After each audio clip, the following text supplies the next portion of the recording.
Hey, good morning everyone. Nikki here, standing just outside my old house, the one I lived in for 3 years. Yep, this is me. That's the house I lived in between 2004 and 2007. And yeah, I'm starting off here, but what I'm going to be doing today is, luckily there's no one on the property. I'm going to do another special celebration just like I did last week. So as you know, last week it didn't work out as planned. I was planning to do a full circuit on the bus around the city, but I could only do a half circuit because my phone was about to run out of batteries. So anyhow, I did bring my charger with me, and though there's nowhere for me to plug it into, I do plan on taking a break at Starbucks when I get to Yonge Street. So the way it's gonna work is I'm gonna do just like what I did last week, but except it's gonna be in nature. I'm gonna be hiking, very long hike, all the way towards Scarborough with a break in between at Yonge Street at Yonge and Finch. So yeah, so the window you're looking at the very, very front, just underneath the porch, is the cedar closet window. Then the black window behind it is the utility room window. And then that gap in the wall that you see at the very bottom towards the end, that's the bathroom. And then the window on top is the first floor bathroom. And then those two windows towards the front at the top is the kitchen and dining room. So that's just a recap of the overview. Now, last time I was here with this much snow was January 31st, 2023, though I have been here since then, but I came here on January 31st, 2023, did not film a video, but I did get pictures of my old house, like, covered in snow. Like, I wanted to visit this area while it was covered in snow. So I'm starting off here, and then I'm going to be hiking along like various pathways such as the Humber River Recreational, the Finch Hydro Corridor, and then Duncan Mills and Leaside Spur, and then Gatineau Hydro. Now, I will be pausing the video from time to time when I'm switching trails, so you know, like when I come out onto the streets, I might also have to take a bus to get to the next pathway. So yeah, I will be pausing it from time to time, but this will be another movie just like last week. And the reason I'm doing this is to celebrate 500 subs, because I checked my status last night and I was at 501 subs, and I was like, oh my gosh, I can't believe it's happening to me. I've waited a week for a moment like this, just like the song by Kelly Clarkson and the song from Aladdin, I think. So we better take it easy, because there is snow and there's no winter maintenance. Therefore, there could be steps that are buried underneath the snow, and I could end up tripping because, you know, there's no, because you don't see it when it's all buried in snow. And the hill here is pretty steep. Technically, it's made of cement, but yeah. So it's a steep hill made of cement, and then there's the stairs that takes you up there. I discovered this area on December 4th, 2021. The same day I filmed my first nature video called Walking Through Thistletown Park. Now that was back in 2021. But you know, that video, very first nature video, it used to just be called Me at the Park, though I did include Thistletown Park in the location tag. Because when you put in location, you get to type it in, and then it kind of looks it up for you. But then I realized that I'm going to be doing more videos like that, so I changed the title and the thumbnail. So it basically looks a lot different. Now, Thistletown Park is not far from here. You can see it when you're riding the 37 bus, though it is kind of a walking distance from here. It's a little bit south of Albion, but it's right on Islington. So here's how I got here. I would take my home route 73 because I lived on the 73 the whole route. My whole life. But because it's my home route, I thought I might as well just take it here. But instead, I got a 48 bus. But then I thought, okay, if it's a 48, I can still take it because that way I can get off at Islington and take the 37 bus to get up here. And that's what I did. And the 37 bus was pretty good because it only took me 16 minutes to get up here. Well, 16 minutes on the 37 bus to get up here. Maybe less, who knows. But that's pretty good. Not too many people were getting on or off the bus at the same time. It's only the 37B that I can take to get up here, because if it's the A, it merges onto Rexdale, but the B goes all the way up to Steeles.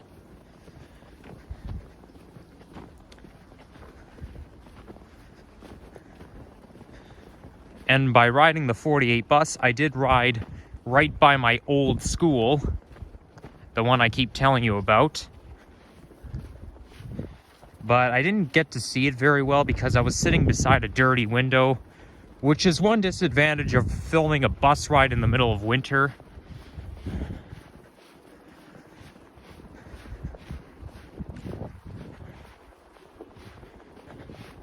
I think it's a good thing that we have snow because I'm going to be walking in a winter wonderland. Only thing is, though, it's going to slow me down a bit. But I'll try to walk as fast as I can.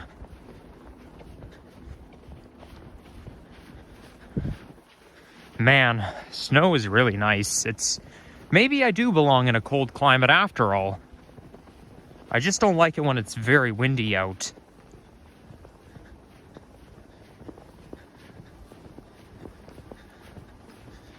And maybe after I pause the video, I'll check the weather network, and that way I can tell you what the temperature is. So we're still in the Thistletown Bowman Heights neighborhood, but we're hiking right through it.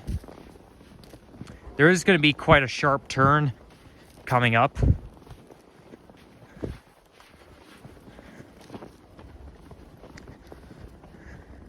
Now, I'll also have to pause the video. I might have to pause the video just to check the maps to see exactly where to go, because I'm going to be walking right through G. Ross Lord Park, which is in North York. And there are various pathways there, and I could end up in the wrong direction because there's no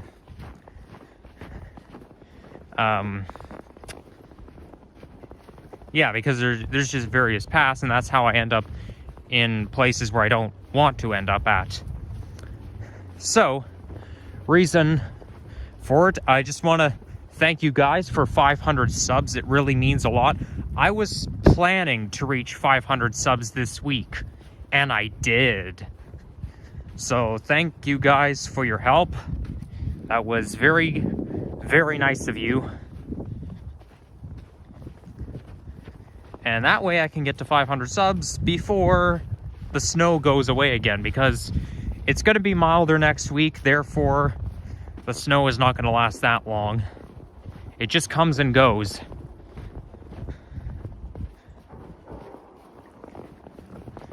But I would like to do this movie while there is snow on the ground.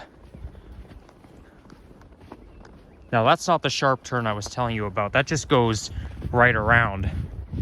And if you keep going in this direction, there's this narrow pathway that goes right through the woods, and it takes you right to Albion Gardens Park. So last week, when I did the half transit bus circuit, that was to celebrate my discharge from CAMH.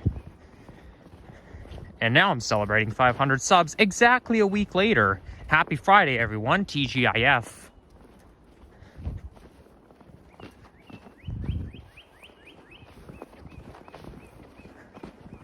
Oh my gosh, those sounds of the birds are so relaxing. They'll sound a little bit like spring birds.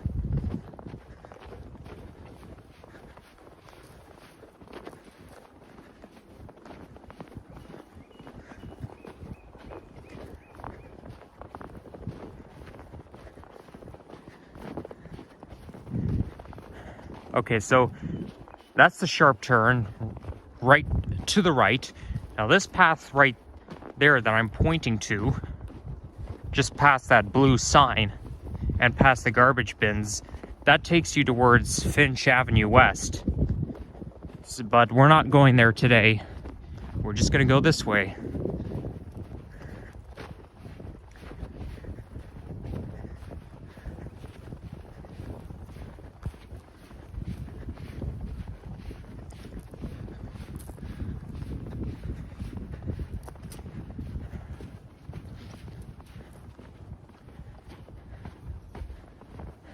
BTW, it may be a little emotional for me to say this, but coincidentally just before Cam H, I feel like I had a seizure. Believe it or not, that is true. Because, you know, I was all shaken up. I couldn't stop. Like, I was literally all shaken up, and I was going through hallucinations and delusions. And then I looked up, well, like, what to expect. Did I have a seizure? Like, signs that I had one. That includes, and yeah, it did say hallucination, delusion, loss of consciousness, involuntary movements. And that's what I had. So I've never had one before. But if somebody ever asks me, have you ever had a seizure before? I'm going to say yes. It wasn't exactly pleasant, but that's not what put me through all this. It was just coincidence. And then I threw up 4 times afterwards. Yeah, literally 4 times.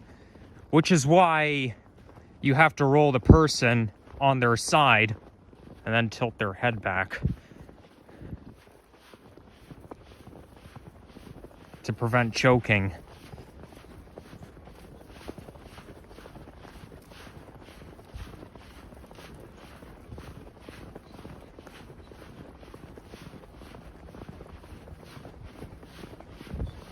Okay, so now that we're on the opposite side of the Humber River, we're now in the North York Borough. Well, mind you though, at least my judgment still worked, but I was hearing voices and seeing all kinds of weird computer screens. It's kind of like I'm dreaming or listening to an audio recording of a dream. And I was seeing all kinds of, my memory was like, it had like the MEMS, MEMZ virus, like a computer. I was seeing all kinds of weird computer screens that remind me of another menu option bar. Like when you're looking at menu option formats, it's like I see an object that reminds me of something that I remember from when I was a kid. And I was being deceived because I thought to myself, hey, that looks familiar, but I don't remember where or when I saw it, but it was definitely in the early 2010s when I was a kid. Just can't put my finger on it. And then I heard people screaming. I heard an unrealistic commotion, and it sounded so real as if it were actually happening.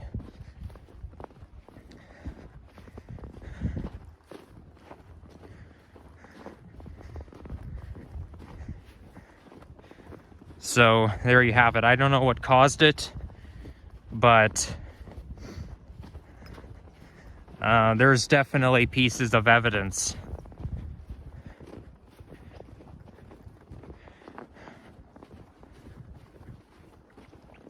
So I would say pretty soon we're about to hit that pond. I'm not sure if that pond has a name or not, but that's where like all the pathways interline. So there's one pathway that'll take you towards maybe Albion Road And yeah, and then there's another pathway that'll take you towards the Emery neighborhood. I think they call one of the paths the Emery path, something like that.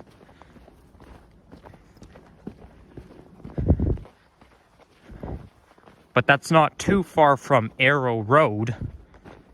And I'm actually going to be walking past it today. Not like walking through Arrow Road, but past it. Because I know that Finch Hydro Corridor starts at Duncan Woods Drive, I think. Just, and I think it's east of the 400. Okay, maybe it's not so soon.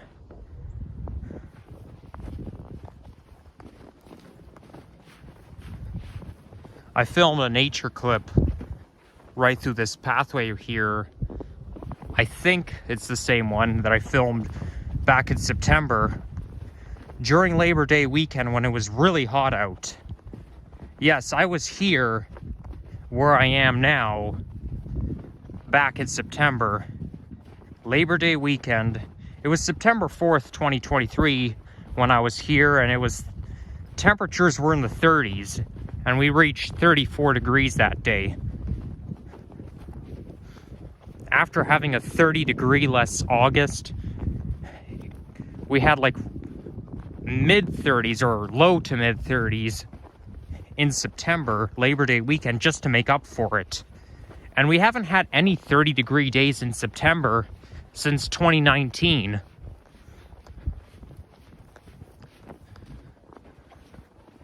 Okay, maybe I'll just stick to, rather than trudging through the snow, creating new footprints, I'll just stick to a path that's like already made. Snow path that's already made. If you guys know what I'm talking about. I just don't want to run out of batteries prematurely. So that means I better hurry up.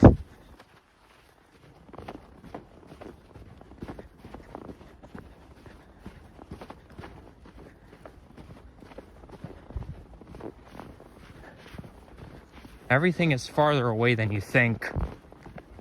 It really is. I don't know what I like better, coming here in winter or coming here in May, because one of my favorite times to come here is May. And that's when I went to Angus Farm, which is, I think, on Barkwin Drive, right by Albion Road. And I do remember going to Angus Farm when I was actually living in that neighborhood. And I used to play around on one of the garden carts. But when I went there on May 13th, 2017, it brought back the memory. However, the place looked different compared to how I remembered it. Everything looks different than it does as you remember it. Things may not look as big or same as you remembered it. Like, especially if you were 3 years old or under at the time.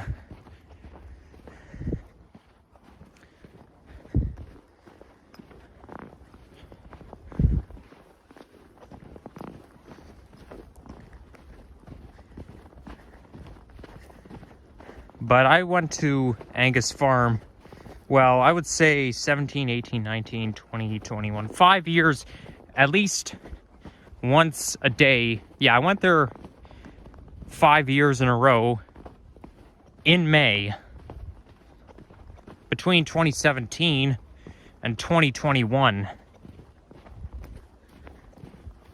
No, May 2021 was when we had that stay-at-home order because of the COVID pandemic. Ooh, I see some snow flurries coming down.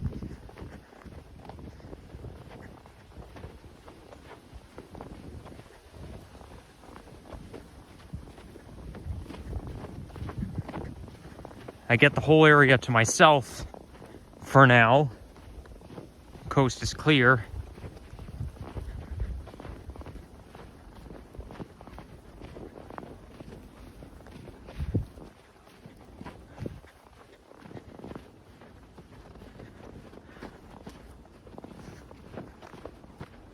Okay, my nose is starting to run, but that's normal. That's part of Canada. I don't know why our nose always runs during cold weather. I guess that's just how the body works. But my fingers are getting a little cold.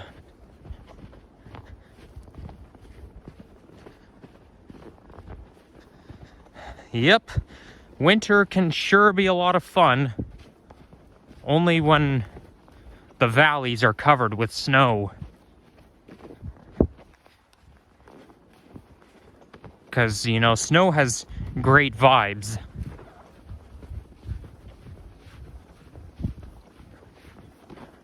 I'm starting to think that maybe I like coming here better in the winter than in May. Or maybe I like it just as much.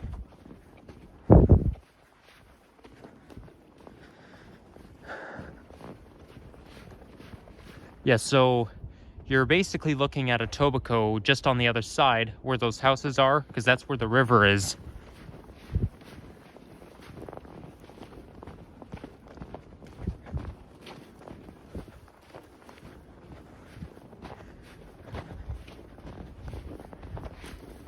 There, that's more like it. Snow flurries. What could be better? They were saying we were supposed to get snow flurries today, and looks like they're right. Weather Network is quite reliable. I find Weather Network is more reliable than CP24.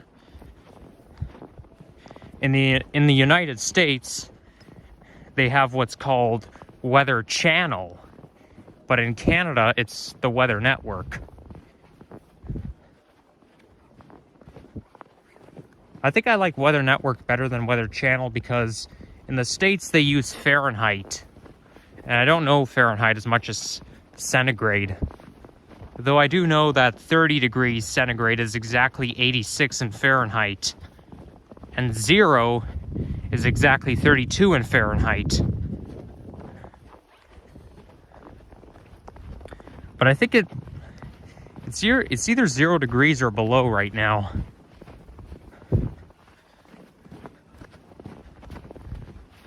I'll check when I take a break or when I pause the video.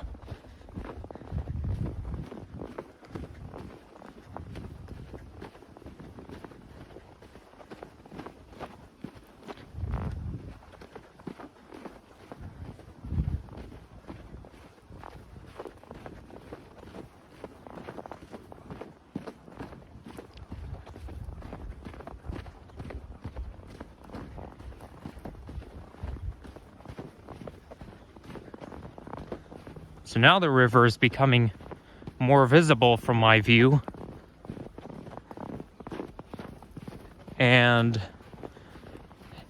it's really all just a wilderness on the other side. This looks like there might be some algae in the river, because I see something floating.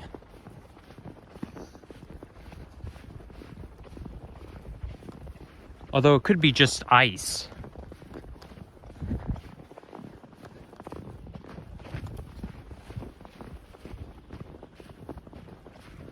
Although the river is green, so maybe there is some algae in there.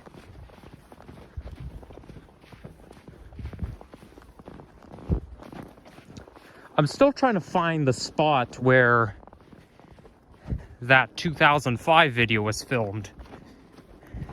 In that video, my mom says, this is the path that goes all the way to Humber College. Well, this path doesn't. But it must have been somewhere like just south of here. I do see a bridge coming up, or there are fences actually surrounding a pond. I think that's a reservoir coming up. But yeah, just down that river, there might be the bench somewhere, but I can't find it anymore. Maybe that bench doesn't exist anymore because it's been over 18 years since that video was filmed.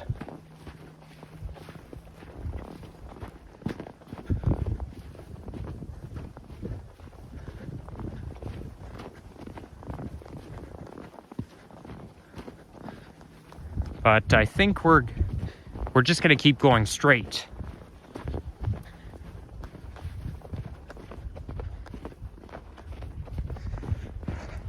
I have no doubt I'm gonna be exhausted after this.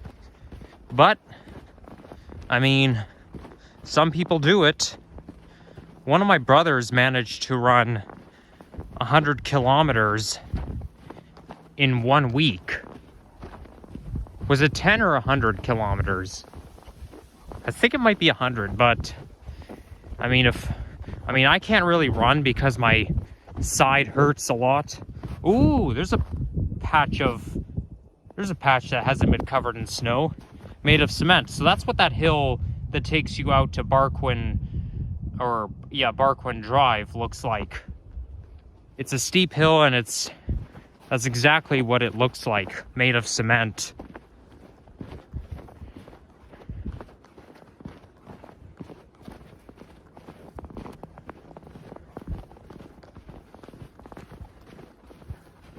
Looks like the reservoir might be frozen. Oh, it's stormwater.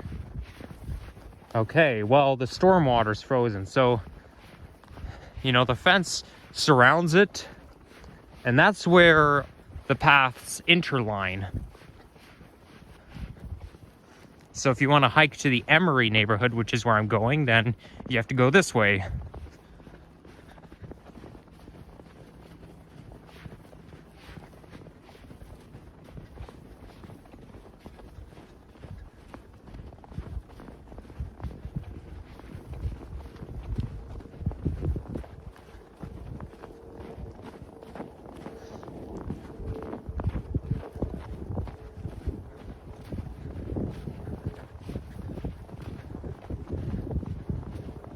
There's an airplane coming in, though it's too far for me to see the airline.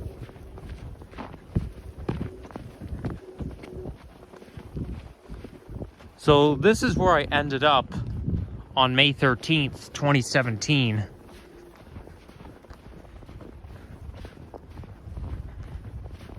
And we turned around and went back. And then, well, or was it May 12th, 2018? I know we did what's called a pilgrimage those 2 years in a row. May 13th, 2017 and May 12th, 2018. I'm just trying to think. I know we went in one direction one year and the other direction the other year. Well, May 13th, 2017, we hiked towards Albion Road, which we're not going to walk by today. But it's actually the same place the same spot where I saw the deer on July 26th, 2022. We might have came here that year, I don't remember, but May 12th, 2018, we walked in the opposite direction.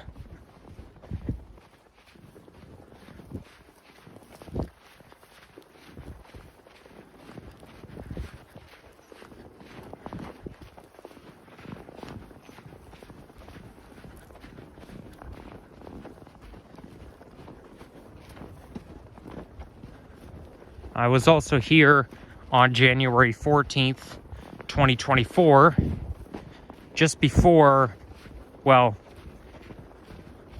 I don't think I filmed a video here. I mean, I know I did around that neck of the woods. Well, I mean, in Etobicoke. And then I ended at Thistletown and Finch. But I did walk through here that day, which was the last time I vlogged pre-Cam H.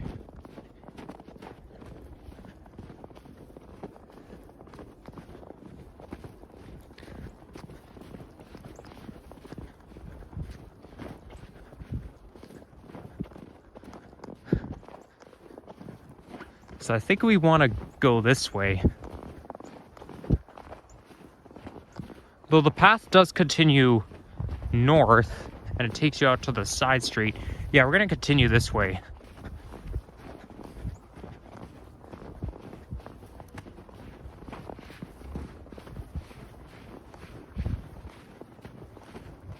Now, those buildings you're looking at is around Weston and Finch.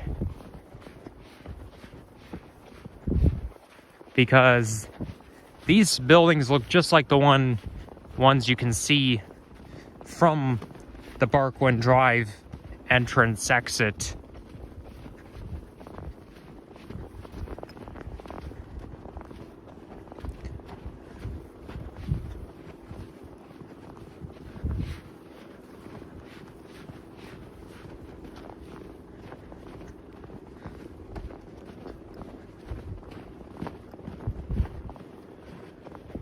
Now, I've never walked along here before. When I was here on January 14th, I came out that way onto the side street.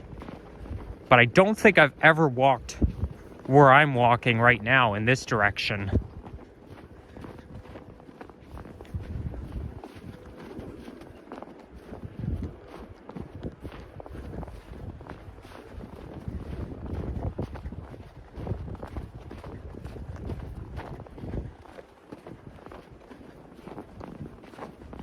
Now, it looks like the path is interlines as well, so I'm not exactly sure where to go. Should I go this way or that way? I think I'm going to go that way. I mean, going uphill like that, I'm not sure.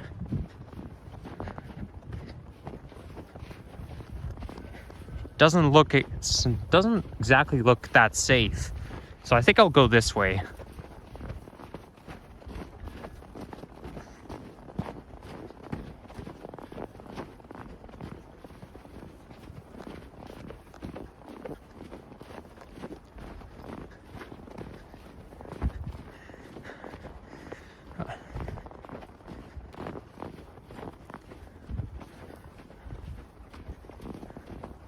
You guys may remember me going on about the streaming services. Well, I recently switched to Paramount Plus and canceled my Disney Plus subscription.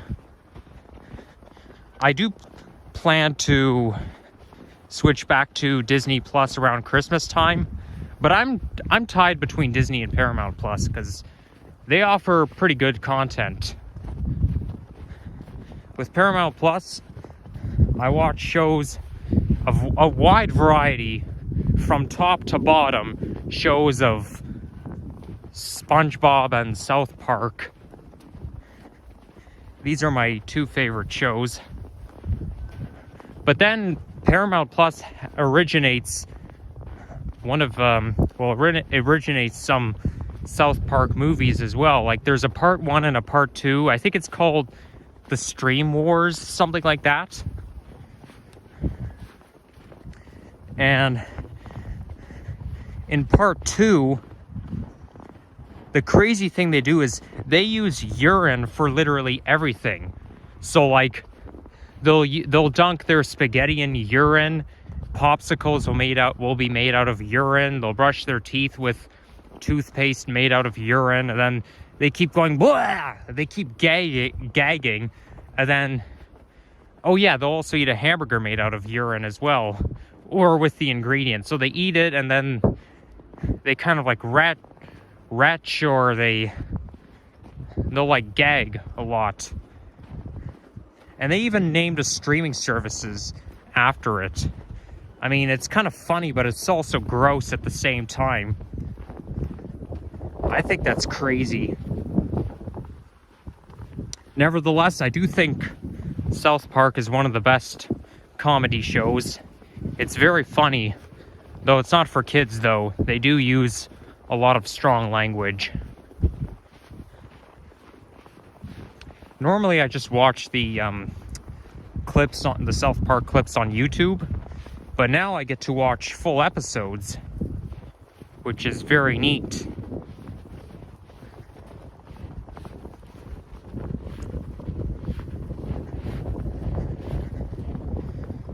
And as far as SpongeBob is concerned, I used to watch that show like crazy back in 2018.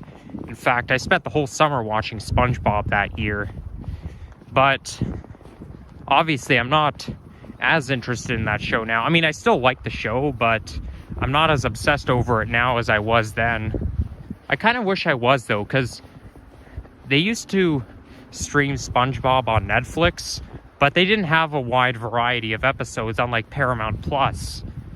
Okay, you can watch like the oldest and the newest episode. That's what I mean when I say top to bottom, from the oldest to the newest. If only my hormones were the same now as they were then. Mind you, though, screen time is not exactly healthy.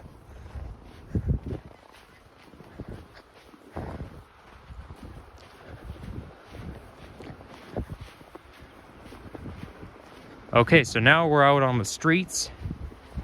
And is that a 165? Another Nova diesel on the 165. Of course, what do you expect?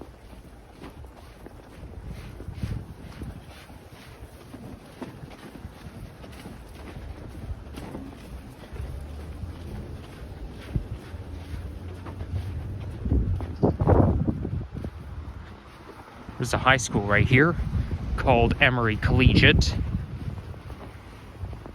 So now we're on Weston Road, and I'm walking towards the skyline seen from the stair entrance on Barquin, which was seen towards the beginning of the video. But anyhow, I'm gonna pause the video and be right back. See you at the Finch Hydro Corridor, guys. Bye for now. Oh, great, yeah. That button went to sleep. The Bluetooth went to sleep again.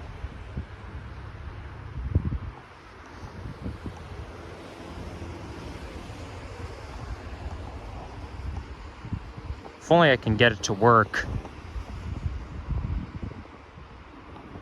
You know what? I can walk and do it at the same time. Don't want to waste time standing there. So we're standing here, I should say.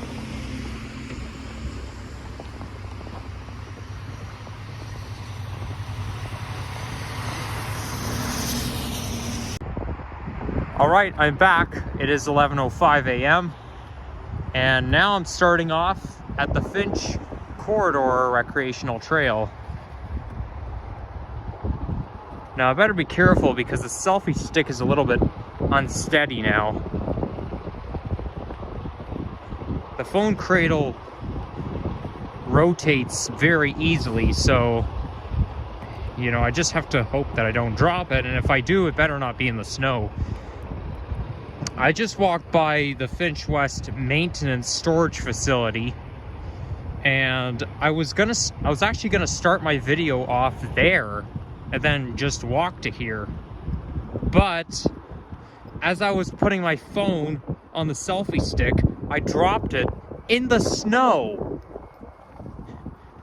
Luckily, it still works, and hopefully it stays that way.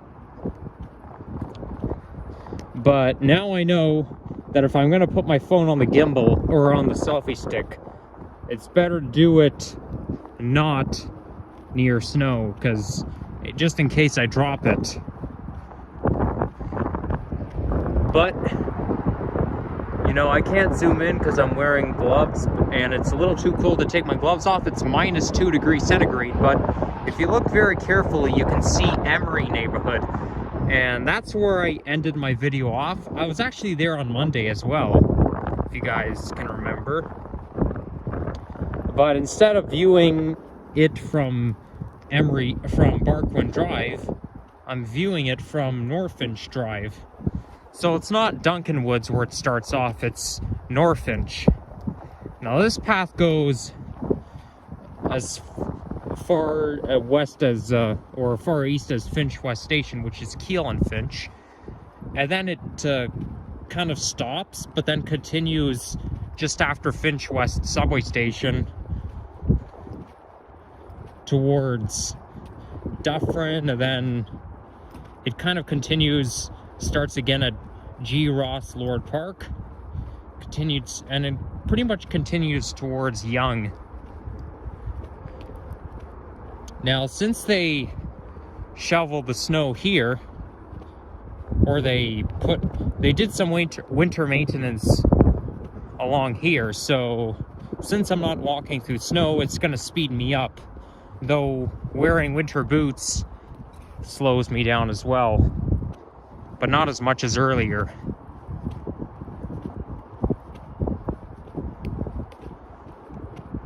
So that's the storage facility you're looking at, and you can see the tip of the LRT cars. Yeah, you can see it from here if you look carefully, at least the top of it, made by Alstom.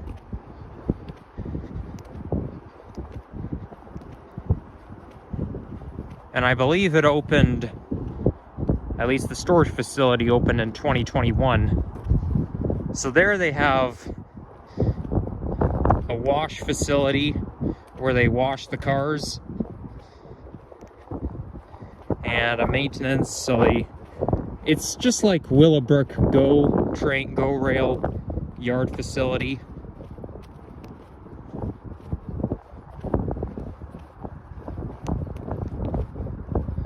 And the same with on the Eglinton LRT near Black Creek. They also have a storage facility like this one. Yep, looking good. So Line 6 is being made by Mosaic Transit Group, and Line 5 is being made by Crosslinks.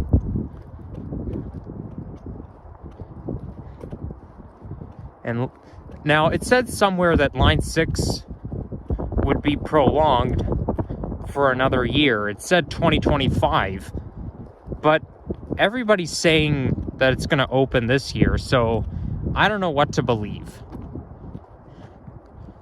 Nobody can accurately predict the future, but I'm going to say I still think it's going to open in 2024.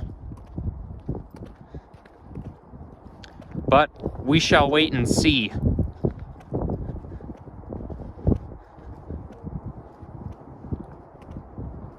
I can hear those staticky sounds because we're walking near hydro towers. If you listen very, very carefully. Well, I know you guys can't hear it, but I can. Those are the type of sounds you'd hear in science fiction movies, but you're actually hearing those electrical sounds in real life. Magnetic waves, or whatever that is.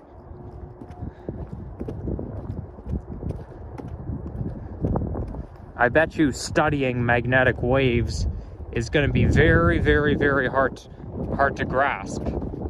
Anytime you're taking physics, whether it's in high school or college, university, it's going to be math heavy.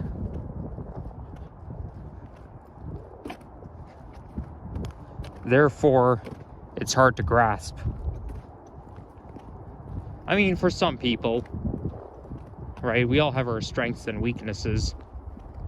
Now that's York Gate Mall you're looking at.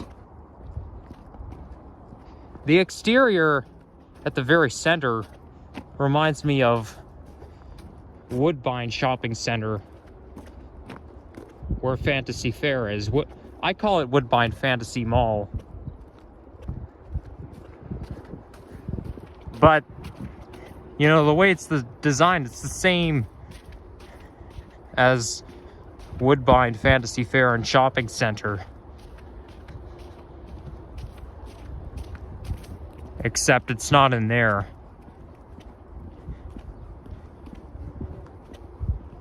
It's on Highway 27 near Humber College.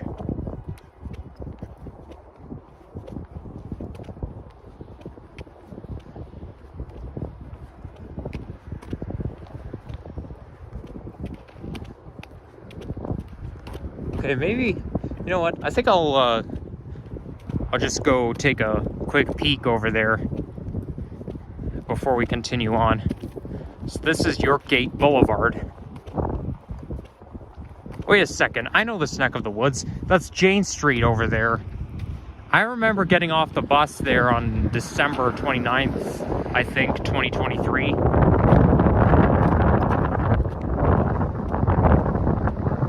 And that's when...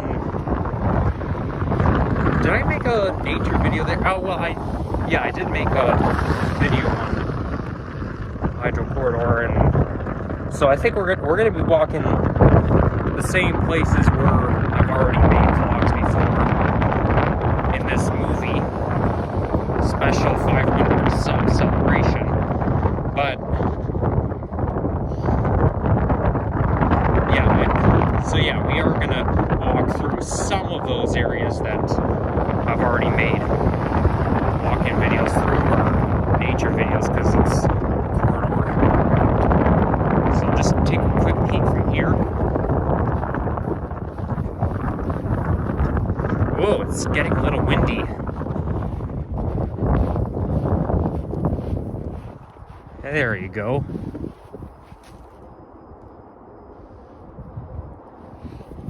And you can actually hear those cool sounds. I don't know what you call it because I have a hard time describing things, but it's like very quiet and it's kind of high pitched. It's kind of, I think some of the electric buses make that kind of sound, but it just makes it sound so modern, 21st century vibe. Okay, yeah, you guys can see it from here. And that must be the office.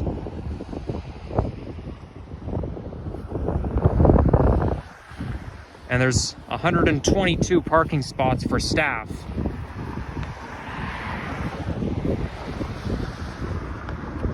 Okay, let's get going.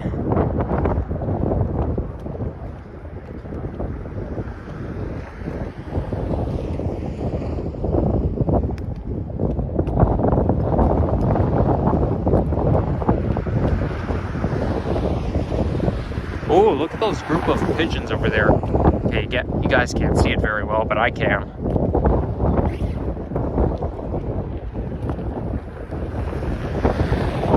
Oh boy. Yeah, the wind's getting bad.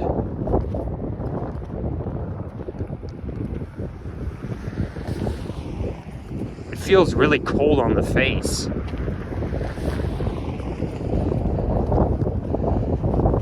Well, at least we're not walking the same direction where the wind is coming from.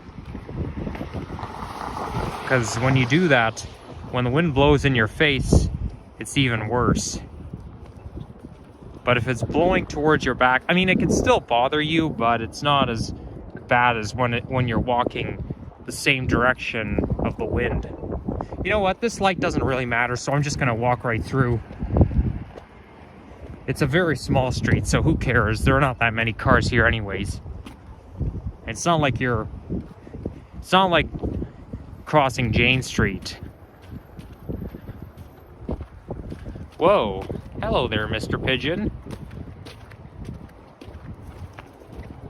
Yeah, go back to your flock. Your friends are expecting you. Man, I should have brought sunglasses, because the sun is reflecting off the snow, and it can be bothersome. I actually had this dream last night where I had to wear sunglasses inside a classroom because the light was pretty bad. I was photosensitive. Some people have sensitivity to light. I mean, I do every morning, but last night in that dream, I tried taking sunglasses off, but then I had to put it back on because I was too sensitive to the light.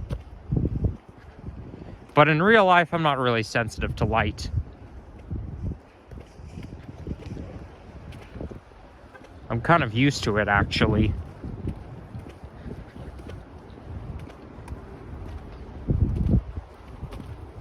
yeah, so that's where I made my hiking video. Well, it's not really hiking because you're on street level, but that's where I made my walking video a month and a half ago, I'm gonna say. Just before 2024. At the very, very end of 2023. Yep, good times. Except there was no snow back then. Even though there should have been.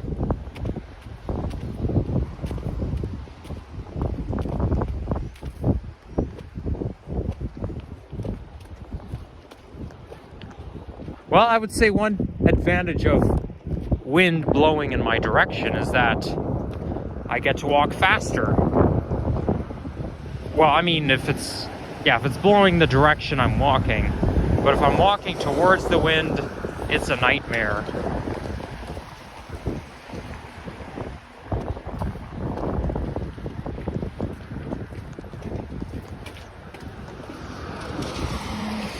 Okay, we're gonna cross right here.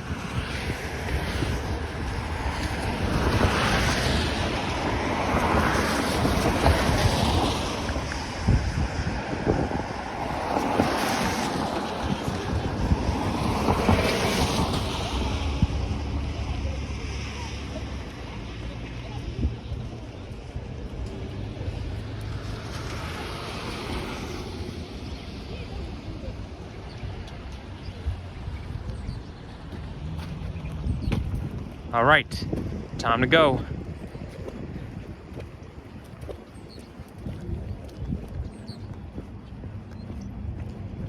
So I did take the 36 bus to get to North Finch Drive.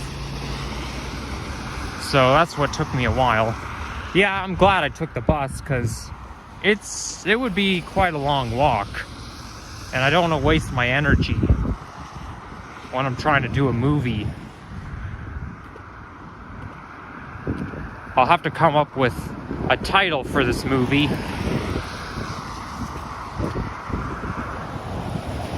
And it's gonna be quite difficult because I'm not really a creative person. The thing is though, there's just too many possibilities, so I'm just not good at being creative. So that's where I started my video, but I don't think it ends like the corridor ends like where I ended it. I think I purposely got off and then ended the video somewhere. There's a path that takes you onto the side street. That's where I went.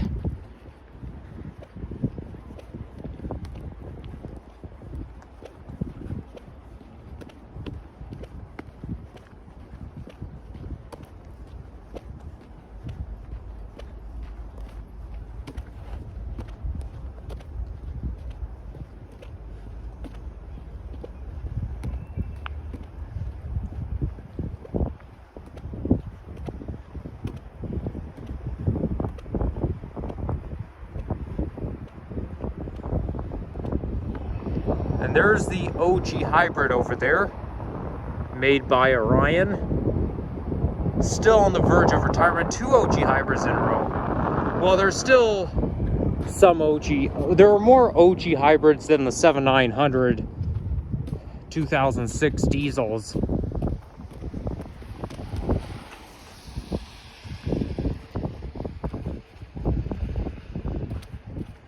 Because there's only a few 7900 buses left. And then 8089 got retired recently. There's only like 2 or 3 7900 buses left. And 2 of them got reassigned. So they're not retired, but they're kind of decommissioned. They're reassigned.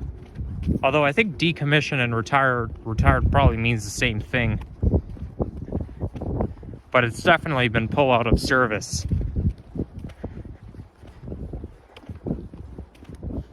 I think 7930 and 41 are still around, so there's probably only a couple left.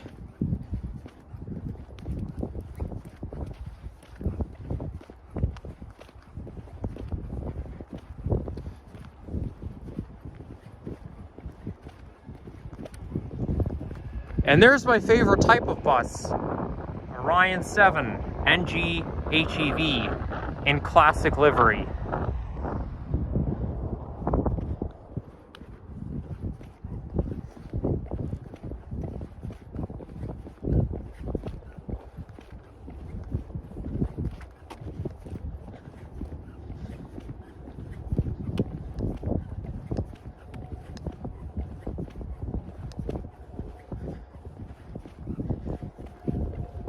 I know that sound anywhere.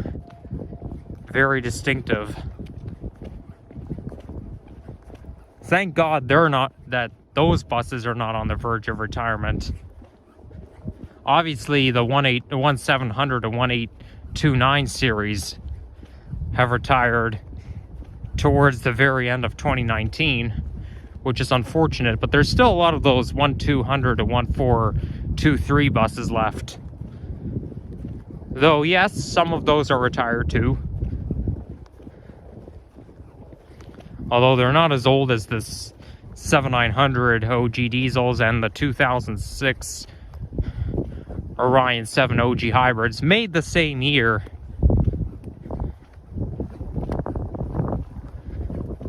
I mean, the NG hybrids will probably be retired sometime in the 2020s. And I think the 8,000 units are going to be retired by 2026. Or at least they're going to start to retire by then.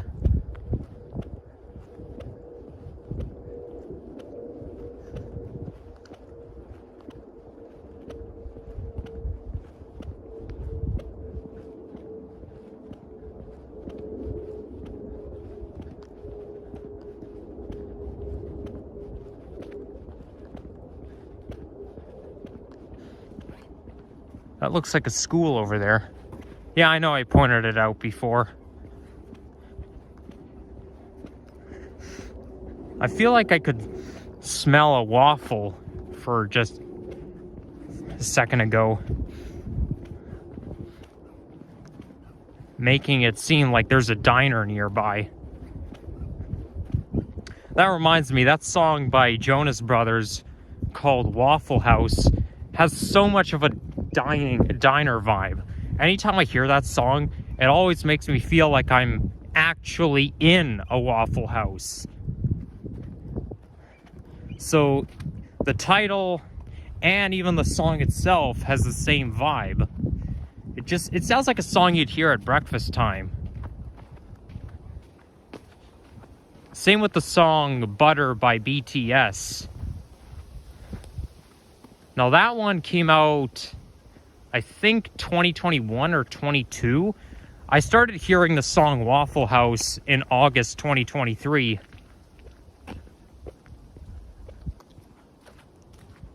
Yeah, so basically I went this way last time I was here. Dogs must be on a leash. Yeah, well, if only owners will abide by it. So I think we want to go either this way or that way. I think they're going to take me to the same place, so we'll see where we end up.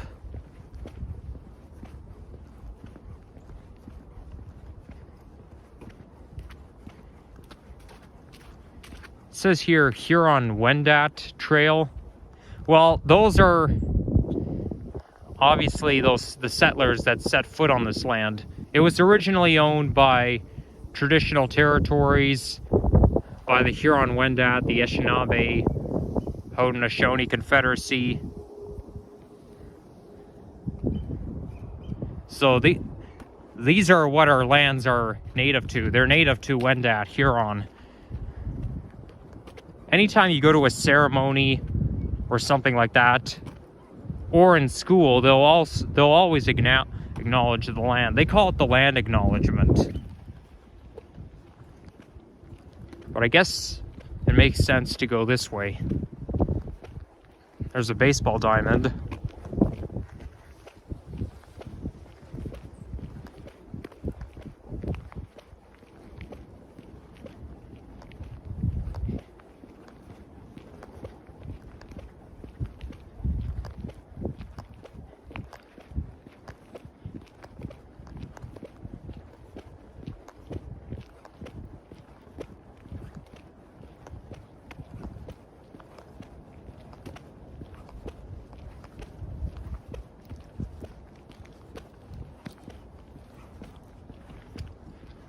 So this here is Driftwood Park.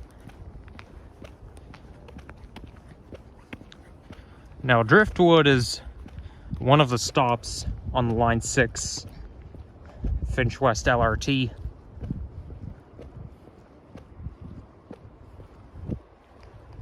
Not sure if it's a street or a neighborhood. Can't remember off the top of my head. Okay, yeah, so does this path actually continue?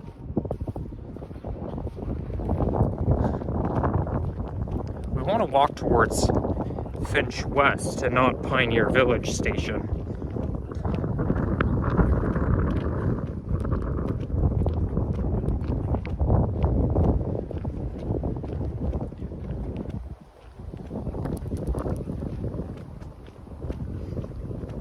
Yep, I'm gonna be exhausted by the time I finish this. No, without a doubt. But I will be taking breaks. Well, at least one break.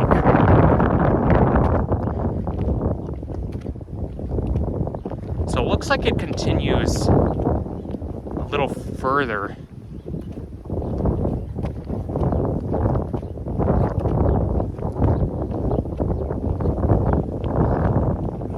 Yes, it does. Okay, thank goodness. So I guess we should have walked this way all along, rather than deviate. Oh well. Doesn't matter anymore.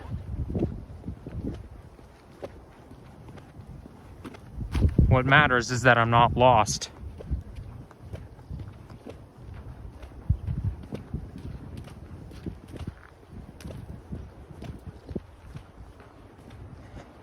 So now it's starting to get hilly, because you can see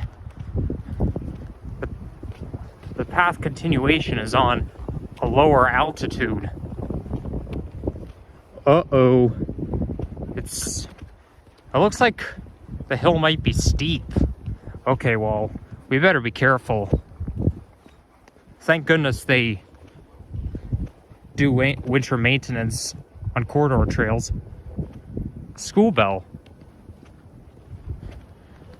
I don't know if you guys could hear it, but I could. That was a school bell, and they're pretty much heard everywhere. It's basically a high-pitched sound, but my high school, I mean, not my high school, my middle school from JK to 08 had that bell sound as well.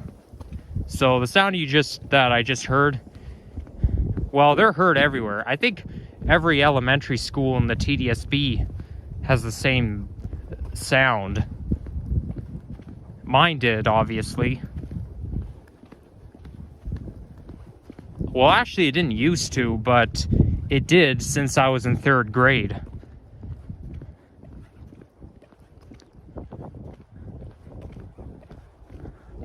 Okay, so the hill's not basically zigzags. I guess that's a better idea that way, because if you're going straight down, it's going to be steep. So if you zigzag, then it makes things better. That's why when you're going skiing, you're trying to attack a hill, you got to zigzag a hill rather than, because if you try to attack a steep hill on skis, you're just going to slide back down.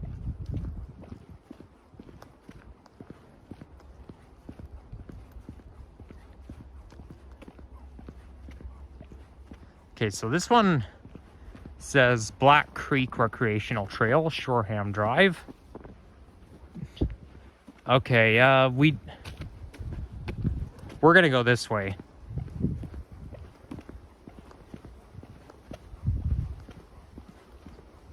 There's another Huron-Wendat path.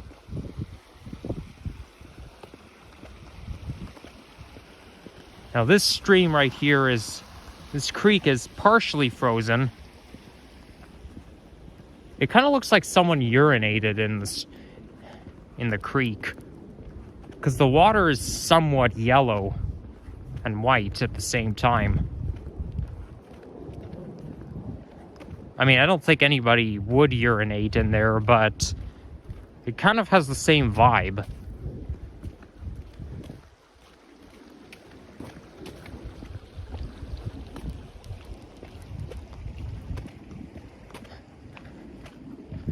Well, looks like there's a snowy path over there, but as much as I like walking through snow and right through the woods and whatnot, we're just gonna forget it today and stick to the real path.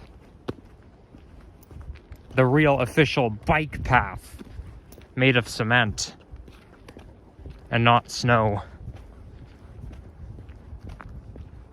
So that's just where we came from, what you're looking at.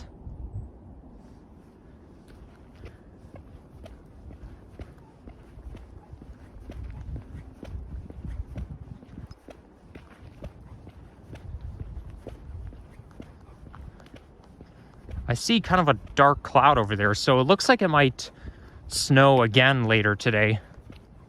Although it depends where the cloud is coming from. Although I think it's coming from the west, so we might get a few flurries later today. We'll see.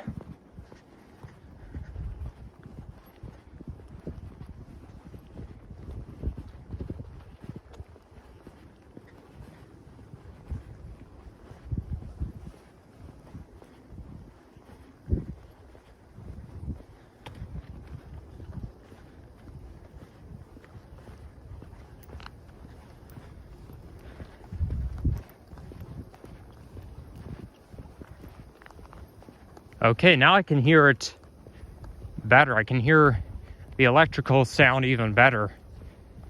Has two vibes, physics and science fiction.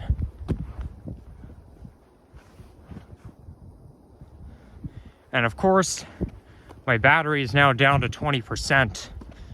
I guess that means I have to pick up the pace a bit.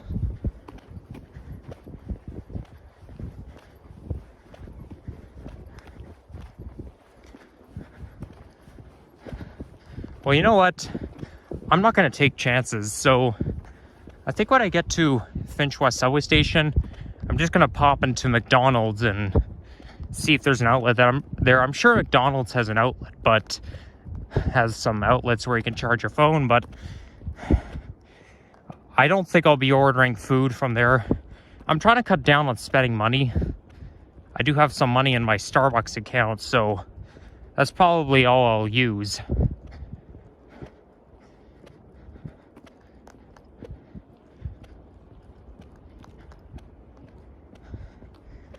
It's funny, you know, you go to a McDonald's, oh, I'm not there to eat, I'm just there to here to find an outlet to charge my phone. Just mocking what my mom said 9 years ago. Oh, we're not here to eat or do anything, we're just here to use your washroom. Well, I mean, there are no outlets out on the streets, so really you don't really have much of a choice. Now, the type of bus I got on the 36 to resume my video was the Nova Arctic bus, and there are no USB chargers on the Nova Arctics because they came out between 2013 and 2014, but the USB ports didn't start until 2018.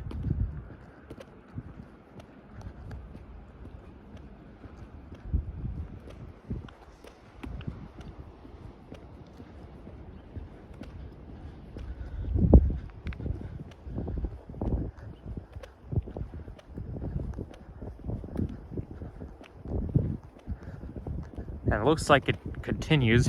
I like how those corridor bike paths go in a zigzag way.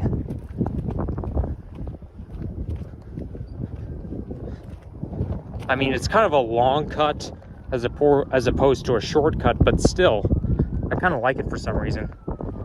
Oh, I can hear emergency vehicles responding.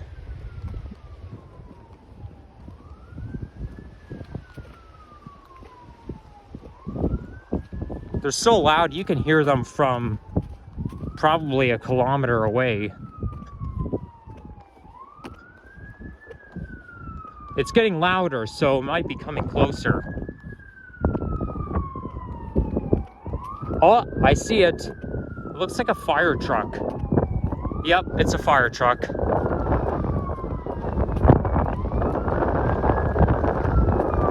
must be and he's coming this way too.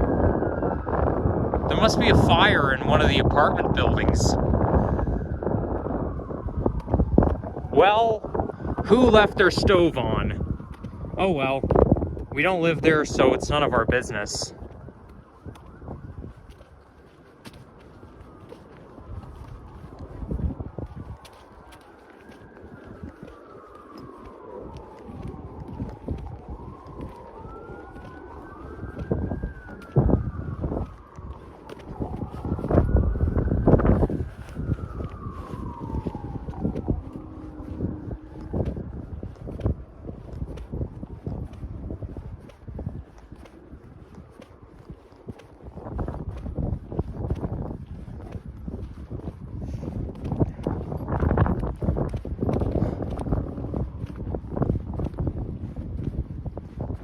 So what are we approaching? It's not Keel Street, it's... I forget. But hey, look at all those townhouses. So now we're entering we're in a residential neck of the woods. South of here are apartment buildings. And north of here are generally townhouses.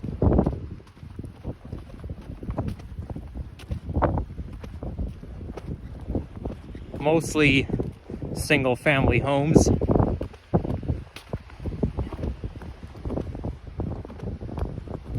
Well, I mean, probably more than single-family.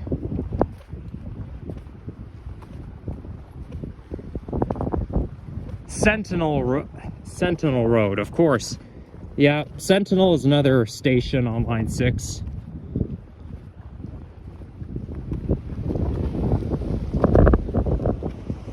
And it's red, so we have to wait. I think I'm gonna pause and wait for the light to change. All right, I'm back.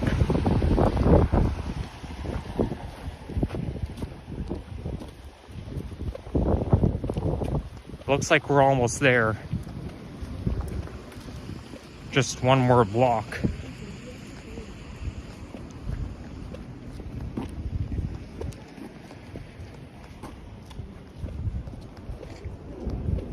Here is where they build oil pipelines underground.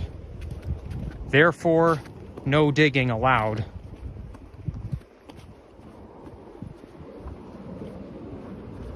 Because those oil pipelines have high pressure, and if it explodes, well, then you're screwed up.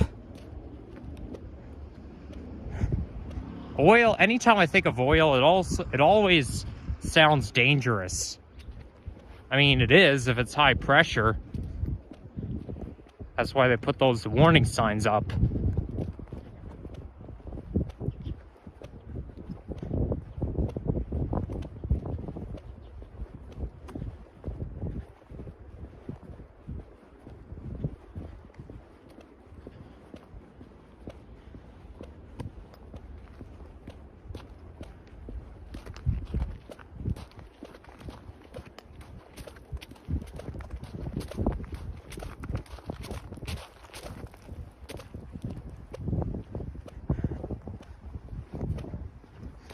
Okay, it looks like we're kind of entering, we're gonna walk by a site.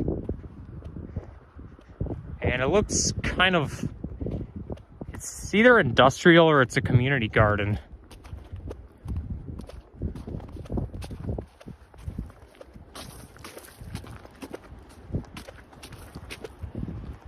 Looks a little industrial to me. I guess that's where they fix the hydro towers. No, that kind of looks like a community garden. Oh my gosh, I can't tell. I'll have to get closer to see. I'm a very observant person.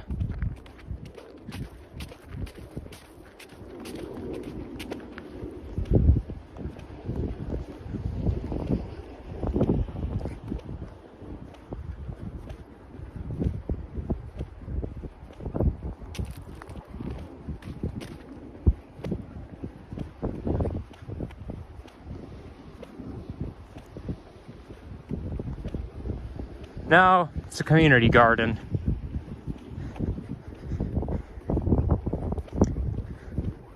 Some hydropaths have community gardens right in the middle. Because I know there's one in Yorkborough where I filmed a walking video through on September 30th, 2023. Here comes the 41 bus, bound for Keele Station from Pioneer Village. 941 goes all the way to, well, 941 goes towards Finch West, but 41 goes all the way to Pioneer Village. Now these two are 7209, which was formerly, that's how they numbered the Nova RTS buses, and this 73 series 7307, that's how they numbered the new Flyer D40 LFs. But that's a new Flyer Excelsior hybrid. And it's similar to the electric hybrids that came out in 2019, because they're both, it's also Excelsior, but this one is hybrid electric. I mean, it's kind of surprising how they built the fully electric in 2019, and then in 2023 the hybrid electric. Like, electric buses sound more modern than hybrids, because with hybrid you're still running diesel as well. Yeah, TTC can go weird sometimes, just like those NG buses. The NG diesels are newer than the NG hybrids. But anyhow, there's Finch West subway station you're looking at. So that means we now made it.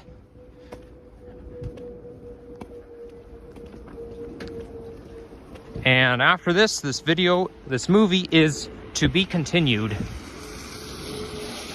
Now, I may not post this video may not be uploaded to YouTube until the day after, because longer videos take longer to upload.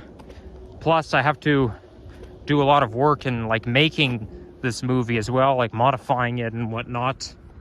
So you may not see this until February 17th, but today is February 16th. It's Friday, TGIF, for your information. If I don't get it up until tomorrow, then I'll put the date in the title. I don't normally put the date in the title. I only do that when videos are posted, not the same day they were filmed.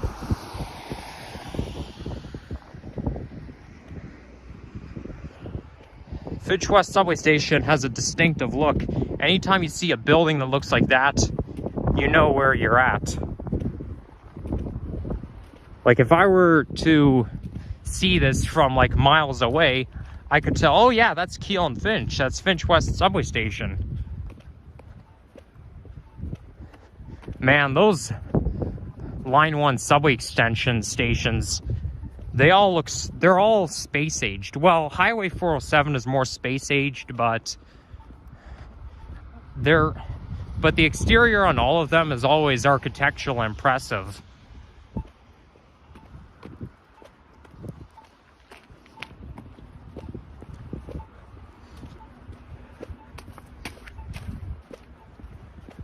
Okay, we'll go this way.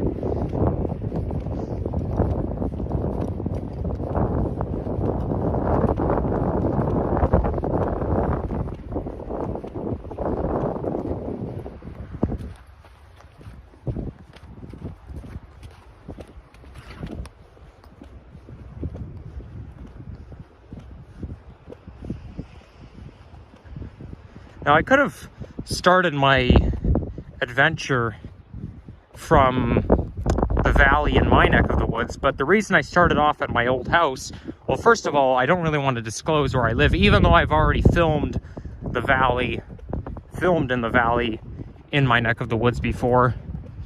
But also, there's people who I know who use the valley all the time. One time I tried filming myself walking along the Humber River Bridge that takes you between Ward 4 and Ward 9. But then I ran into my next door neighbors, so I had to stop the video because of that. That's why I go on high alert anytime I walk by in places where people who I know might be. And then I'd have to go on high alert in the Westmount neighborhood, which is on Scarlet Road, north of Eglinton. And that would also prolong my my adventure as well. I don't like to make videos that are too long, but it would be even more exhausting. So I think it's more appropriate if I start off in my old hood. So now we made it. So anyhow, this video is to be continued, and we'll see you again soon. Yeah. See you later, everyone.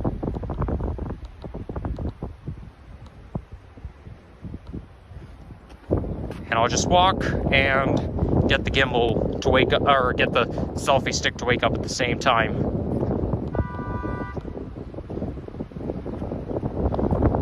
Okay, I'll be right back.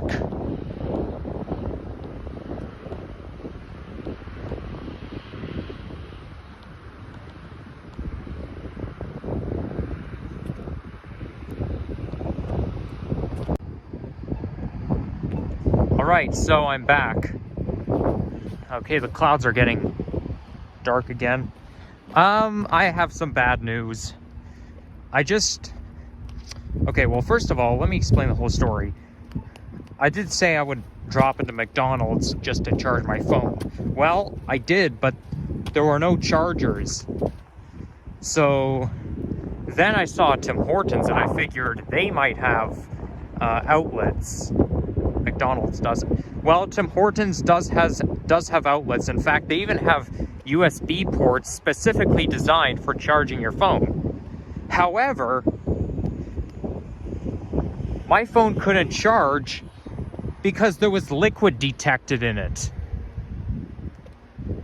So, therefore, I won't make it all the way to the end. Like, I won't make it because, you know, my phone's running out of batteries, and I mean, I hope it doesn't have to be permanent, because it says it can take several hours in order for the liquid to disperse.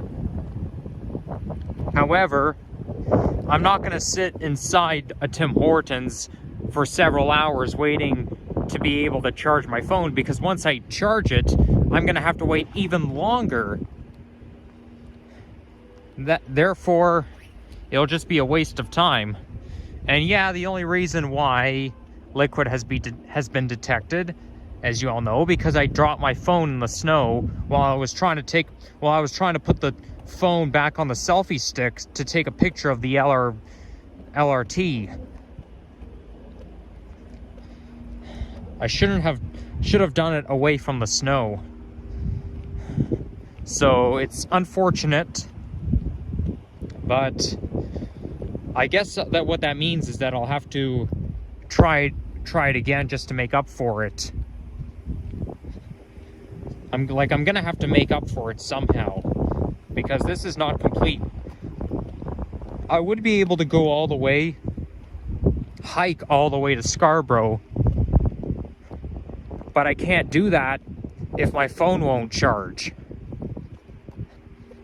Now, I did look up how about it. Like, it says on the support page, the Apple support page, if an iPhone says liquid detected, you can basically tap the phone against the back of your fingers or against your hand gently, which is what I did, So I did everything they said, and it still won't work. But it even says it can take up to 24 hours. I mean, my phone looks like it's in good condition. Like, I don't see what's wrong with it other than the fact that there's liquid in the charging port. But I have to wait for the charging port to dry in order to charge it. Because, you know, that's one thing I like about Apple iPhones, is that it lets you know, it gives you a warning as to how long it'll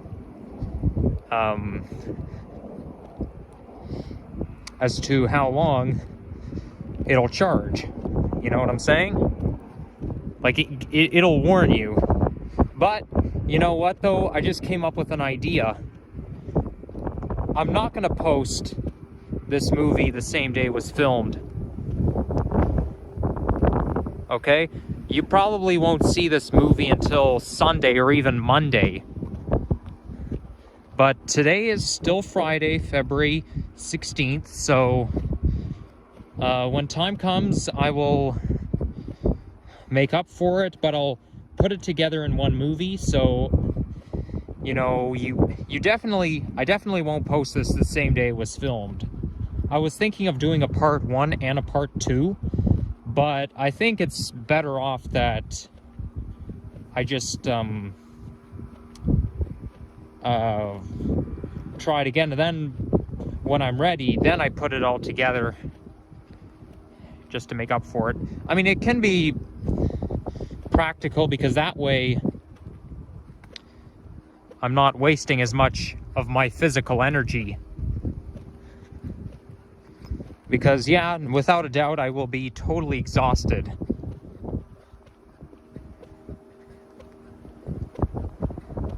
But I guess I'll just keep walking until it runs out of batteries. And then I have to head home.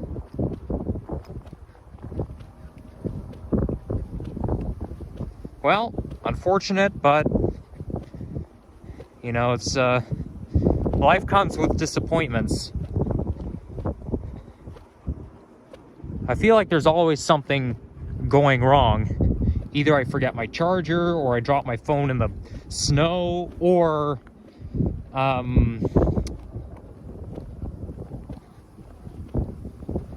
the phone storage gets full and it'll say storage not backed up. Luckily, it didn't happen when I filmed all 4 subway lines to celebrate 200 subs. I'm lucky that none of this happened. It went well and it was uneventful. Nothing happened. It's just that it took a long time to upload. Looks like somebody tried making a snowman. At least that's the base of a snowman. Now, I walked along here on October 12th, 2022. And I was dog sitting my older brother's dog, Slonik, back then. But he wasn't with me at the time because I went to Party City that same day. And they won't allow dogs in the store. But that's the last time I walked along here. So that was over a year ago. Now this here is the level crossing for the GO train Barrie line.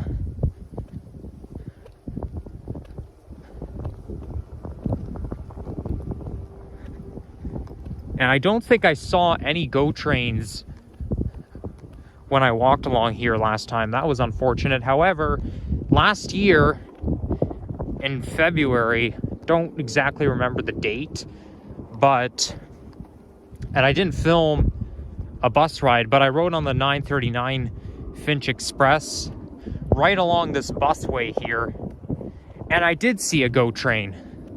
And as a matter of fact, I actually filmed the GO train running by for my transit compilation video. Now that kind of looks like Air Canada Star Alliance.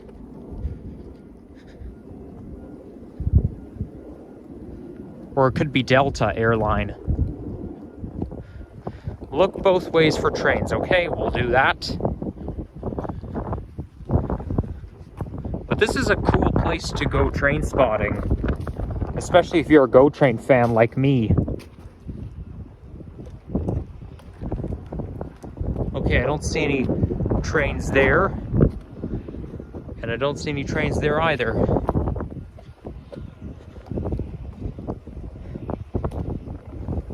I am a little tempted to go on the tracks, but that's not going to happen because I can get prosecuted. Going on the tracks is considered private property, so if you go there, you're trespassing. Although a lot of people play on the tracks and they get away with it. Well, don't do it, guys, because you may not be lucky if you do. It's trespassing, and it's not safe either.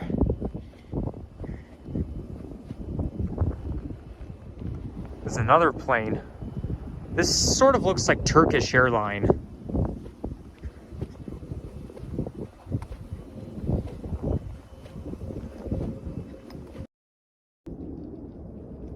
Well, what do you know?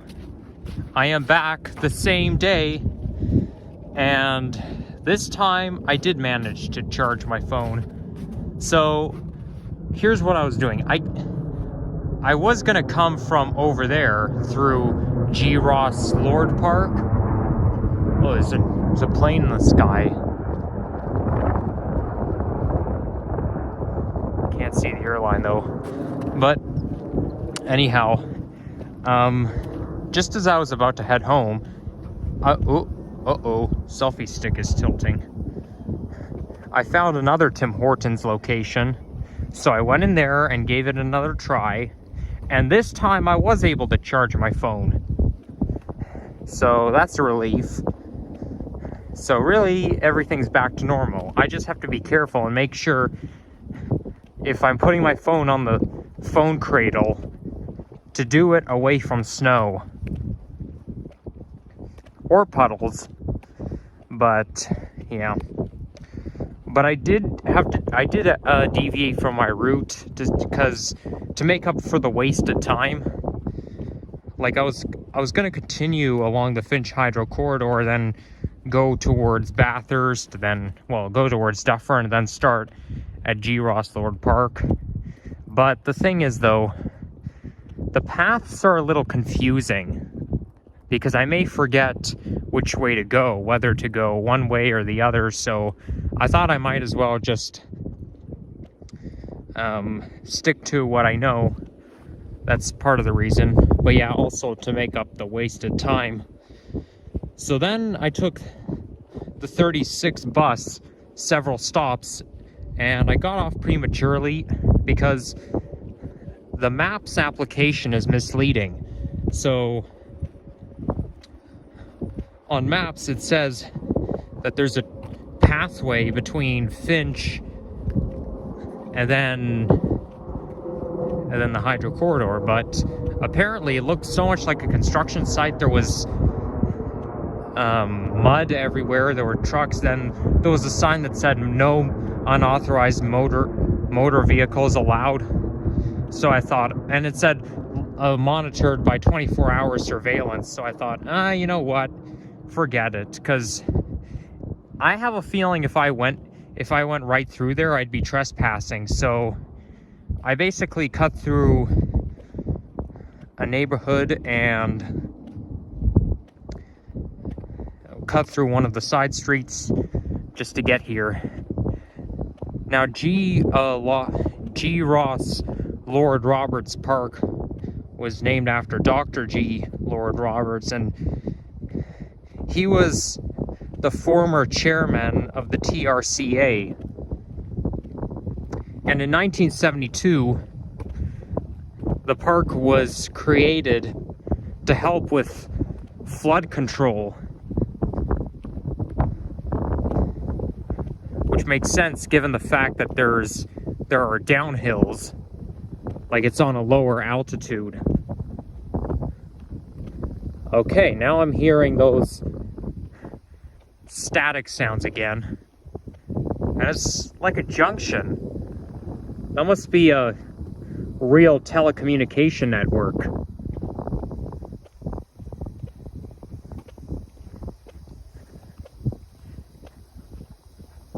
I call it the Hydro Junction. But these, I think these must be telecommunication wires.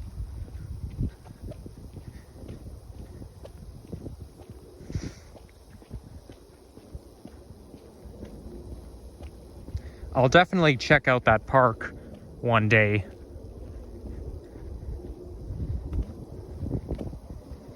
Maybe I'll do it in March, because that's when I'm gonna wrap up the nature compilation era. And I do want to film some nature clips in there, so that's what I'll do. And probably make a separate vlog for that park.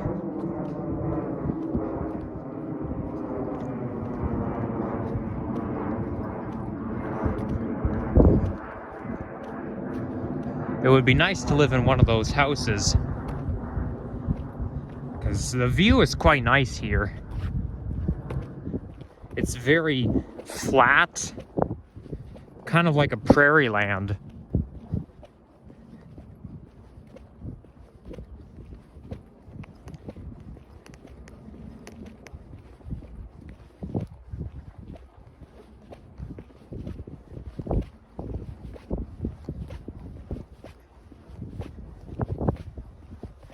I could see Yonge Street in the distance.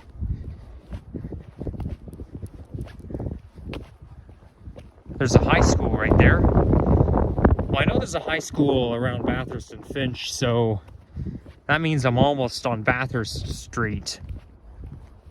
There's a nice playground right there. Those materials look, kind of have a leapfrog vibe.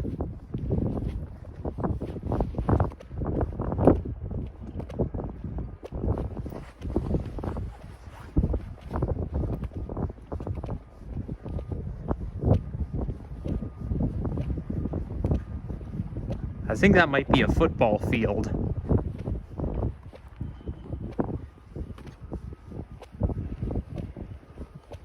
Well, that's why they call high school football.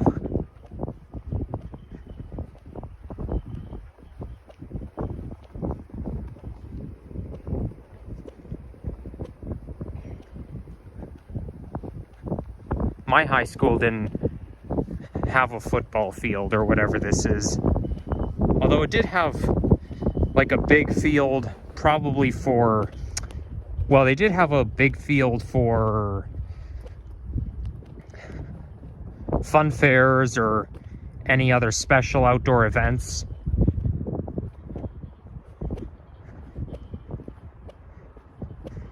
I did have a fun fair at my high school one time. But that was towards the end of the year in June.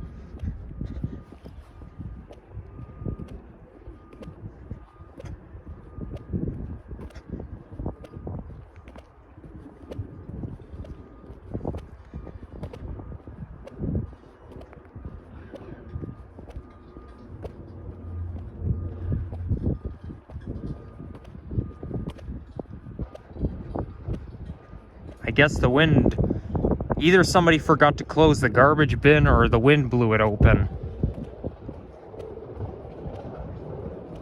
Ooh, somebody's shoveling the parking lot.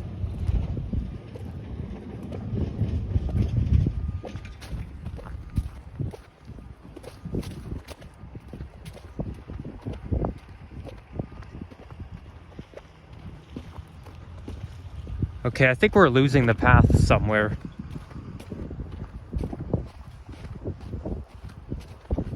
Because now we're kind of entering a parking lot. Oh, looks like the flurries are coming back.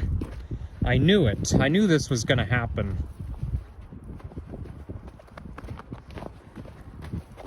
Okay, I don't know where to go, so I'm just going to stick to right there. I'm not going to waste time trudging the snow or through the snow for proper terminology.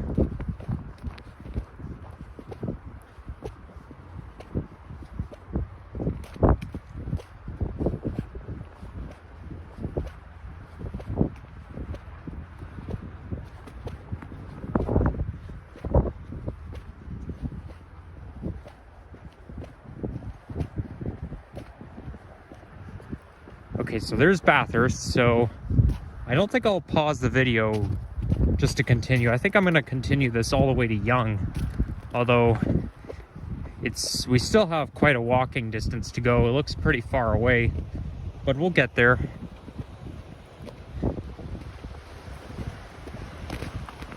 Here comes the Nova Arctic bus on route number 7.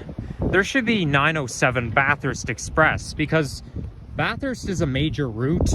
It goes all the way to, Bathurst is a major street. It goes all the way to Steeles. So I don't see why Bathurst can't have an express route. One time I rode the 7 bus from Wilson all the way down to Bathurst and Bloor, and it took 38 minutes. I mean, not too bad, but that's because there's no express. I think route number 7 should definitely have an express route, given the fact that Bathurst is a major street. I mean, the route number is in single digits, but that doesn't mean you can't have an express route. Just call it 907. There's no problem in that. Okay, let's cross.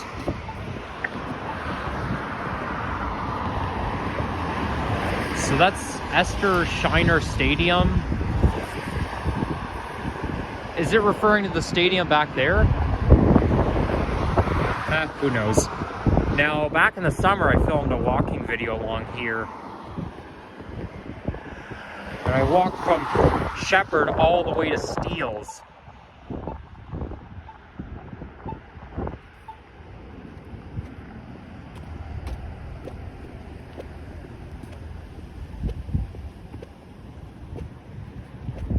And it took me over 50 minutes to get to finish my walking video. But that was just before I went to Montreal, a few days before.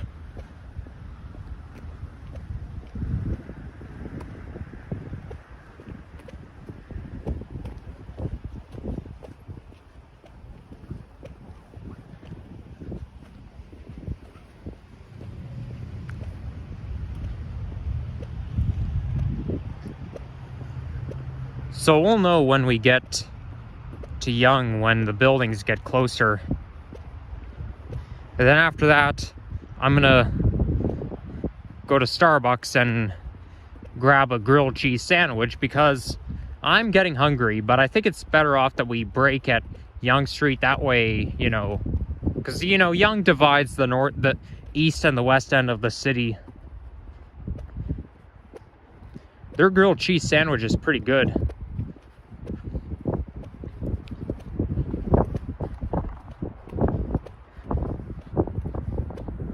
Looks like some of the snow has been blown by the wind. I can see the grass sticking up.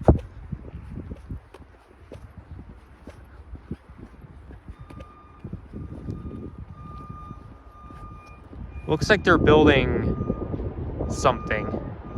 But they're like 75% done. It's either an office building or it's maybe a residential home, mini apartment building, something like that.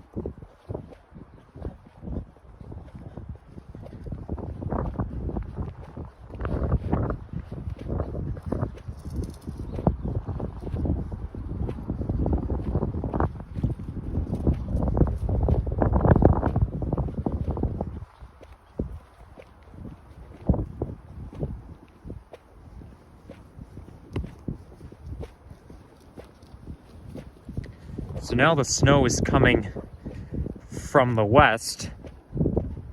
I can barely see it.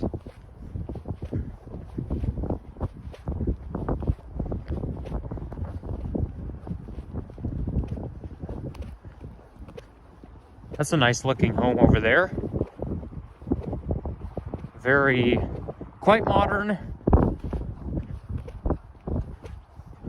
Probably built in the 21st century.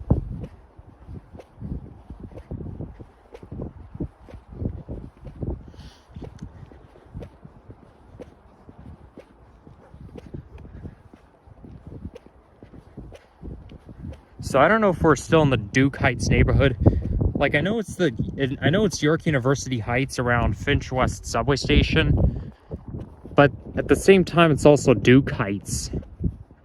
But I don't know what neighborhood we're in now. Here comes an airplane. I'm probably not going to be able to see the airline. East end of the city, or closer to the east end, is not a good place for plane spotting.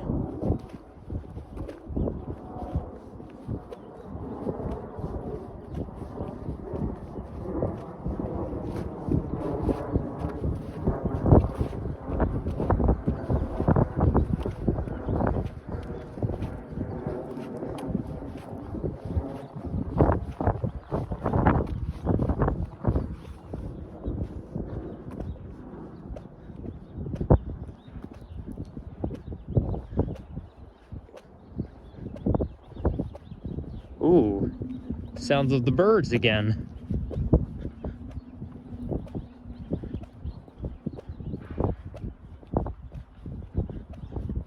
Now these sound more like winter birds. Makes sense, since we've only got a month of winter left.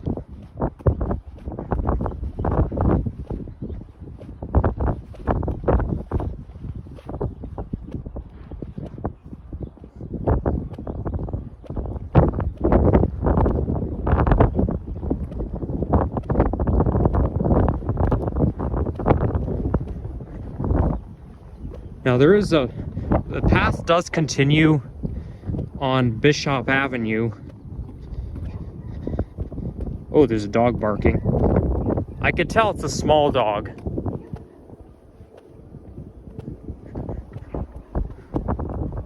So it goes from Bishop Avenue, I think, towards, well, definitely goes towards Bayview. It's the same pathway that I walked along, made a video on April 13th, 2023, when we had that hot weather day. Except there's an intersection, so then I merged left, but I think today I'm going to merge right when I get there. Because if you merge north, you head towards, it goes towards Leslie and Steeles. But I think it makes more sense to go the other way.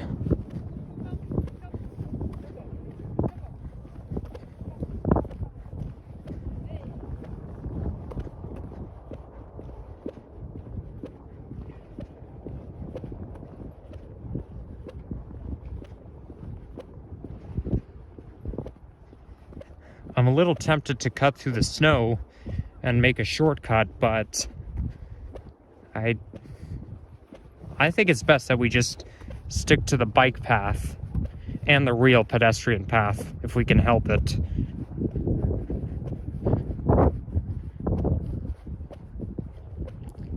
So as you can see, there's some middle rise and a couple of high rises.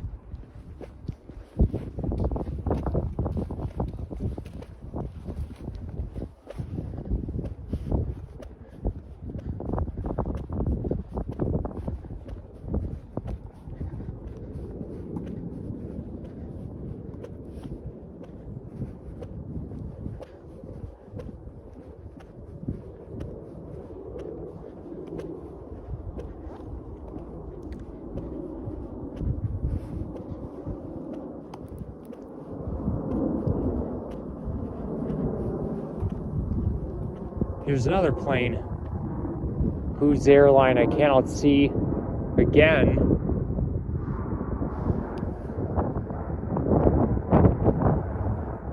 Yeah, well, it's only because it's flying a little bit too close overhead. Because you gotta understand, it's not just distance, it's also the proximity overhead, the overhead proximity.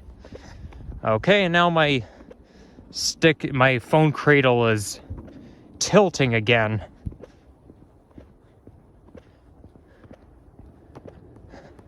I don't know what cause that. I mean, I'm pretty sure I tightened it. I don't know. How can I make it so that it doesn't keep tilting on me? I mean, I can have it like this, but you see, that's no good. I don't want that in the frame.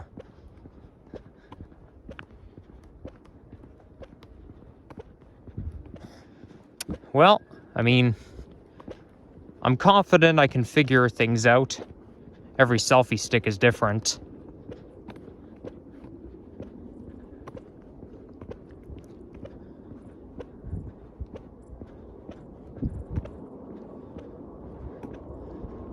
Okay, that must be a flight path. In fact, I think it's the same.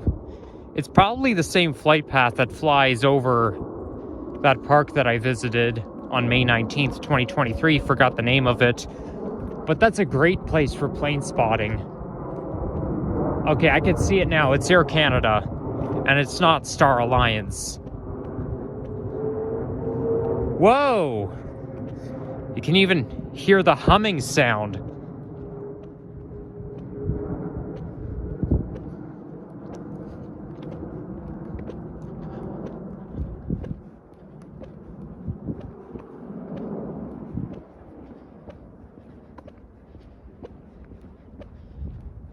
Okay, looks like we're getting closer.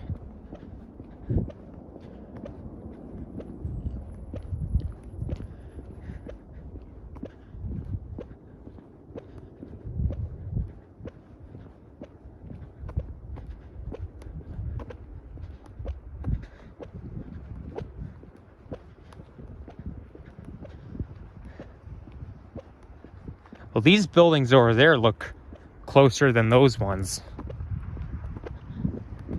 Well, I think there could be some middle-rise apartments or maybe office buildings just west of Yonge Street.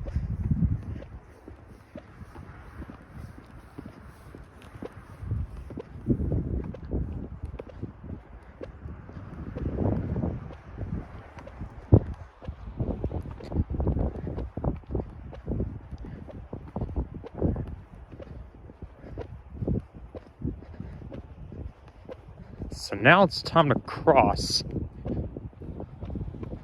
What does it say? Branbrook Street? Brantbrook Street with a T. So next is Talbot Road, which is 800 meters from where I am now.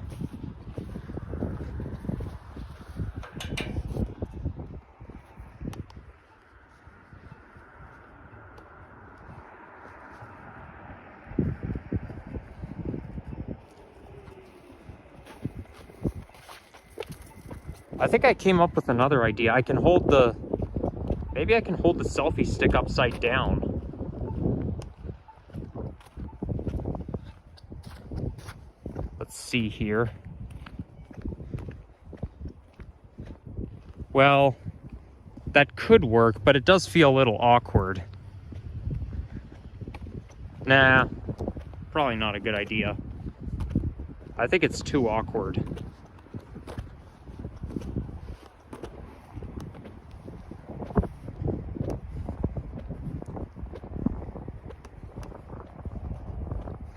There we go.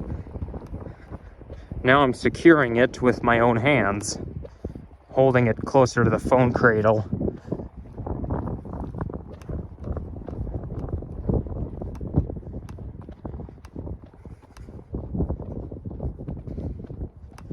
Well, I can't thank you enough for 500 subs. It really means a lot. Like I said at the beginning, I couldn't have done this without you. And yeah, please, I mean, if you like what I do, then hit the subscribe, and I also recommend hitting the bell so that you can get some pop-up notifications for any video I post. From transit fanning to nature walks to walking videos. That's what I like to do. If you like doing what I do, and if you're a nature enthusiast like me, and especially if you like transit as well, then you've come to the right place.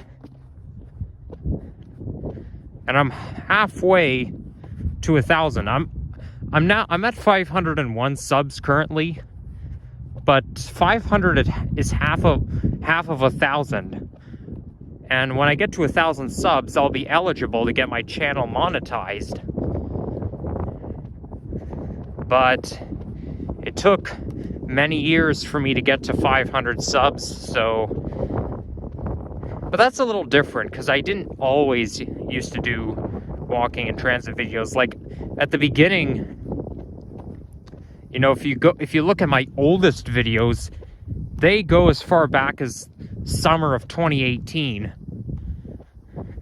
And then debut number 1, or the first era, they were all filmed on my mom's iPad in my bedroom. I was in a different room, actually, but it's basically like the story time, that's mean, and then the general talk videos.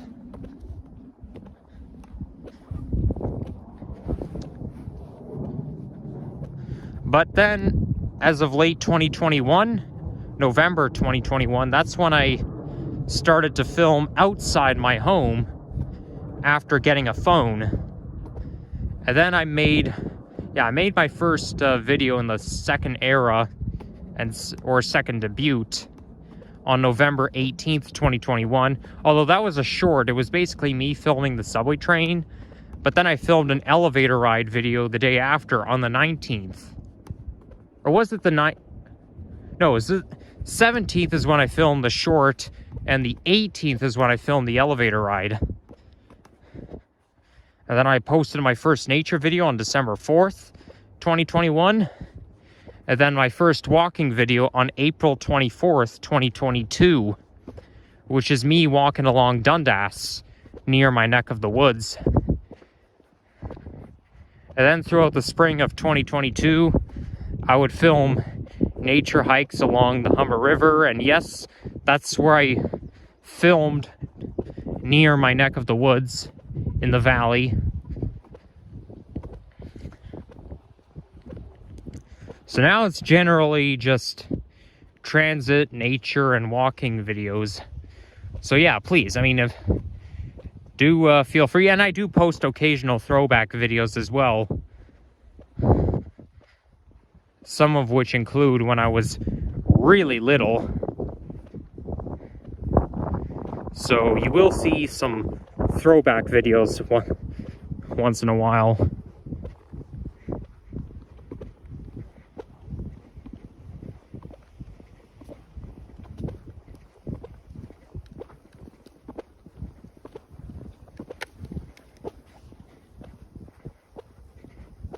Okay, it looks like this looks like a high voltage site over there.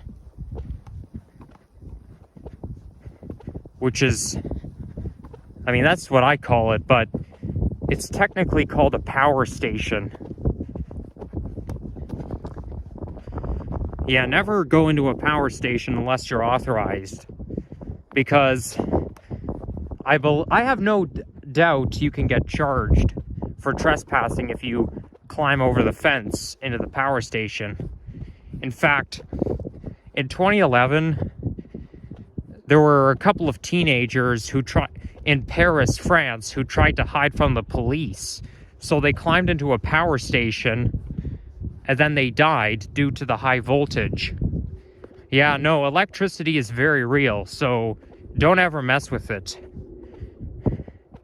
Now, voltage is actually the pressure that pushes current. When you get an electric shock, it's current going through your body. But voltage pushes current.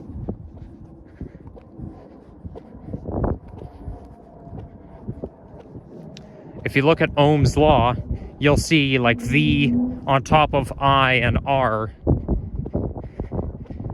So that basically tells you how to calculate the different sources.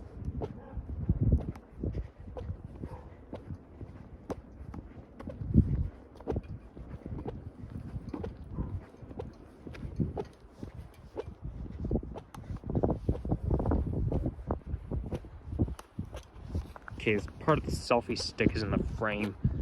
Can't have that.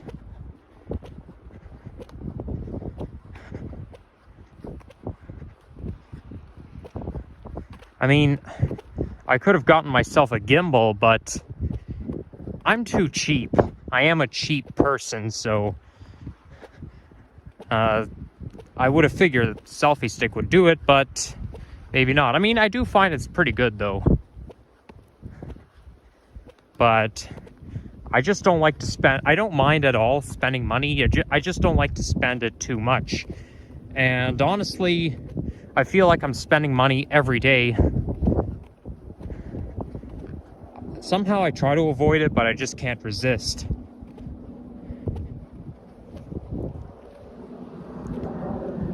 So it looks like we're getting closer.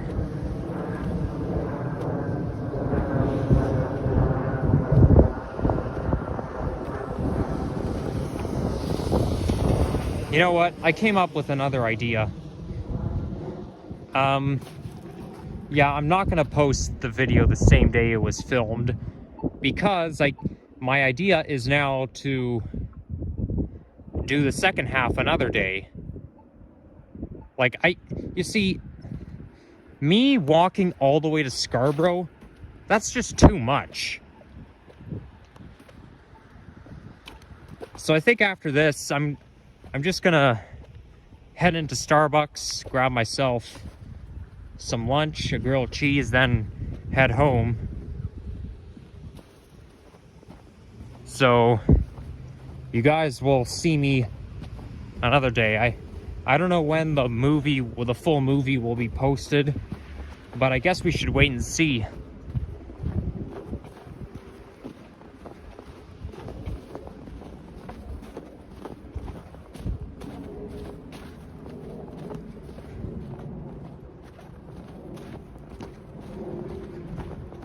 Not to mention my 2-hour Presto window could expire by that time, and I don't really want to have to pay more money today. I mean, I know I'm going to have to load it up pretty soon, but I don't really want to do it today. Starbucks money won't count because it's already on my account. Like, I already loaded up my Starbucks account yesterday. What's that? Is that a dog or a coyote? I guess it's a dog. Coyotes are hard to find. Yep, it's a dog. Well, that's a relief. I don't ever want to run into a coyote. Well, I mean, I wouldn't mind seeing it in the distance, but I don't want to, I just don't want to be in a situation where I'm hiking in the woods and all of a sudden I get a close encounter with a coyote. Otherwise, I'd be scared to death.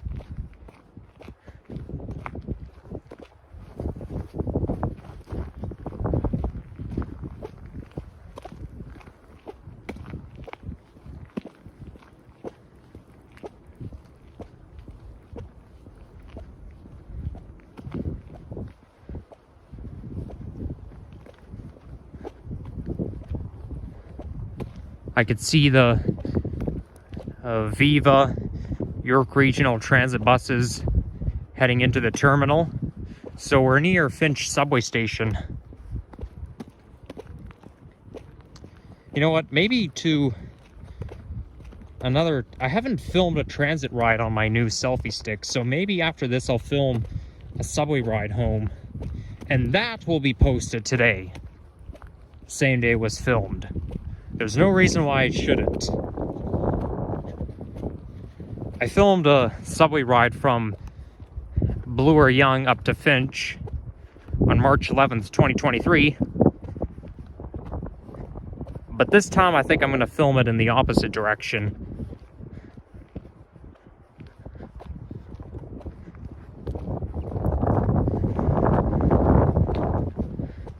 This here is looks like a baseball field. Yeah, it's a baseball diamond.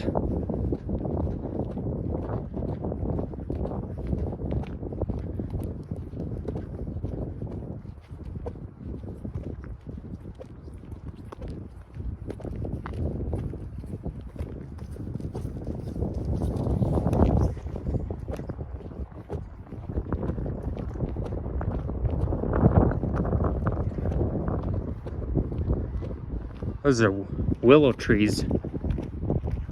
They look quite weak.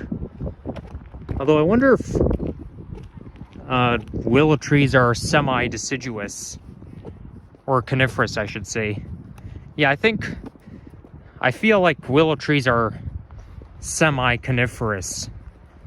I mean, they look slightly faded in the winter, but they don't tend to lose everything.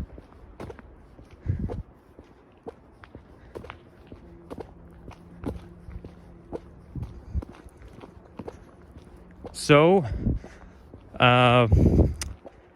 yeah, today I do the West End.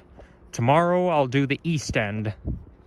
And I can say tomorrow, because this video will not be posted the same day it's filmed. You guys will see it as a surprise.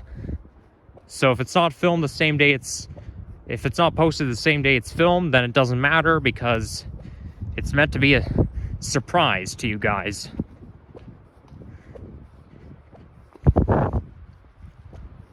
We'll see what happens. I mean,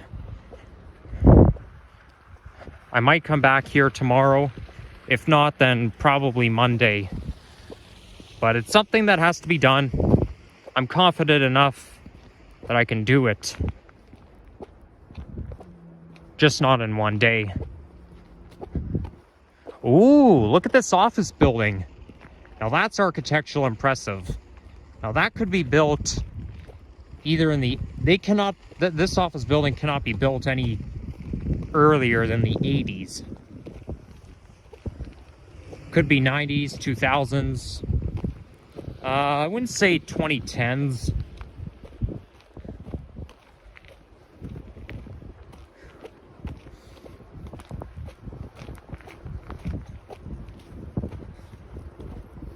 Now these two buildings here were probably built either in the 70s or 80s. There's more buildings that look kind of like this around Shepherd in Willowdale neighborhood. But hey, look at that. We made it to Yonge Street.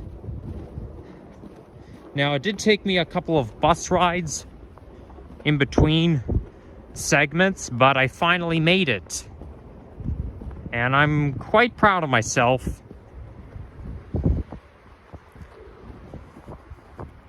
In fact, I think next time I'm gonna walk in the opposite direction and then end off at Yonge. Because, you know, there's a part one is the West End, part 2 is the East End. East End's going to be more interesting given the fact I don't go there that often. I mean, I was in the East End yesterday, filming a nature video and a walking video at the same time. I like the font that the TTC uses. I think it looks really neat.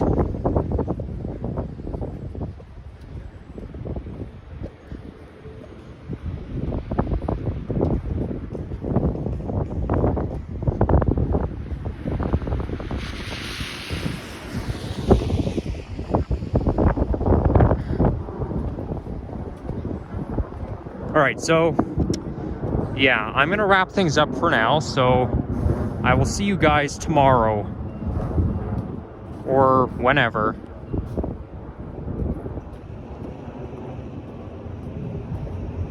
The next day. Hey guys, so it is now 11:03 a.m.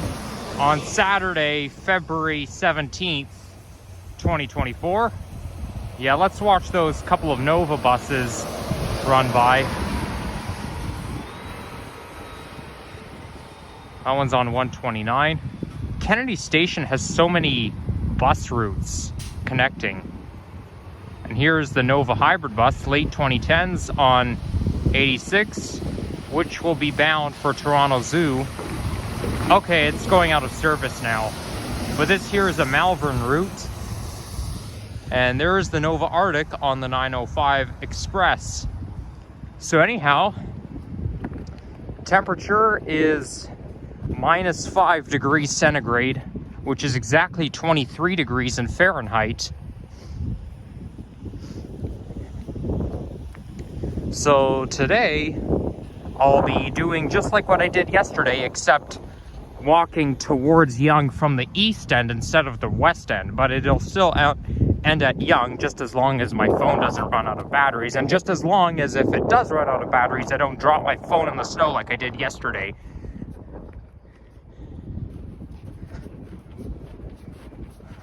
Oh, you think it's funny, huh? I'm just saying that because somebody just laughed as soon as I said it. And it reminds me of that South Park episode, Mystery of the Urinal Deuce, when Mr. Mackey keeps saying, "Oh, you think it's funny, huh?" I just like that so much. But anyhow, I believe this is the Scarborough Hydro Green Space, which then turns into the Gatineau Hydro Corridor. Same name as Quebec's version of Ottawa. Because you got Ottawa, then it's near Quebec, then when you cross the St. Lawrence River or the Ottawa River, whatever it is, you end up in Gatineau.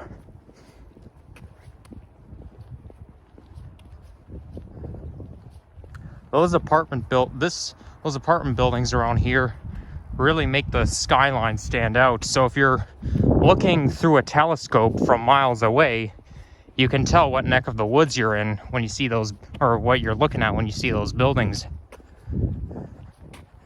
Now this here is the former Line 3 Scarborough RT.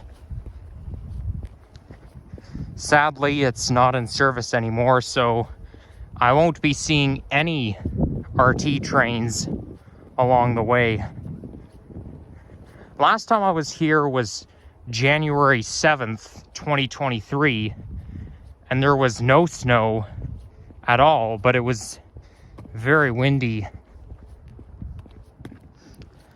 By the way, I'm warmly dressed this time, and as you can see, I'm wearing my winter pants.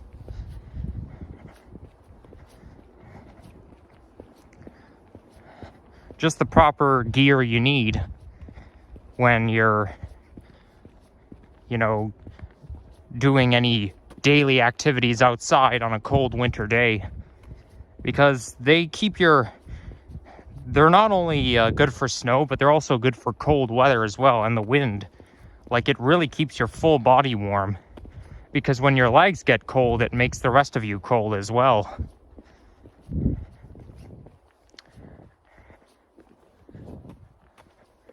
Now, I think I'll take my gloves off for a sec so that I can zoom in.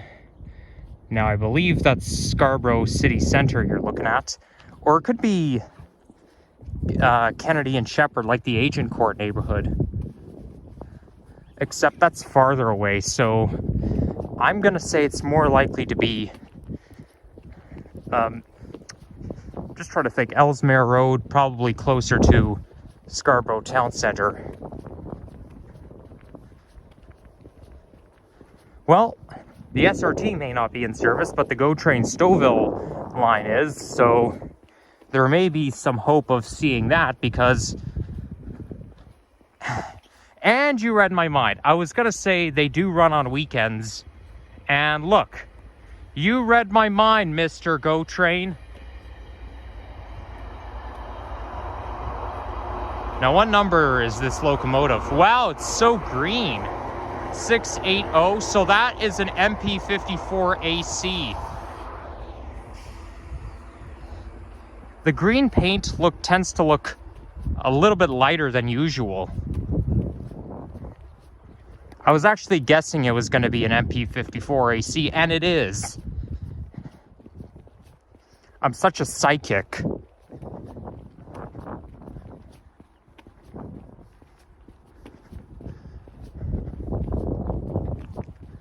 I kind of wish this pathway continued all the way towards Lawrence East, but it doesn't. There's basically a bridge that takes you over to Lord Roberts Park, and then it becomes Jack Goodland Park, and it just merges off.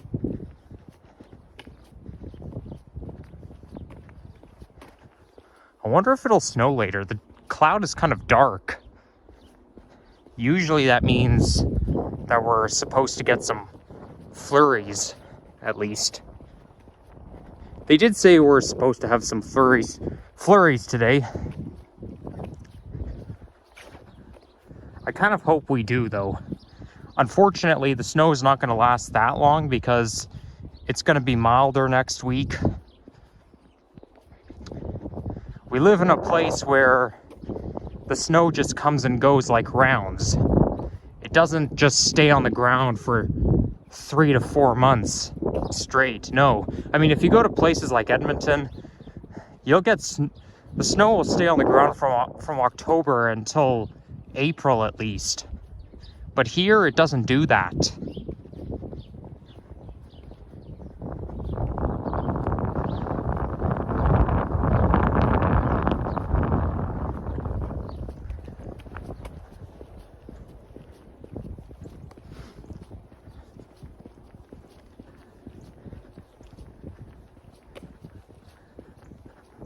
So all those trees that basically line up the fencing for the former SRT corridor and the current GO Stouffville line corridor, they're all coniferous trees. They kind of look like pine trees. Oh, looks like I just saw some flurries coming down. But those trees are all coniferous. And these ones here are deciduous, though there are some coniferous pines in people's backyards. No wonder they call it a green space.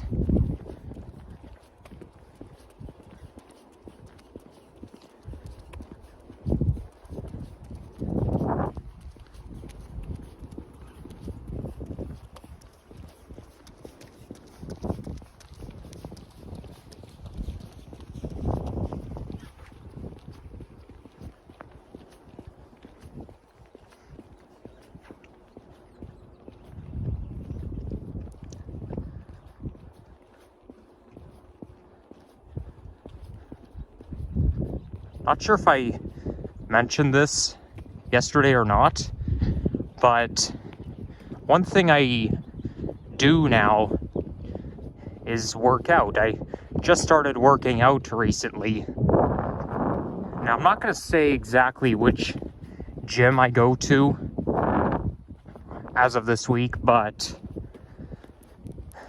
it's quite fun. Working out can be, well, I mean, it's work, but it's quite fun because even though it might feel exhausting or it might feel strenuous, it actually feels good afterwards. Like, okay, you may be running on the treadmill or riding the bike, doing the elliptical trainer, and then you're panting like a dog when you get off. But as long as you drink water and stay hydrated, you'll feel good afterwards. And then the strength training. I tried the abdomen training. Like, there's a particular gym equipment that helps with your abs. But the thing is, though, I find it nauseating. The digestive system is vulnerable, so any blows to the stomach can make you nauseous. So, therefore, I don't like the ab training.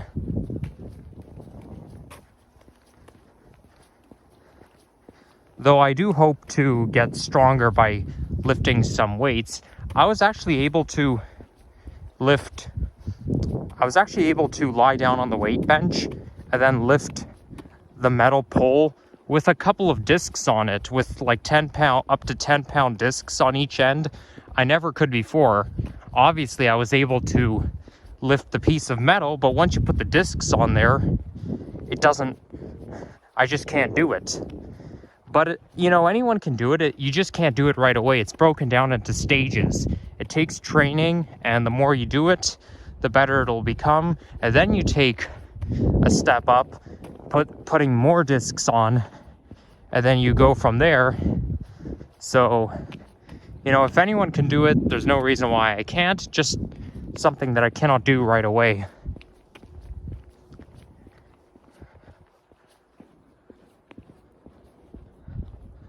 Okay, so now the path is about to merge off into Jack Goodland Park. And then we'll be crossing Kennedy Road and then hiking all the way towards Eglinton. And I'll explain the rest later. I think I'm also gonna walk through the Leaside Spur Trail. And then right through the Finch Hydro Corridor along the same path that I hiked on April 13th, 2023.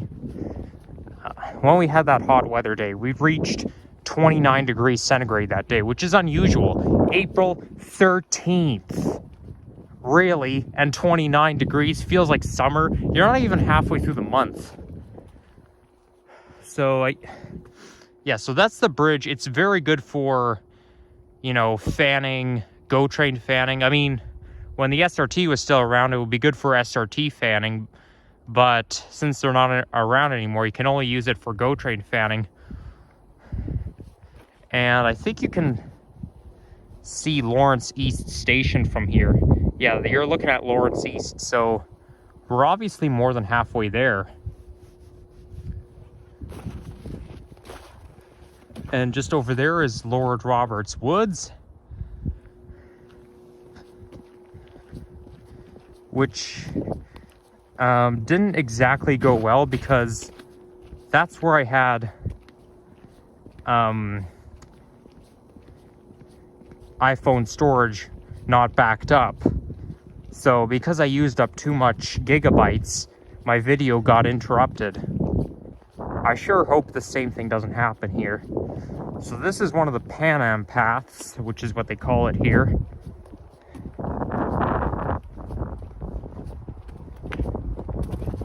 So there's Jack Goodland Park with a baseball diamond. Is there a playground here too? I don't see any playgrounds. Maybe there isn't one.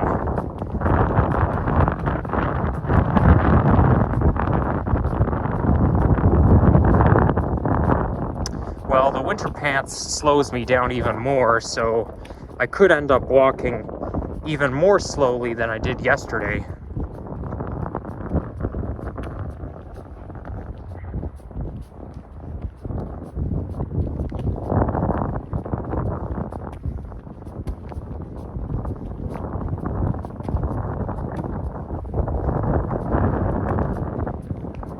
I just saw Nova bus fly by. It's probably on the 43 because 43 is operated by McNichol Division. Yeah, we'll get there eventually, but we'll be crossing Kennedy Road and continuing on the Gatineau Hydro Corridor.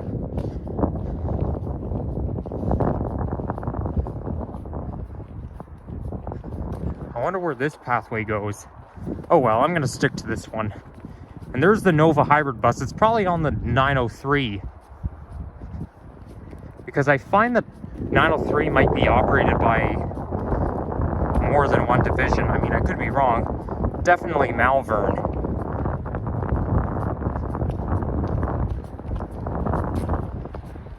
Oh, there is a playground. Okay, well, I kind of thought there would be, so I just didn't see it very well in the distance.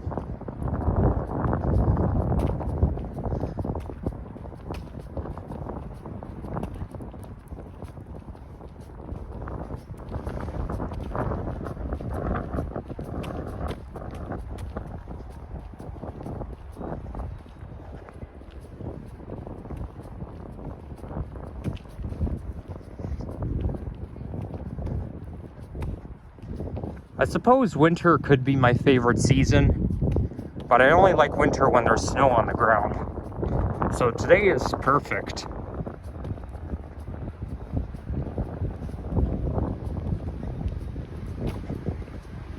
Oh, there's my favorite type of bus, which is probably on the 903. NG Hybrid, classic livery, which came out in the late 2000s.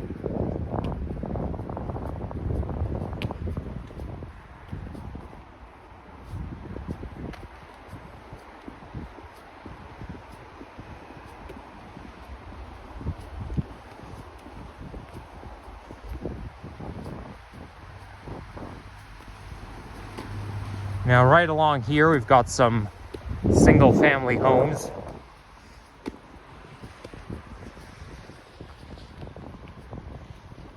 Maybe low income or middle class.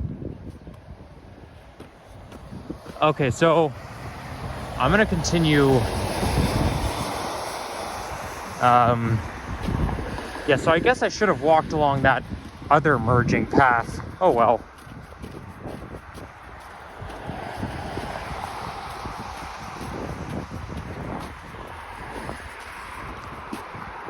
I just have to cross the lights to get to the other side.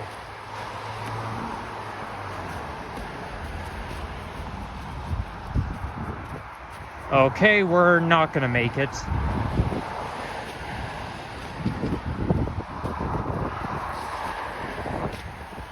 Yeah, I mean, you got to, in order for this light to change, you have to be able to push the button before the red light. So now I have to wait even longer. Okay, well, I'm gonna pause the video for just a sec. You see, this light has changed, but this one, yeah, no, it's because I didn't push the button on time. Oh well, I'm gonna pause, come back.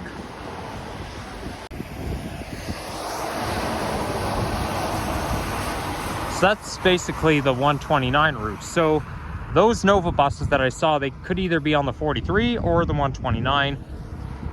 This one here says bicycle path won't be cleared of snow. Well, they kind of lied. It is cleared of snow. Only thing is though, it's just narrower. I've never walked along this path, and I actually meant to do this all along. In fact, I meant to do it the same day I went to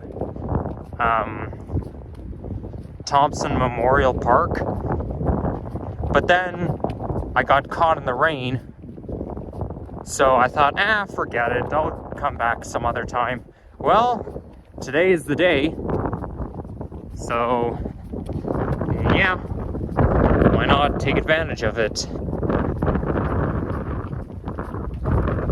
Whoa, wind's kind of picking up. Well, who knows, maybe you can keep yourself warm from wind. The thing you can't really keep warm is your face, right? The face is always going to be cold.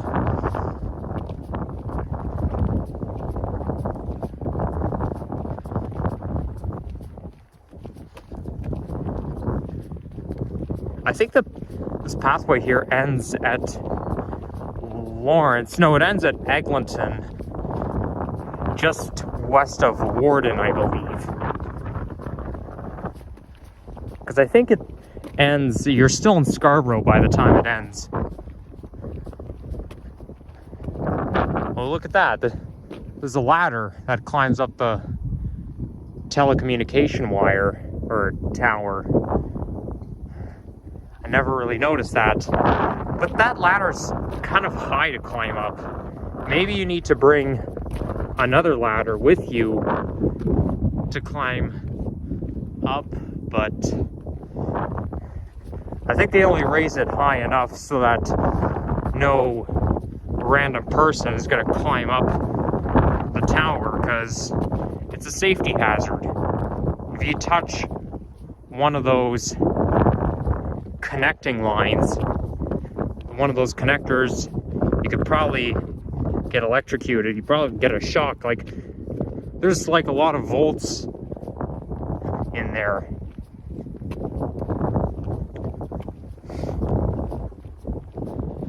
Givendale Garden Plots? Huh. Interesting name.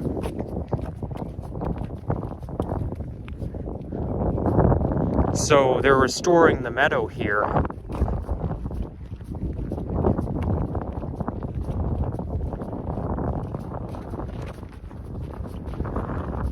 So really, this is all the Pan Am Path, and this here is the meadow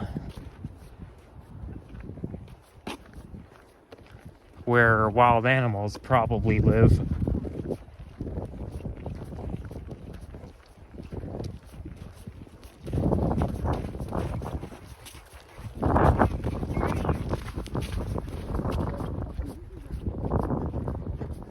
get a pretty good view here. That's the thing I like about meadows. There's not as many trees in the way, so nothing's really obstructing your view. And I feel like I can see Yonge Street from here. Well, barely.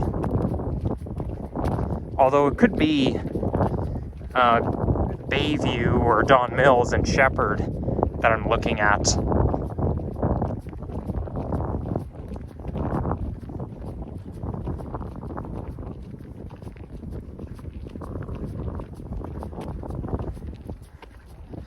So after this, after I make it to Eglinton, I'm gonna have to get on a bus and take it a few stops, because the Leaside Spur Trail is quite a distance from where this Pan Am path ends.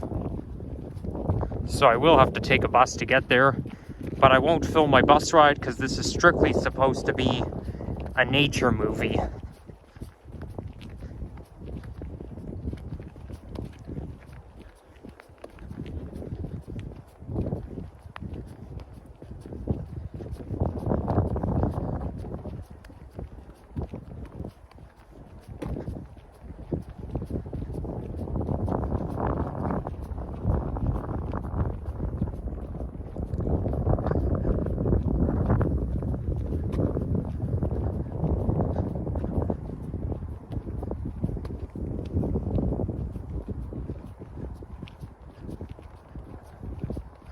First I thought it was a bus, but it's actually a truck.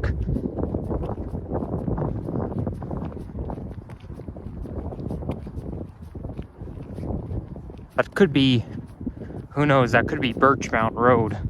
Because I think Birchmount is just a little bit east of Warden.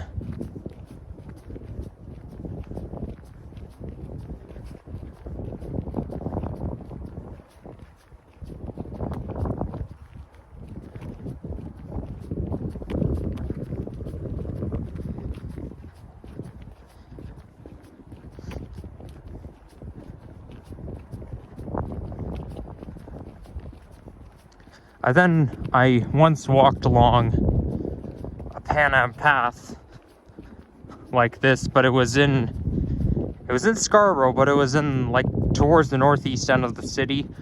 I didn't film a walking video along the pathway. That was on September 3rd, 2023, the same day I went to McNichol Division Garage. I don't exactly remember why I didn't film a video walking along the Pan Am path there, but I'm guessing it's because I was worried that I would have nothing to say and that I'll just keep on mumbling and mumbling, saying the same things over and over again. Therefore, I end up wasting my breath.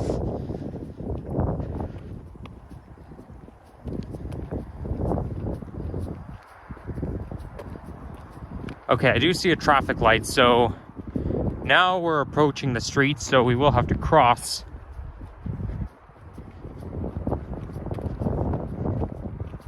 That's probably Birchmount Road.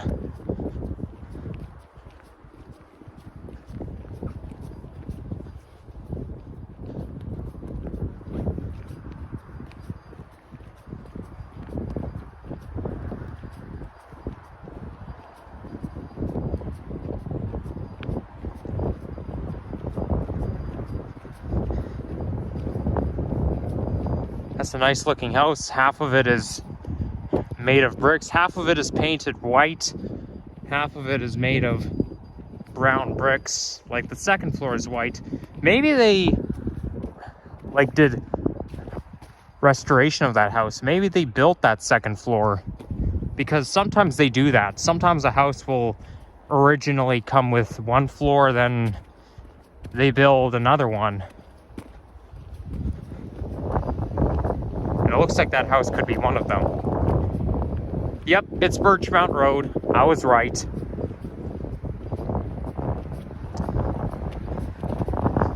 One time I went to a Mandarin restaurant which is right on Birchmount and Eglinton, back in September 2022. But I actually had Mandarin, 13 days later, or 15 days later. So really, September 2022 is kind of Mandarin month for me. They have a pretty good buffet. You get to pick and choose your food. And I'm not really a huge fan of Chinese food. I mean, I used to not like Chinese food at all, but now I do. I think I like the soup. One of the soups there.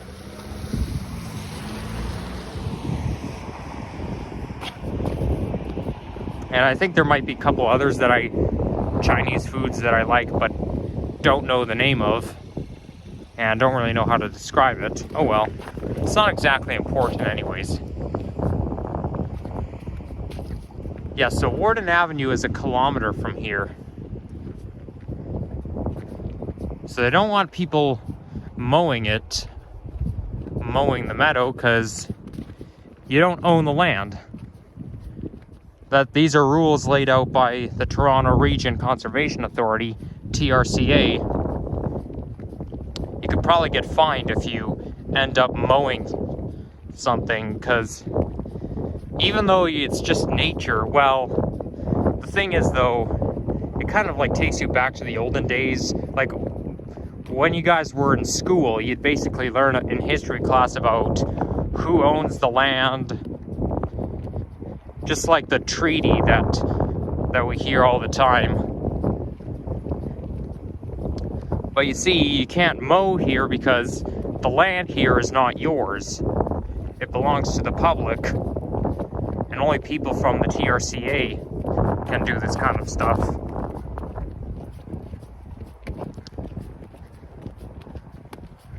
Just like how you cannot consume alcohol in city parks. Although they were talking about it a few months ago, maybe lifting that rule. But somehow I feel like it still applies.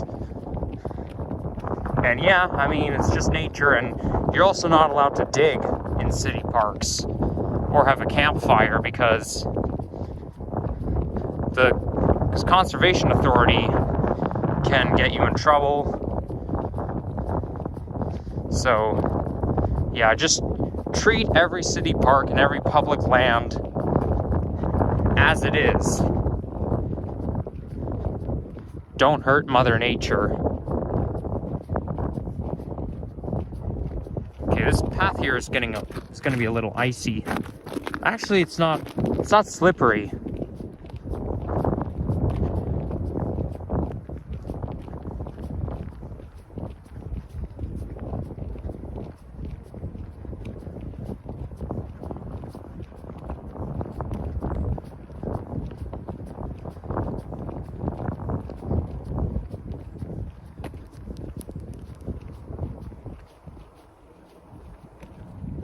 So now we're walking by an industrial site. Now this here is a self-storage facility. And this might be a factory. So we're now hiking through an industrial area. I mean, let's face it, Scarborough is very diverse. It's known for its Chinese culture. Like, Scarborough is very Chinese and very industrial.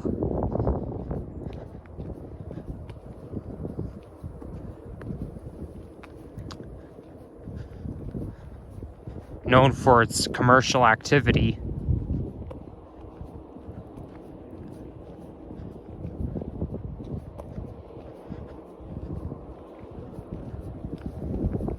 I can hear a fan going off. It's probably from one of the factories there.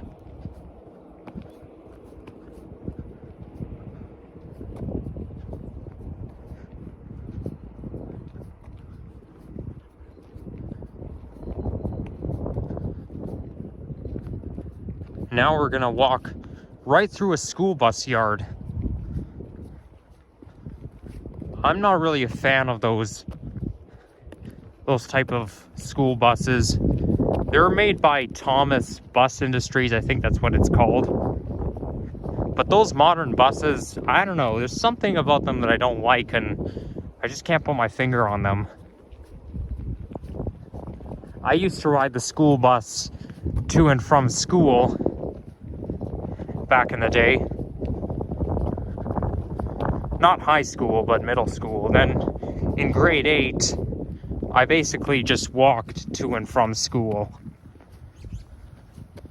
I know it's kind of crazy because my school is not far from my home, or my old school is not far from my home, but I still rode the school bus anyways over the years. Between grade 2 and grade 7. Although I'm not exactly a fan of school buses because, like, I don't exactly enjoy riding on them because there's like strict regulations. Like there's no freedom. The driver has a say in what we do, and they don't allow strong language. I mean, you can swear on a TTC bus, but you can't swear on a school bus. And I used to think, well, that's not fair. I mean, school buses and TTC buses are both fall under the bus category. I mean, what do you think? TTC bus driver is going to pull over on the side of the road just because somebody drops the F-bomb? But with the school bus, I find that getting home on time is a privilege because I've seen YouTube videos. Sometimes I like to watch YouTube videos of the bus driver getting mad. And some of them even threaten, and they say on Quora that drivers have a right to turn around and take kids back to school if they're not behaving themselves. I mean, really, getting home is a privilege? I don't know. I understand it's a safety concern, but home is the hub of our life. Home is where we eat, we sleep, we use the bathroom. So why should getting home be a privilege? I mean, I bet you if the bus driver were to turn around and head back to school, that would escalate chaos. Every kid would be screaming their head off saying, no, don't take me back, take me home. In fact, it actually happened anytime the bus driver had to deviate from his route.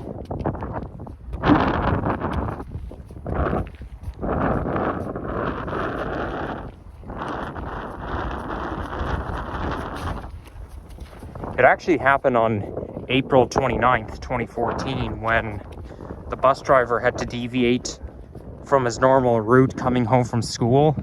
And I started to feel all panicky, and a lot of the kids were freaked out by it. I mean, I understand that. Children are vulnerable.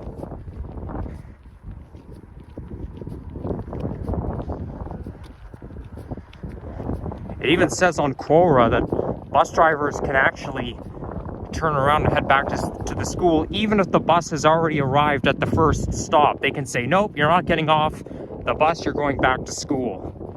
I mean, they should allow kids to get off the bus because it's their stop. That's where they live.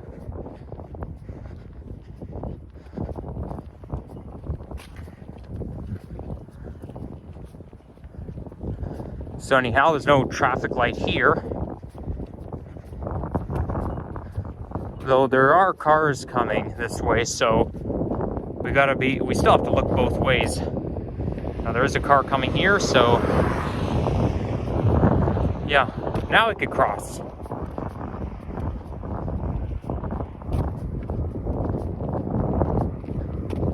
So we're more than halfway there.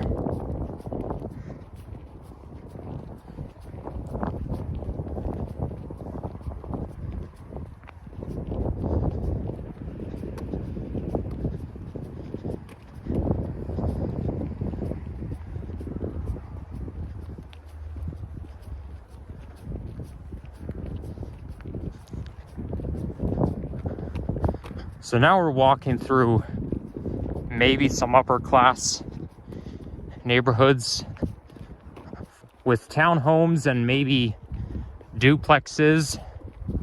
Well, actually, I think those homes might be semi-detached. Like this one right there. This one is basically just a single family home, but I like how the bricks are gray. I think gray is my favorite decor color. Like I like when the furniture is made of gray. At home I have an antique decor made of oak and wood. But when I get my own place, I'm gonna get modern furniture because I'm a 21st century lover. The best place to get modern furniture is either Structube or IKEA. But you can pretty much get modern furniture from anywhere. But IKEA strictly sells modern furniture. You can't get antiques at IKEA. I think the oldest furniture you can get there is probably made either in the 90s or the 2000s. But it doesn't get any older than that.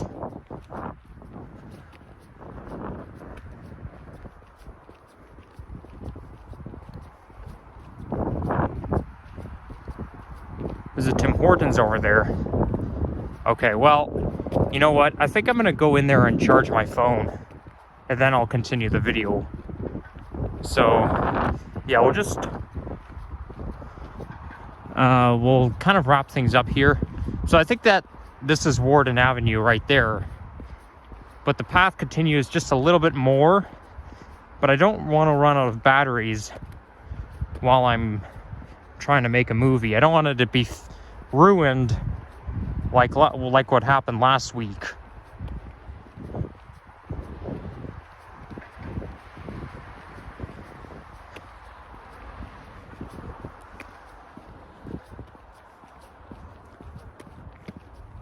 So this here is Storage Mart. So that might have been a U-Haul dealer that we walked by earlier.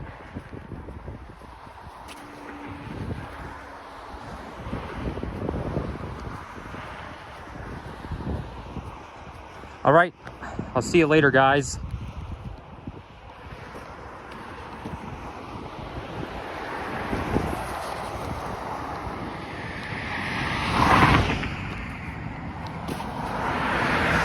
Actually, I'll cross here first.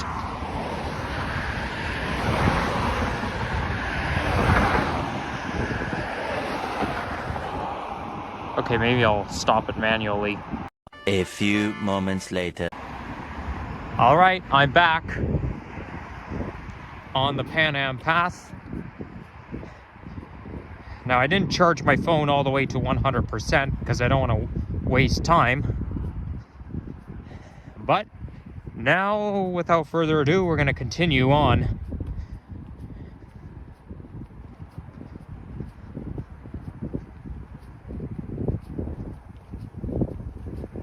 So the terrain here is made of grit.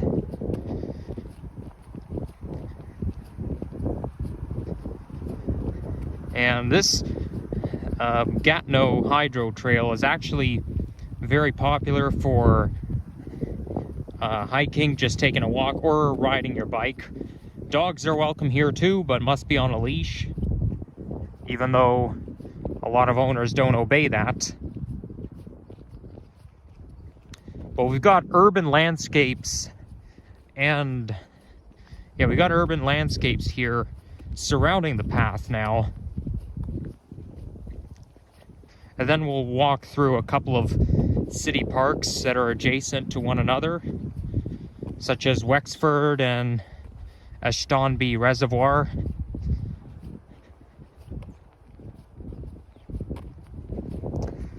So this whole path runs 10 kilometers and takes an average of an hour and 58 minutes to complete.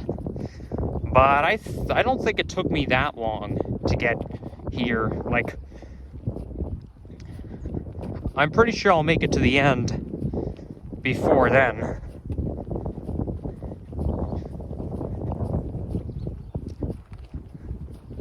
And I feel like some salt got in my boots. Oh well, it happens all the time. But you gotta be careful, because winter salt is corrosive.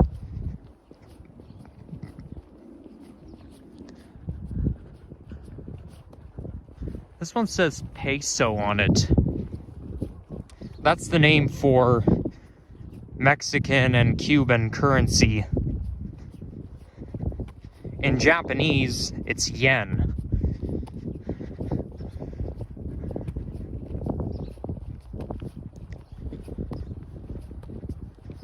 So now we're about to head south. And I could see the Golden Mile neighborhood in the distance.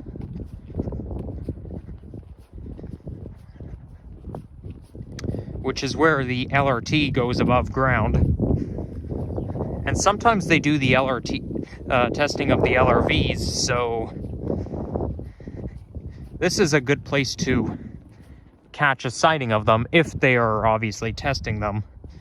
The only time I saw an LRV being tested was just near Mount Dennis Station several months ago. This one here says read between the power lines, look up closer. Where?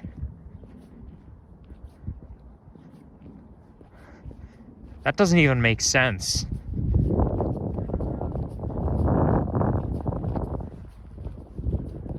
So I think that's Pharmacy Avenue in the distance. And this here is Eglinton.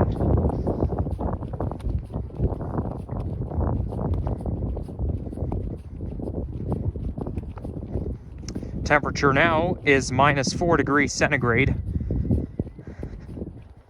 So it's kind of on the rise gradually.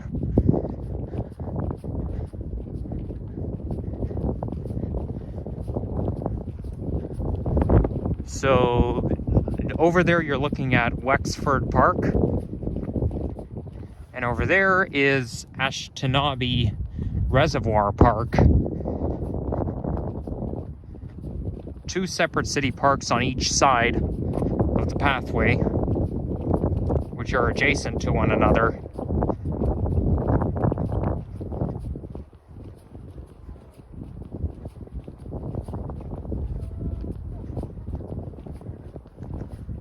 Now, Wexford Park looks mostly to be a sports field.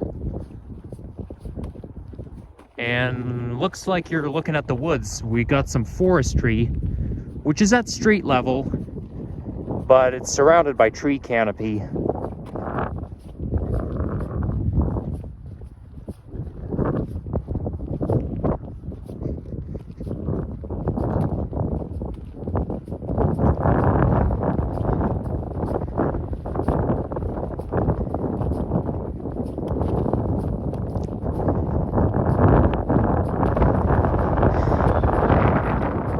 It feels colder when the sun is not out. Because now you're just stuck with temperature itself and wind. Oh, I can hear a kid screaming. There's somebody tobogganing. That's what they call a bunny hill. It's not very big. Kind of makes sense. You don't really want little children to toboggan down big hills. That can be a little dangerous.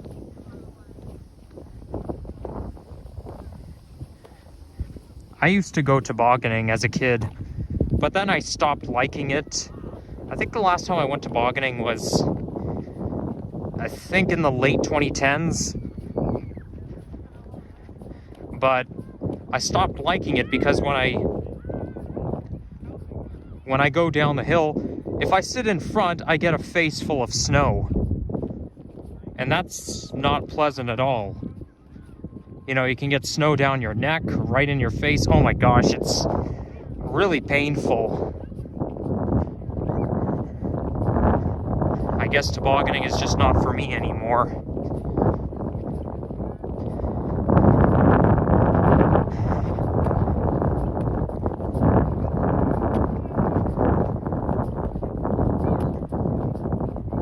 See the park sign from here. I bet you it says Wexford on it.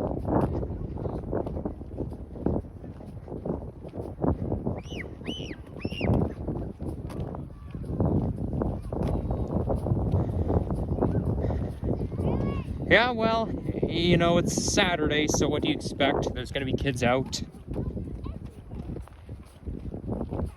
The paths aren't really that busy.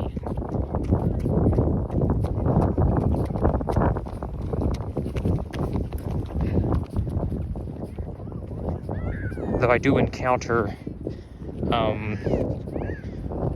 some people, whether it's a weekday or a weekend. I guess I must be pretty lucky.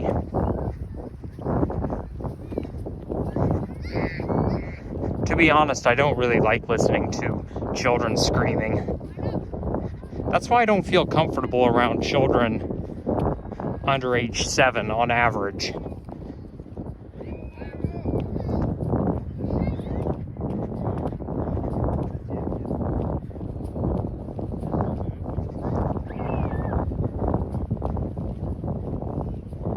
So here they build some natural gas pipeline underground. I wonder what that is over there. Looks quite interesting.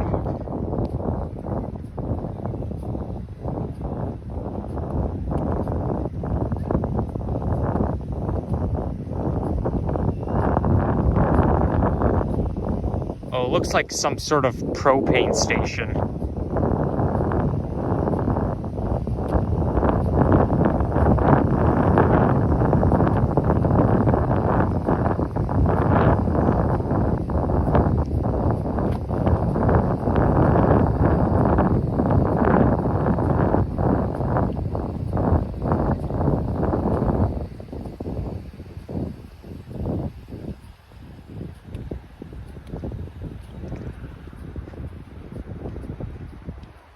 I wonder if that's Victoria Park Avenue. I mean, maybe it goes past Victoria Park. I don't know. I don't exactly remember.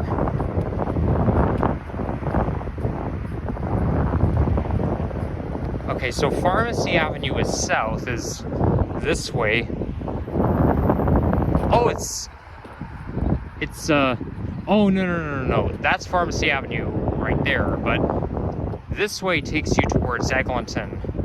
So obviously by the time I complete this particular trail path, I'm still in Scarborough. Next trail exit is Victoria Park Avenue for 450 meters. So this is Pharmacy. Okay, let's cross.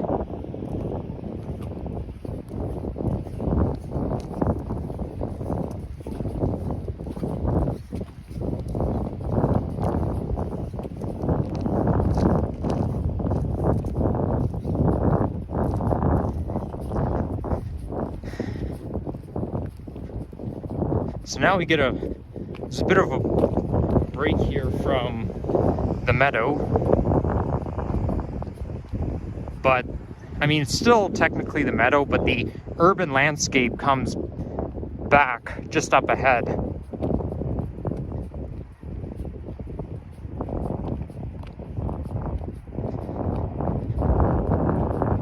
And the sun's coming out.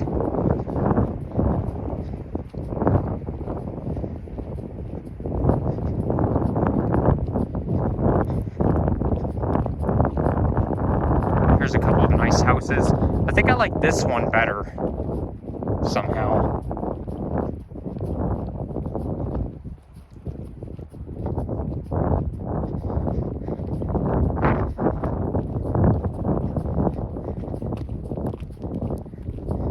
Over the years, I always wanted to live in a big house because one of my classmates from middle school lived in quite a big house. It's like more like a castle, really, but you know, we can't have everything. But it even said in the Holy Bible, under the 10 Commandments, be satisfied with what you have. You may not be jealous about the big house your neighbor lives in. I mean, it would be really fun if I lived in a big house. That way I'd have more privacy.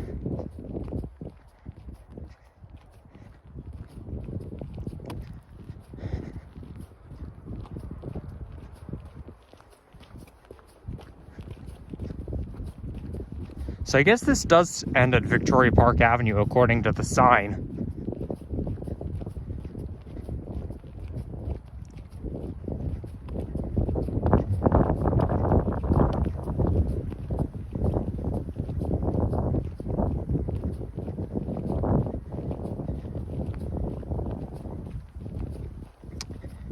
And here we go with the winding road again.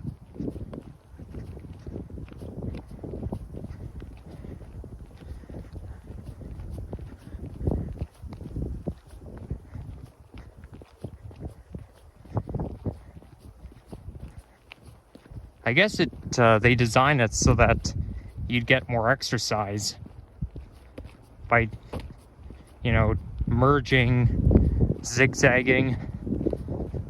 Because that way, I feel like, somehow I feel like you get slightly more exercise that way.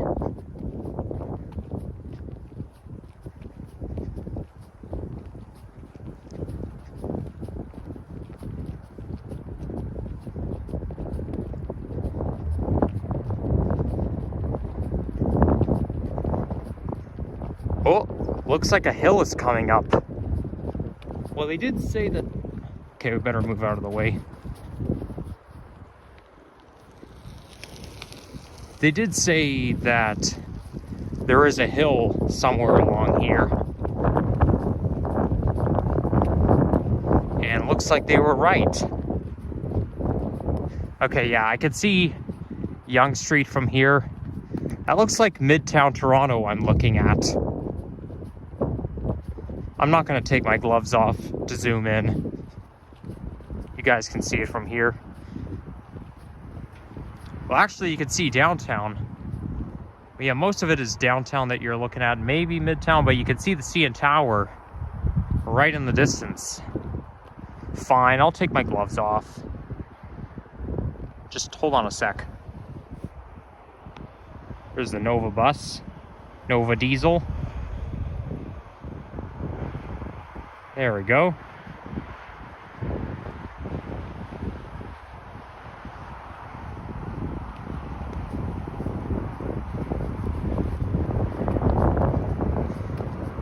So that here must be Victoria Park Avenue.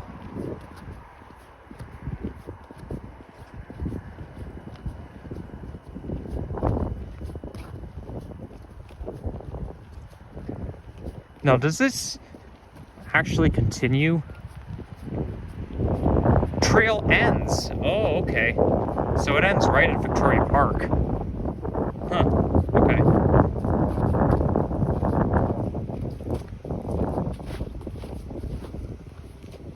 Well, then I guess I'm just gonna pause for now, and I'll see you guys a little later.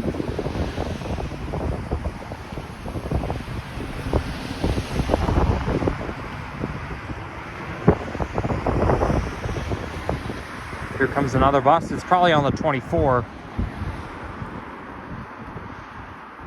Let's watch this bus go by. Yep, Victoria Park, heading towards Steeles.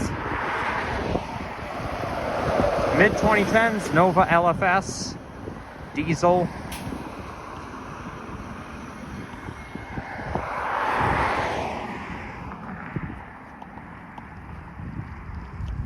Just trying to turn it off using the selfie stick. Doesn't calibrate for some reason.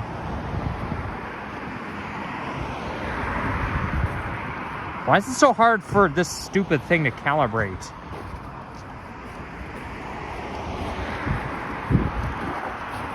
I hope it still works.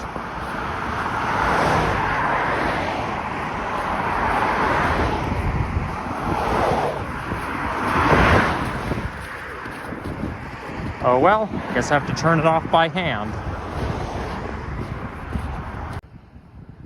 Alright, so I am back. Apparently, it's part one of the trail that ends at Victoria Park Avenue, which runs right through Scarborough.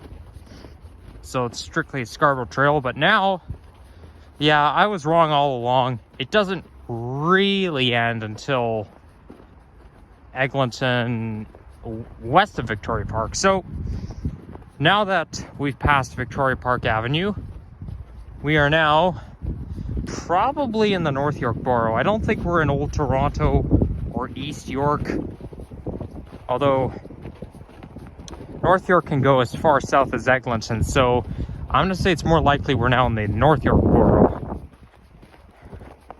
I see what they're talking about. So the Gatineau Trail basically ends right at Victoria Park. This is not the Gatineau Trail I'm walking along.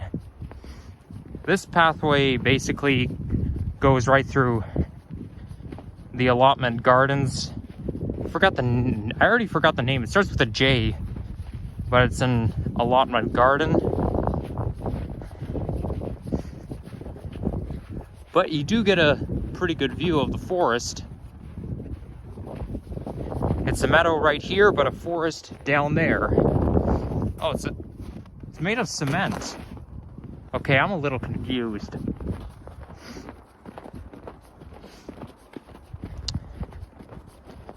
I guess what they meant was part one ends, but you don't see the actual pathway. Here, they don't do any winter maintenance. They leave it as it is. But the other one, east of Victoria Park, they do winter maintenance. That's a nice community garden.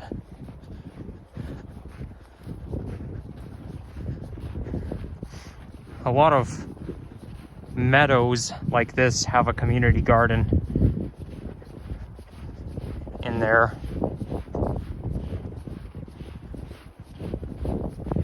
So now I'm trudging through snow, which is quite pleasant, but it's gonna slow me down.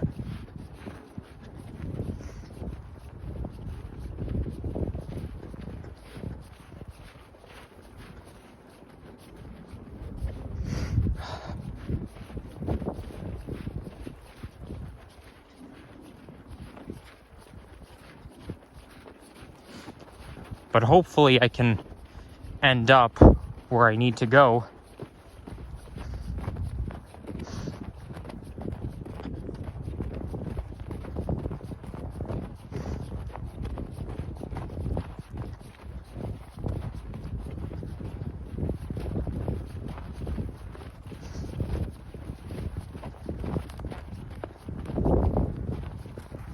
Well, that's actually not that much of a garden. I mean, I guess it is, but because it's winter, there's nothing growing there.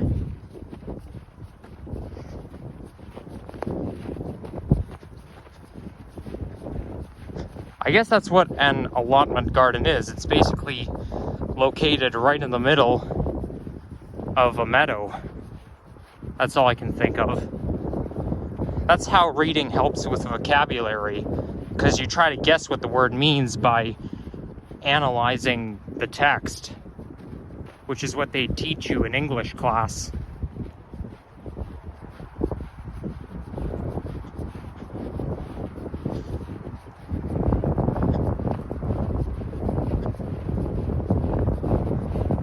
So now we're going downhill, we're slightly downhill, so that's quite nice.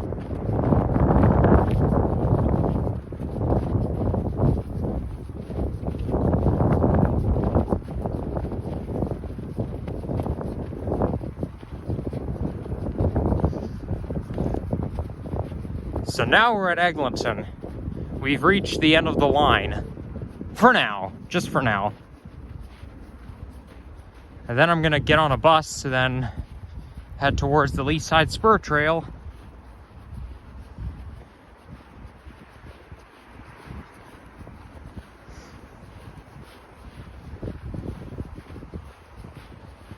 I wonder what station is that? Okay, that's not a station, my bad.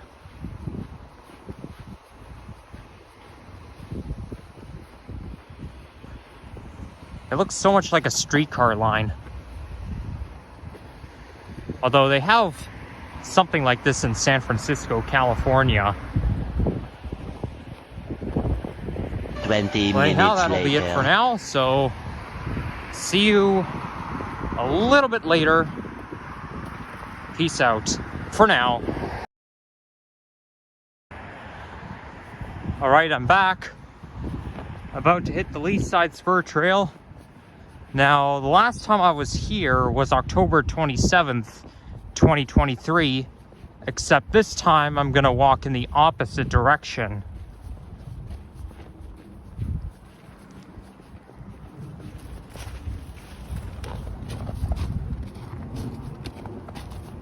We've got some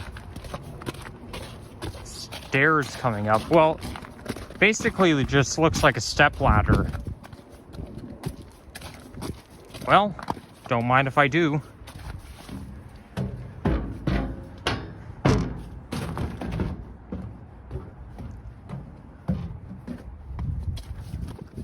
So I believe we're in the North York Borough. I just came from Scarborough and I took the 34 bus a few stops to get here.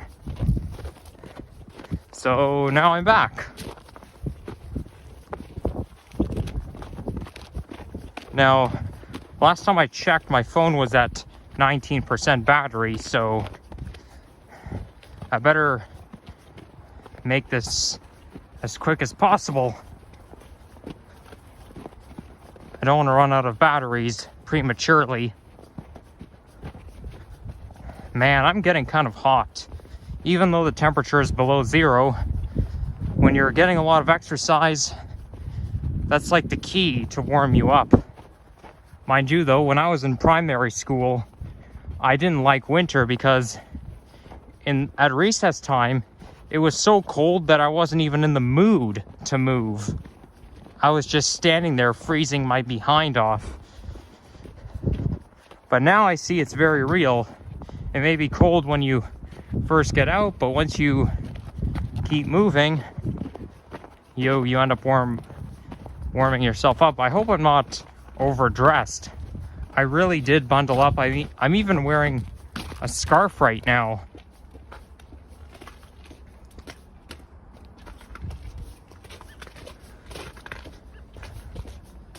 So we're walking right through the edge of a site, a commercial activity site, to get to the nature path.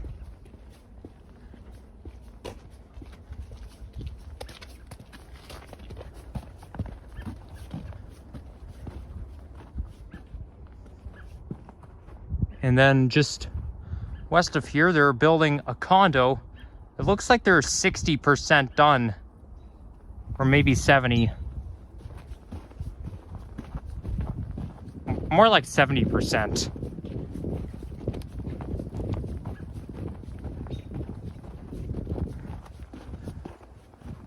So this here is a dead end, so we're gonna go this way.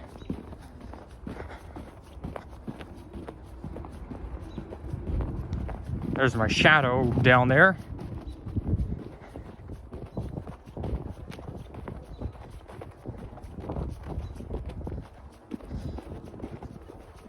So this is Leaside Spur Trail. So it basically goes towards Lawrence, and then it goes towards York Mills. So after Lawrence, there's like a crosswalk onto the street, and then it continues up to York Mills.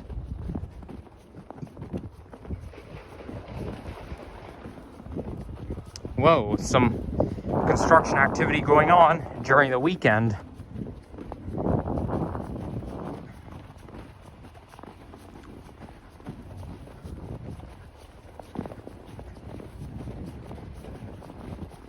So they didn't clear the snow off here. So obviously there's no winter maintenance. It's all covered in snow, although there are some patches where you can see cement. But really, you're walking on powder. Ooh, it's a nice looking bird. Now this here is a power station.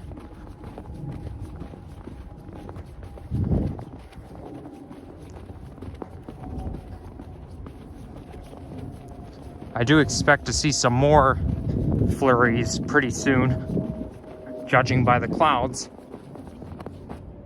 Although the clouds are coming from the south.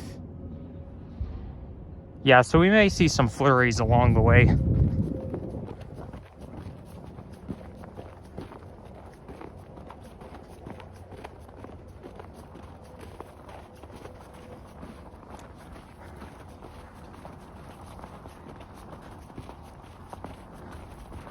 Now I'll have to walk briskly so that I can continue my video. We cannot dawdle. I'll kind of, you know what? I think I'll stick to maybe rather than trudging. I might as well just walk right through the hard beaten path. Because really, if you're walking like right through there, you're creating a lot of footprints, but not so much here. It's kind of all stable or solid. So I think if I stick to the solid path, that might speed me up a bit.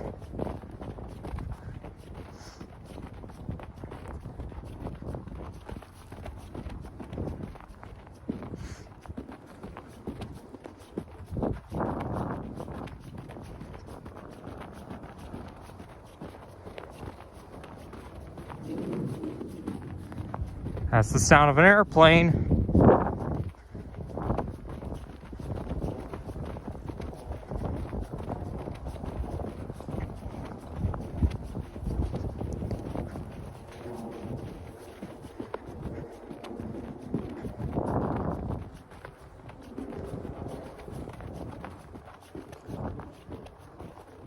But since this is not Etobicoke, there's no hope in being able to see the airlines.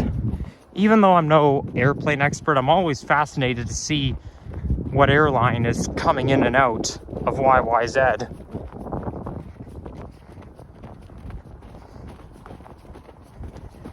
One of the best spots for plane spotting is Humber College North Campus. Although it's also it's right underneath a takeoff path, flight path for takeoff. So if a plane's taking off, you may not be able to see, it may be too overhead to see the airline unless the logo is on the belly.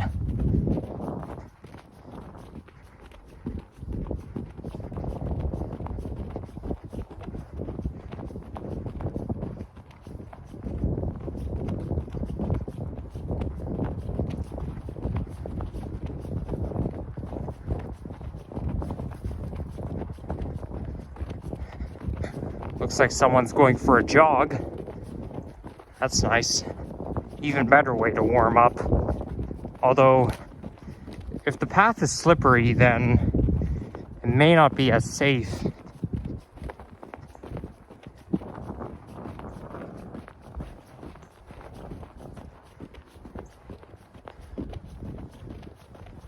You know what? Maybe I'll undo my jacket a bit. Just slightly.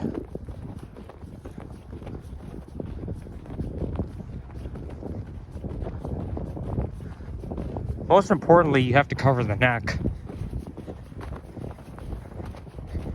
But I'm not really sure if the neck is most important. Maybe if I uncover my neck a little bit, then I can maybe cool off. I'm not going to take my toque off though. My ears are sensitive to cold. Besides, I want to keep my identity on me.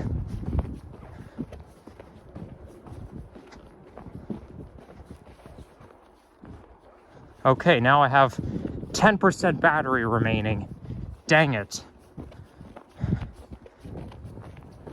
Well, I don't know what I'm going to do now. I mean, there was a Tim Hortons on Eglinton, so I don't know why I couldn't have popped in there and gave my phone another blast of batteries. I guess I should have stayed longer and let it charge to 75% rather than just 50. This here sort of reminds me of the Beltline Trail. I think it's because the fact that there's mini forestry surrounding the terrain. That could be it. And it's basically cutting right through neighborhoods, so you're not actually in a forest, nor is this a hydro green space.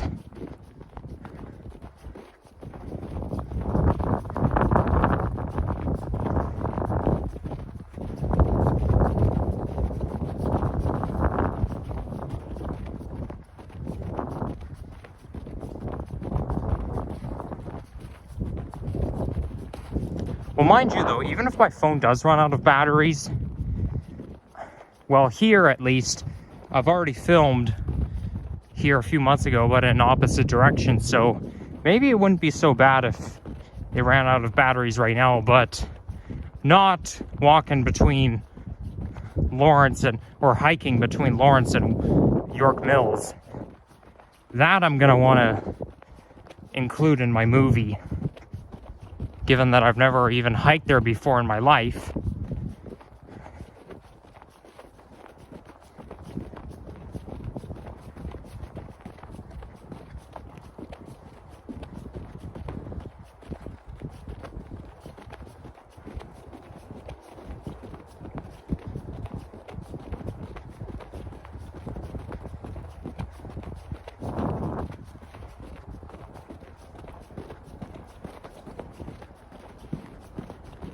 But you know what? I could see a landmark with I think there's like a sign right in the middle of a circle. That's basically a landmark. So I'm getting closer.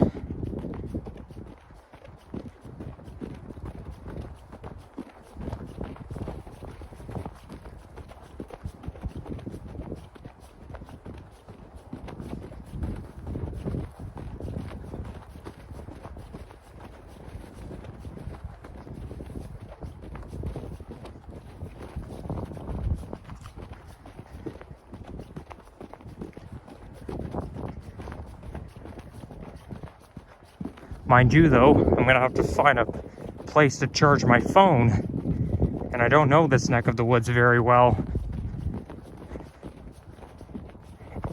And I can't really get around without using the Maps application.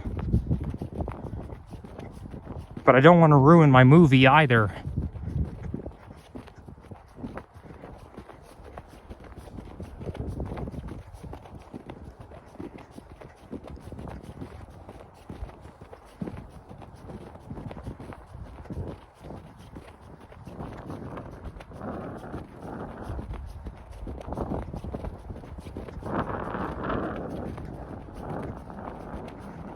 Try to walk a little faster.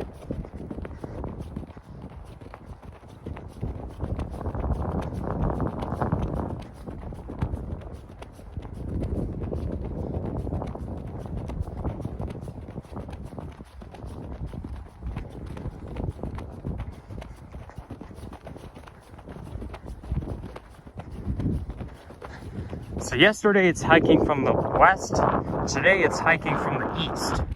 That's how I'd put it.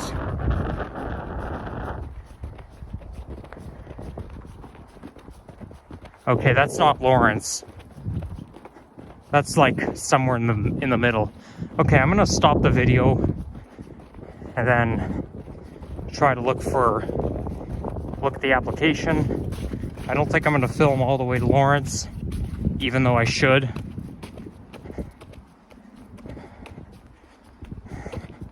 Okay, I'll be right back, guys. Be right back. Okay, maybe I'll keep filming just a little bit longer until my phone runs out of batteries. Luckily, there is somewhere nearby where I can charge my phone. We're not too far from Lawrence.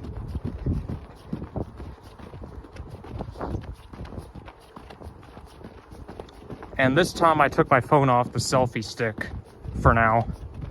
I'm a little too lazy to put it back on.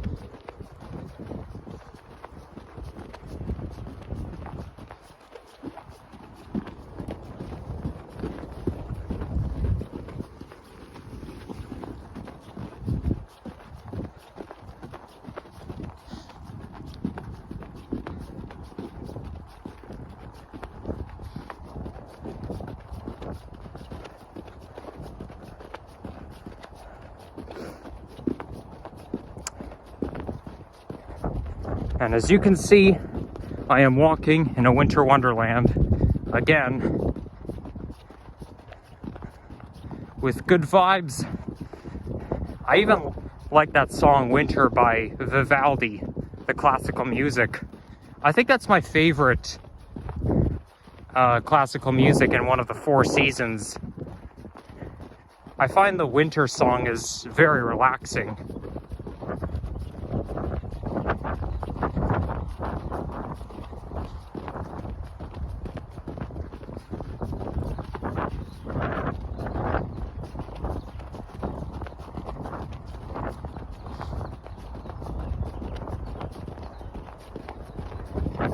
I'm actually a little tempted to go to Alaska or the territories.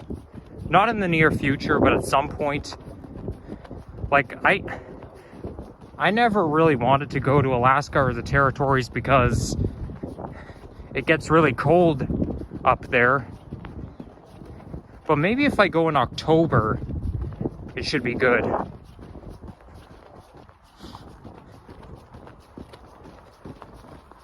I don't really want to go there in summer because they have no snow there in the summer.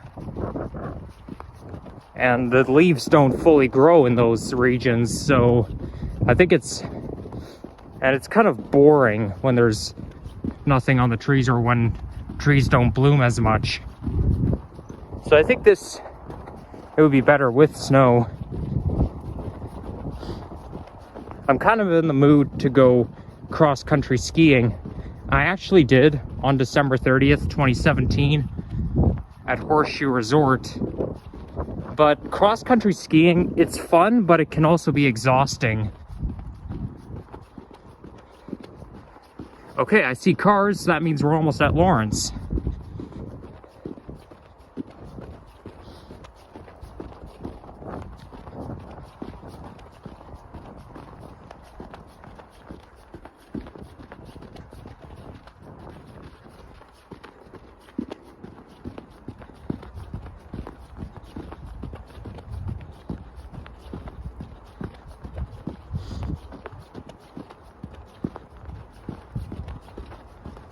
Yeah, so I'm going to take a break from here, then I'll come back a little bit later.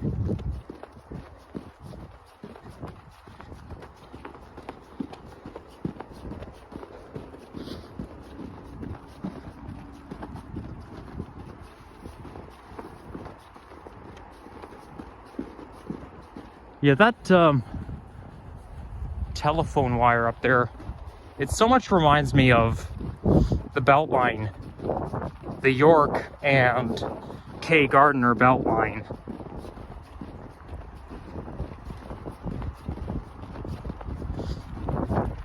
They're actually proposing to build a Beltline bridge across Allen Road, which is pretty interesting. That way York and K. Gardner will be connected together.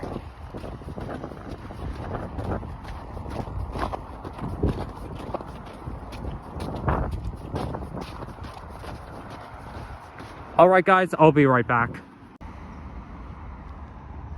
All right, I'm back.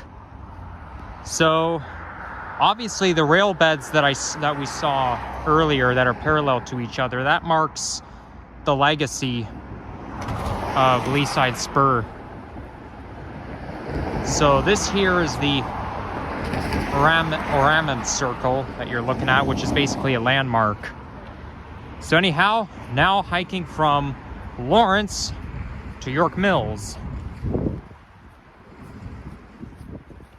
So apparently the reason it has the same vibe as the Beltline Trail is because it used to be, this here also used to be a former rail, this is a former rail line, just like Beltline Trail.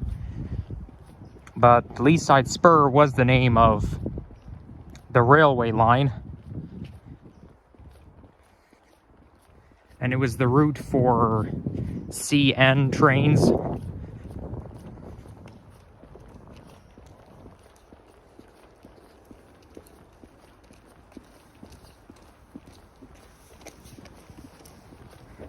There actually is an abandoned track right beside a Canadian Tire, but there's vegetation growing through it. But the dead end seen at the very south, like towards the beginning, they're proposing to extend it towards E.T. Seton Park, which is why we have this unofficial path that cuts right through private property, which is a financial institution or a financial building.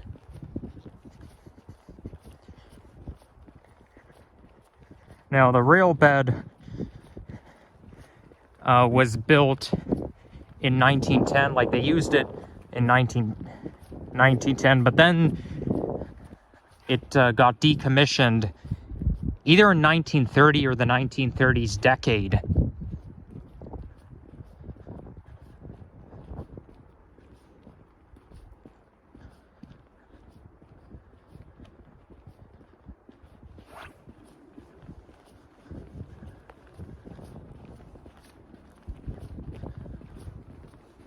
But yeah, it's pretty cool to trace a former rail line, because the thing is, though, you're not allowed to go on railroad tracks since it's private property. But since they disassembled the rail bed, you're basically walking along a former route, which is quite cool. But that also explains why the pathway cuts through private property. Like, it's lined with houses, residential homes, and a lot of times the GO train line does the same thing.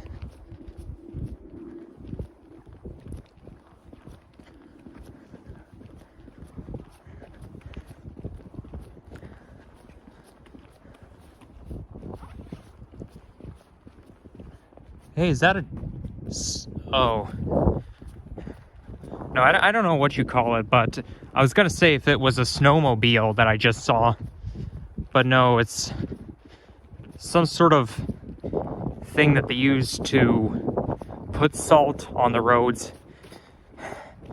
And this is another moment where I don't know what everything is called. Because you know how I say I have a problem describing things and naming everything? I'm not good with naming everything. Probably someone in 5th grade knows it.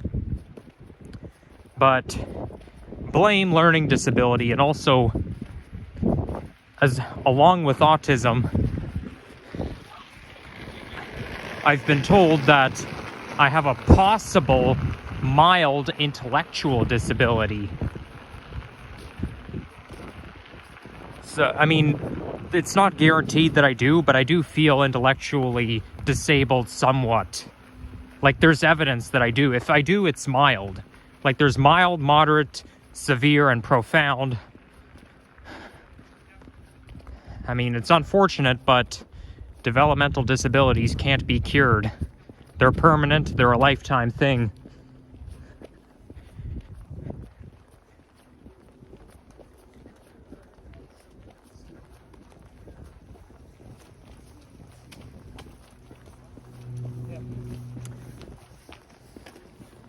So they did clear up this path right here, but not up ahead. So you see how those 2 bars right here, those 2 rail beds, or those rail bars, that's, I guess this here was a roundhouse, but that's an ornament circle.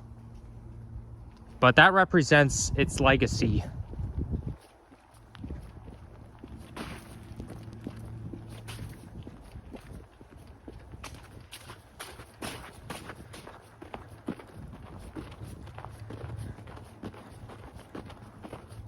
So this is here, Don Mills Trail. I just call it Leaside Spur. I'll have to stop saying it because otherwise I'm sounding repetitive, but blame autism. So, okay, it's too high for me to reach, and I'm only 5'8", so I guess I have to really point up, really have to tilt my head back. So I'm aiming to walk all the way there, so that's quite a long way to go. But it's good to enjoy some scenery, especially winter scenery.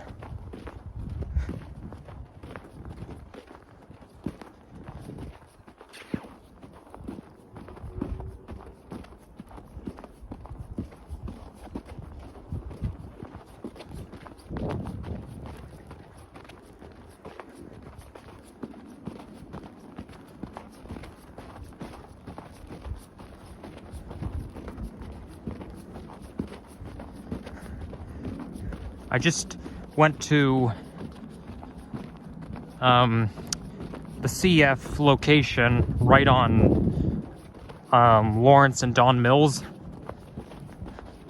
and it kind of has the same vibe as Stockyards Village, but when you're like surrounded by buildings like an outdoor plaza, it has a Florida vibe. But I was looking for, first of all, I had another Starbucks grilled cheese lunch, which is very good. Starbucks makes very good grilled cheese, but there were no outlets for me to charge my phone. So I basically went into Chipotle, there were no outlets there, and then I went into Chick-fil-A, and there was an outlet there, so I just sat there in Chick-fil-A, didn't order anything. Yep, not here to order anything, just here to use an outlet to charge my phone. I find those gimbals to be pretty expensive, unlike selfie sticks.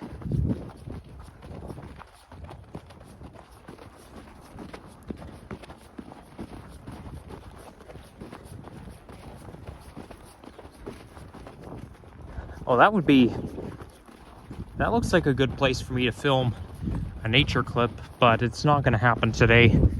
Too busy to do it. Yesterday I spent exactly 7 hours out of the house.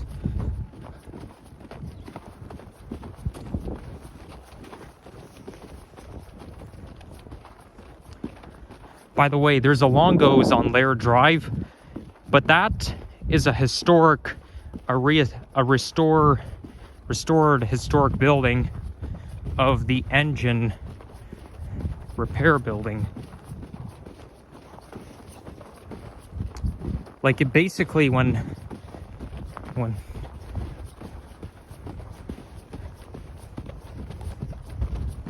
rail line was in service, they have an engine repair building right on Laird Drive, but then they restored it into Longo's. Somebody left their toque hanging there. But I believe that's the historic engine repair place for CN freight cars, or freight engines. Well, it's an engine repair.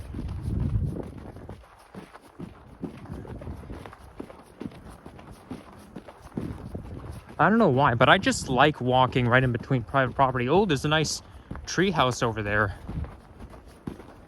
And that tree house even has a slide. Very cool. I can imagine having myself an office inside that tree house. That would be quite neat. Only thing is, though, I'd have to go outside in order to get to it.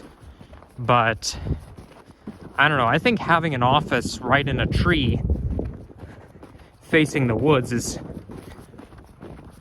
would be spectacular.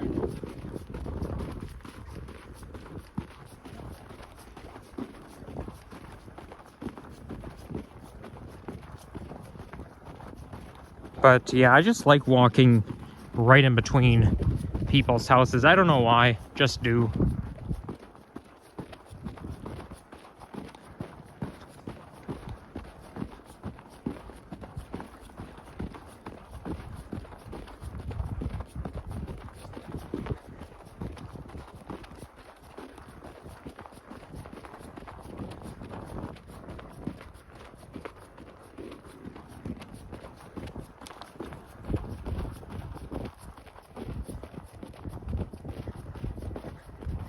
Now that bridge over there looks like we're about to cross a bridge.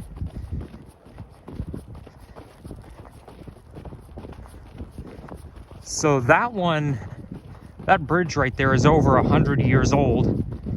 And it's like, they say it's 6 foot thick. Well, at least the bridge bed is 6 foot thick.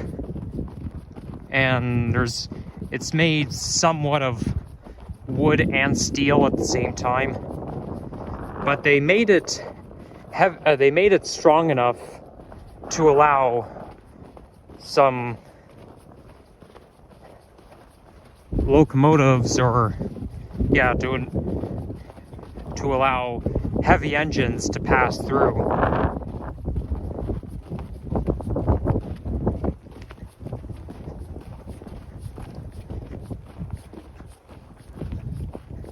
Yeah, mostly construction, transportation, but see, right down below, it's kind of made of steel. Well, I mean, that's made of steel, but you know, this wooden bridge is pretty thick. And they actually almost demolished this whole thing back in 2011. I mean, like, look at this. This looks just like a train track. But they almost demolished it 13 years ago. But luckily somebody saved it.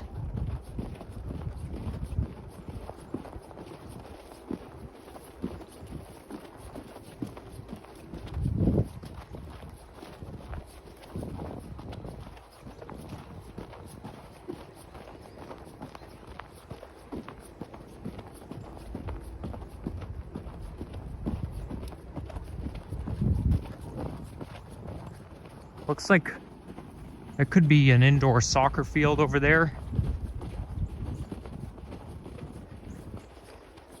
Or indoor sports field. It's got to be something.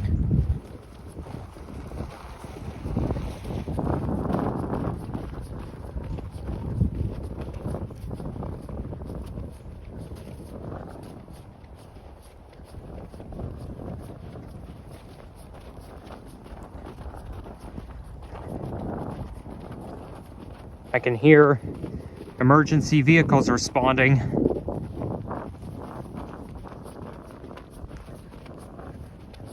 I can see Don Mills and Shepherd area from here. Well, okay, can't see it anymore because now we're lined up with trees.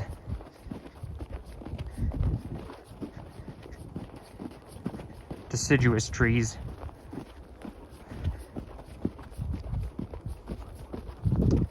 But yeah, now we're kind of like walking right by the woods.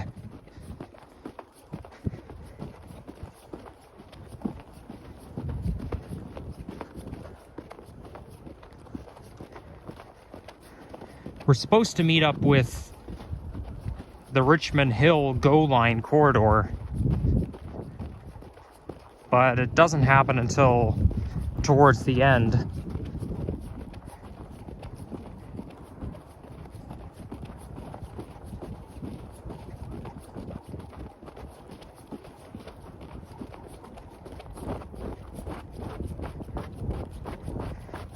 Hey, I'm now walking faster. Well, it's only because I'm kind of dragging my boots along the snow, the solid part. Okay, maybe I'll stop doing that because I could probably trip.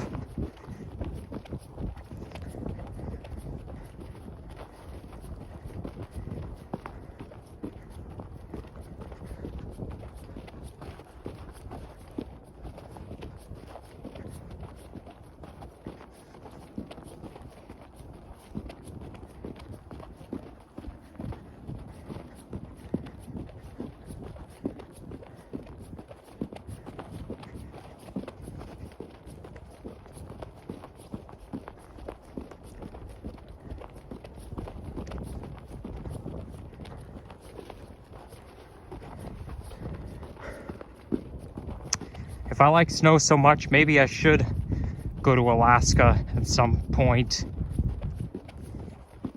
But maybe Juneau or Anchorage, Alaska. I don't want to go too far north because I don't really like the cold. I can only handle the cold weather to a certain extent.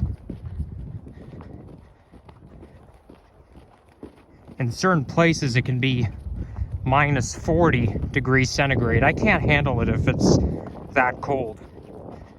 Maybe I can handle minus 10, but not minus 40. That's way too cold.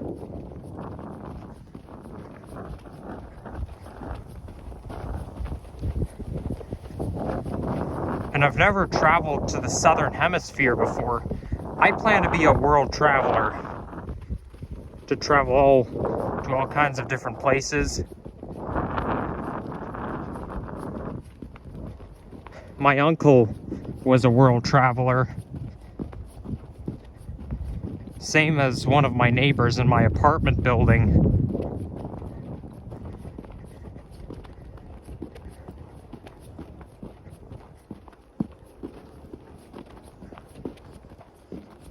Yeah, so that's the Richmond Hill GO line. And it looks like we're almost at York Mills. That's Leslie Street to the west of here.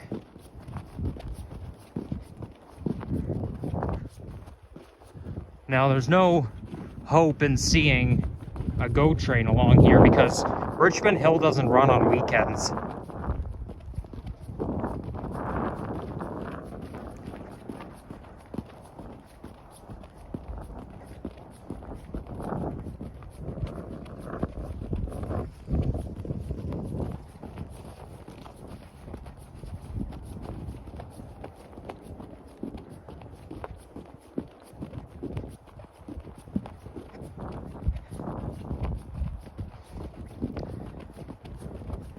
Although the buildings do look far away.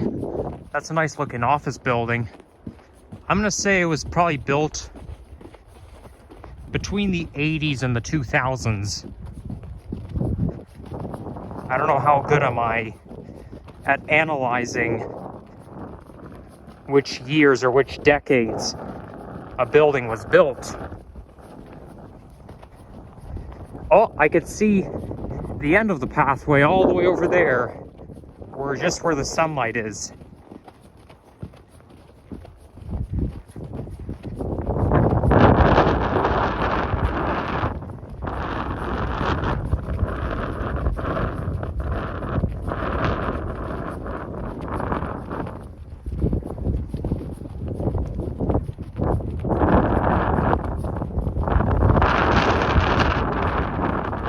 I'm gonna pull my toque down, it's getting kind of windy.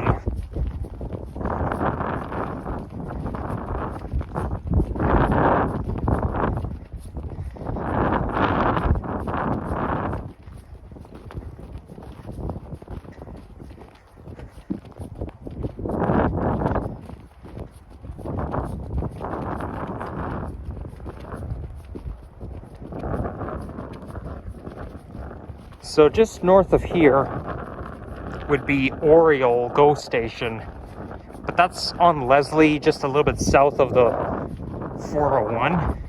And then you got Leslie Subway Station on line 4.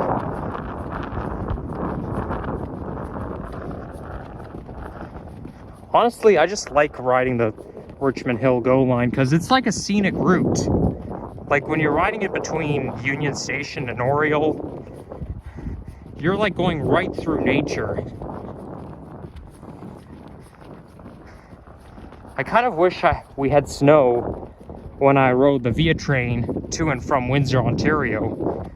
That would be really cool, riding the Via train right through snow.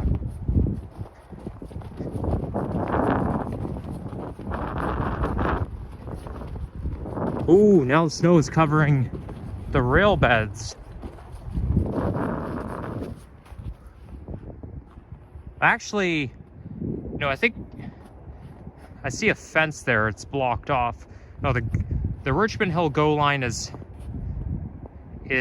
past that fence over there. I think that's that might be a former CN line, because around here is Bala Division.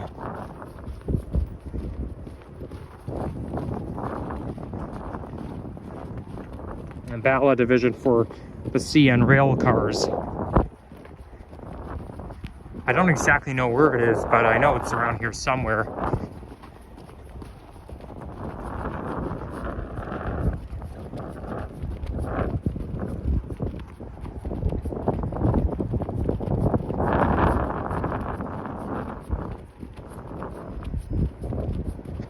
So that's York Mills overpass. And this here is where the train line ends. I even saw that in Windsor, Ontario, where the Via train ends. So somewhere it's got to be the CN rail corridor, which may be formerly used, if not anymore.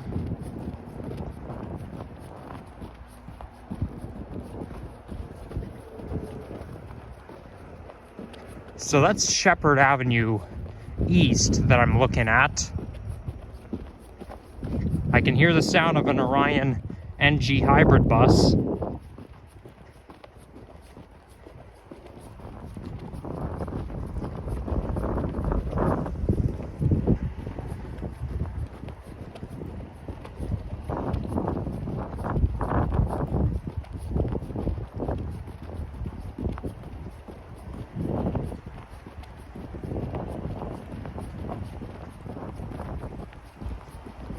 Okay, so now we made it. Now I do have one more pathway to go through. I do have, like, there's a ravine that turns into a hydro corridor, the Finch Hydro Corridor, which is where I walked along on April 13th, 2023. So I'll meet you guys there.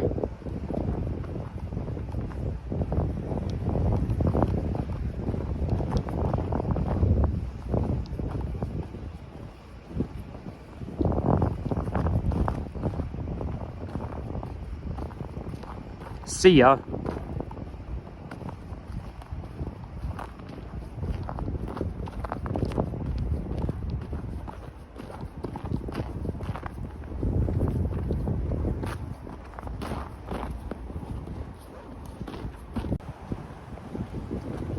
Alright guys, so this here is Leslie Street, just a little bit north of Shepherd, and I better take it easy because the hill is pretty steep.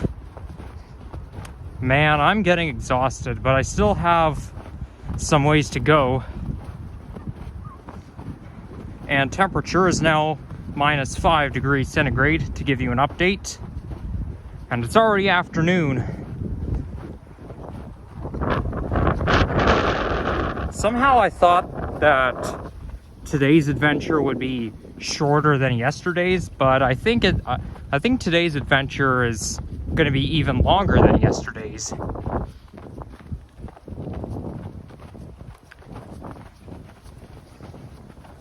Okay, let's stay right here. Stay to the right. So this here is, I believe it's the East Don River Trail. Some nice forestry right there. I think I might have been here on October 27th, 2023, because I know I made a video around this area back then. And I sort of remember coming out this exit. I definitely remember this bridge right there, which is for the GO train Richmond Hill. It's the GO Richmond Hill corridor. Or it might have been this one I came out. But look at this building. It looks like it's climbing stairs.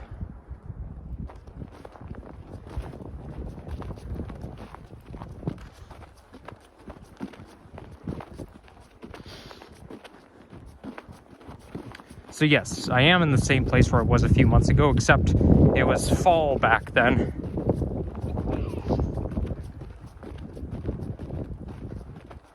Now there are a couple of parks that we're going to be walking through. I tried to remember the names of them, but I still forget. Even though I tried to remember the names, I still have forgotten. But anyhow, after East on Parkland, the Finch Hydro Corridor starts or ends off, depending on which perspective. And then I'm going to hike all the way towards Yonge and Finch, which is basically Bishop and Willowdale Avenue. Whoa, better take it easy. Okay, now I realize I don't think I was filming last time I was here. I mean, I know I did film a hiking video around in this neck of the woods, but I don't think I filmed this part. Because I remember filming a nature compilation video up there, and I wouldn't be doing that if I were vlogging at the same time. Oh, I like how they put the fence canopy here. I've never seen a fence tunnel like this before, or canopy, I should say.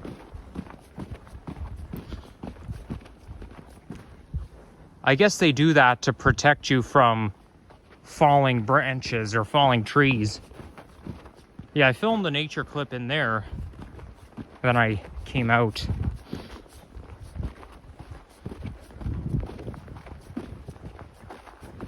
So there is an entrance to the ravine closer to Shepherd, like right on Shepherd, but it's closed off.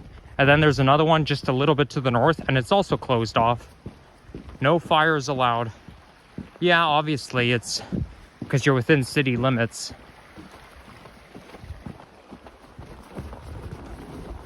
Now this here is, I believe this is the East Don River branch.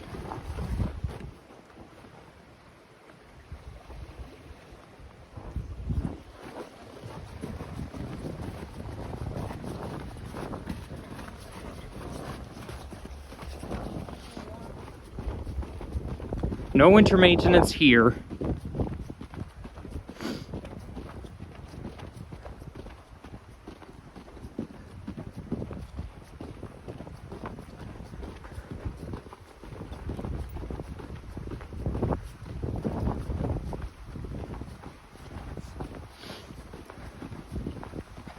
I like how the sun is out. Although earlier the sun kept on going behind the clouds, and now it's out again. Listen to the sound of the East Don River.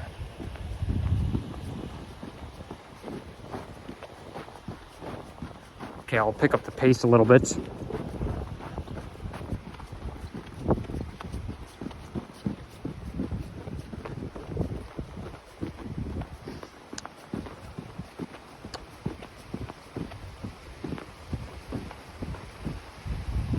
Well, I don't really have much to say.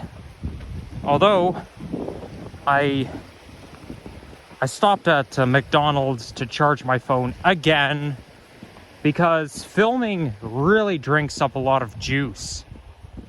So, I kept having to run inside. Now, that McDonald's location on York Mills did have outlets. The one on Yonge and Finch doesn't, which is kind of strange. And usually Starbucks locations have outlets and charging ports to charge your phone, but the Starbucks location in the CF shopping district on Leslie and Lawrence, or no, Don Mills and Lawrence, they don't have outlets unlike other Starbucks locations. So I don't really know what's going on these days.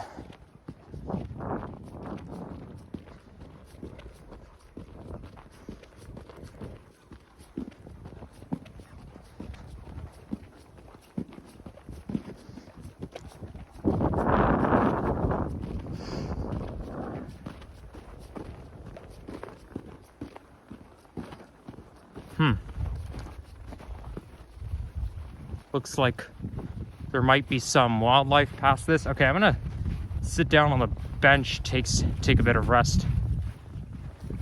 Luckily, I have winter pants on. There's a coniferous tree right in the distance. We'll just, I'll get up at 8 minutes, at the 8-minute mark.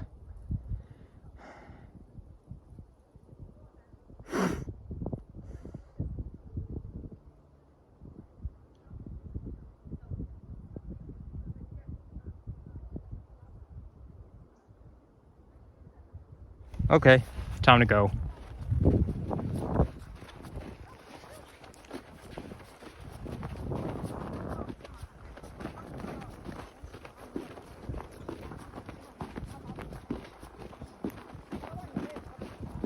I think we need to go this way.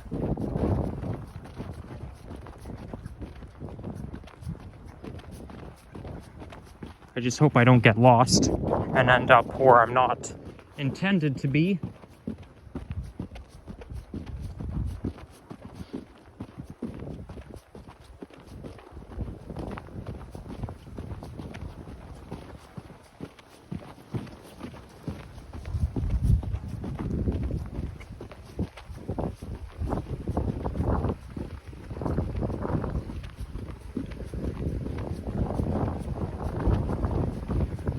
Well, actually, on a winter day, on a sunny winter afternoon like today, it kind of has a good and somewhat depressing vibe at the same time.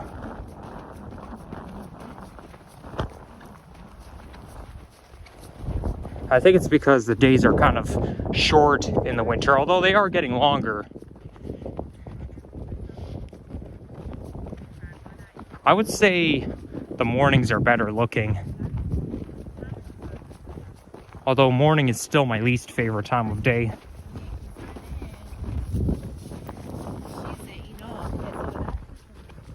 I would say it has a better vibe when it's cloudy with snow than it does when it's a sunny afternoon with snow. But I still like it. It always reminds me of paradise. Like it, because, you know, at this time of year, I always picture myself going to a tropical island and having a paradise vibe, but even this type of vibe feels like paradise, but only it's winter.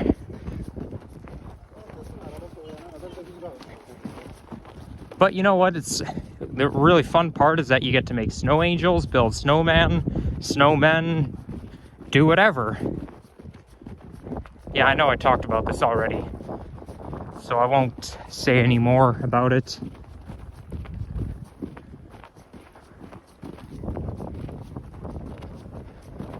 Okay, the fact that the hill is going up, I'm a little suspicious.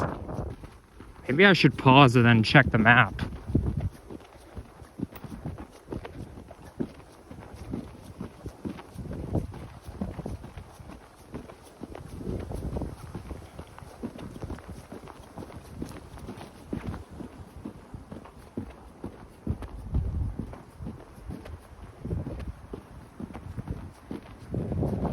There's a tennis court right here, or at least it looks like a tennis court. That's why tennis is my favorite sport, because usually it takes place in the middle of nature, and it's less expensive than golf.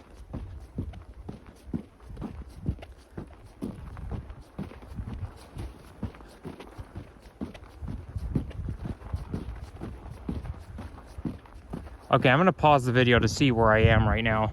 Hang tight for me, okay? Okay, so we're in Alamosa Park right now. We already passed Villa Ways Park, so we need to go this way. Let's go. Well, at least I know I'm heading in the right direction, so that's all that matters. Though we do got some lines of coniferous trees. These are like the only full-grown trees you'll find in the true north, such as Alaska and the territories. I guess because it doesn't get very warm, it's not really warm enough for trees to fully bloom.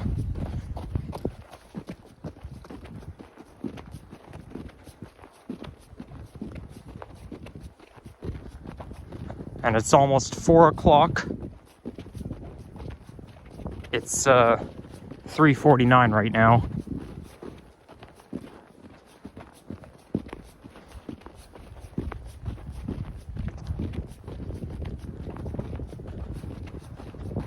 Okay, let's go this way.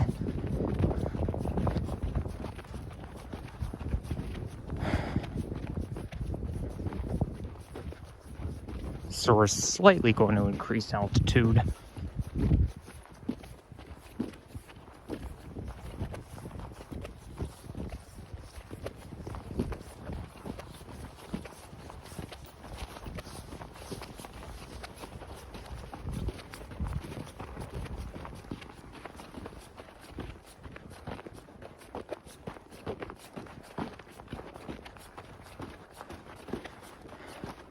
There we go.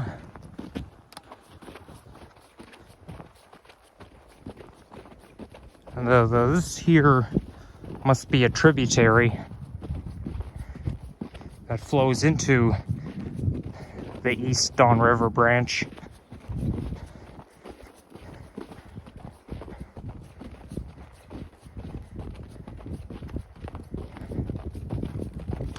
It's going to take so much work to build this movie, because not only do I have to film all those, but also to put it together, to make, you know, the animation of it. It's going to be a lot of work, so it's possible you may not see this until Monday or so. Because when I get home, I'm not going to want to deal with it right away. I mean, I'll start working on it tonight, but I don't, probably not right away, since I'm going to be exhausted. But you know what? It's worth it. Maybe one day, if I'm up for it, I'll go to every TTC Line 2 station in one day. Maybe to celebrate 700 subs, I'll do that. Though I do know one viewer, I think it might be Transmania, who filmed station tours in every single station on lines 1, 2, 3, and 4.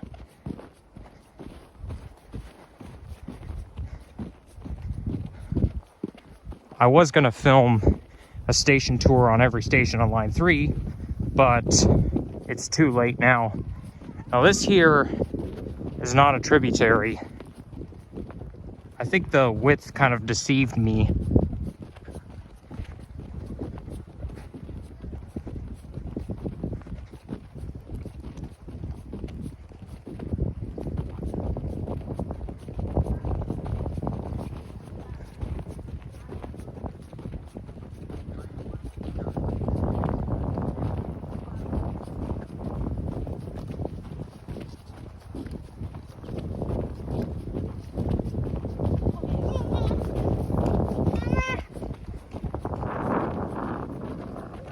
Little breezy right now, but this type of wind doesn't really bother me because it's only blowing lightly.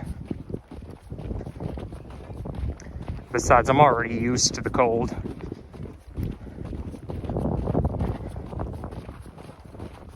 I think the face has to get used to cold weather before, you know, before it's not as bothersome anymore.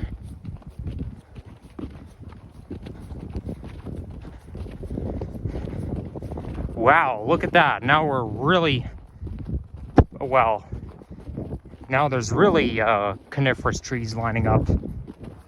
But I don't think those are, maybe they are pine. There's all kinds of different tree types out there, so I can't name it.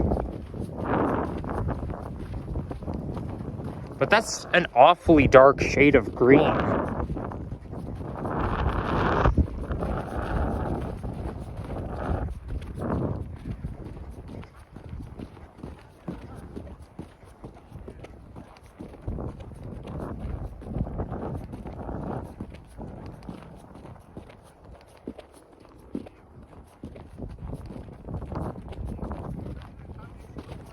Well, more people out at this time.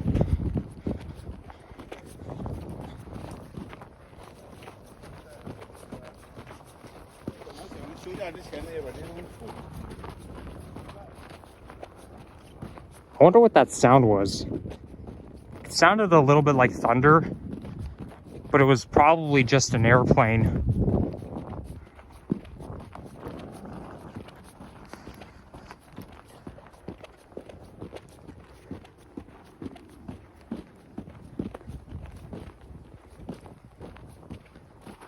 Now this pathway, you see those footprints that lead right in there.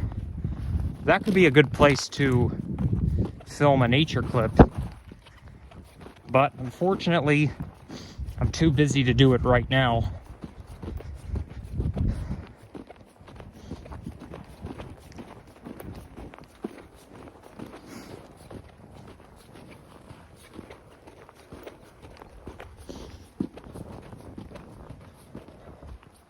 Okay, now the ground is getting flat and solid.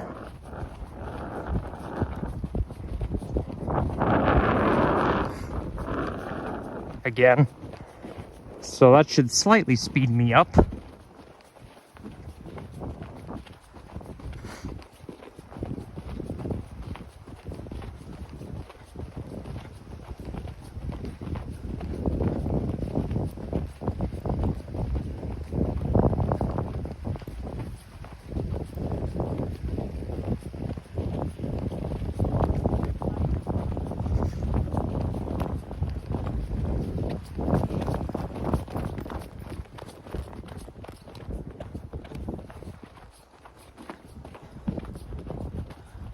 Now I'm down to 20% battery percentage.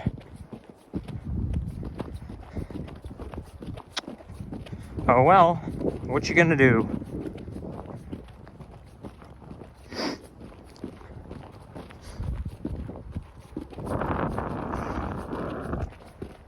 So, East Dawn Park lands, it's basically, there's like a chain of, it's part of the chain of parks following the East Dawn River branch.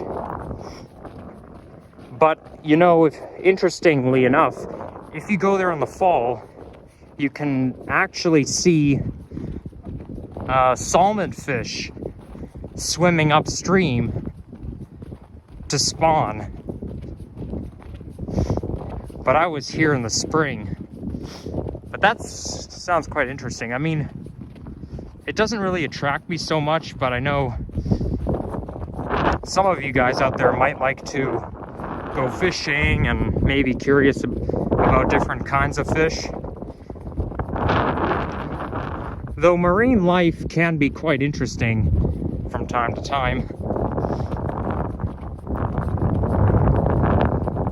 Like anytime I go to a science museum, I like to check out the nautical exhibit.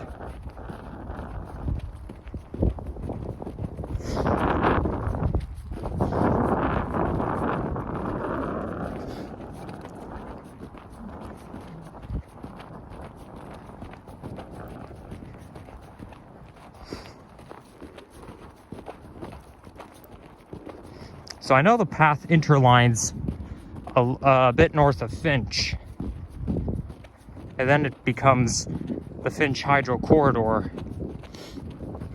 Though this path does go up towards Leslie and Steele's, but we're not going to go there today.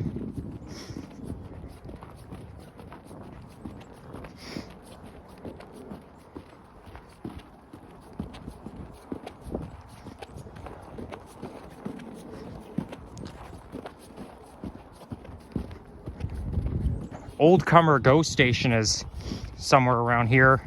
It's on Leslie between Shepherd and Finch, but you know, we passed it or it's coming up, but it's hard to tell.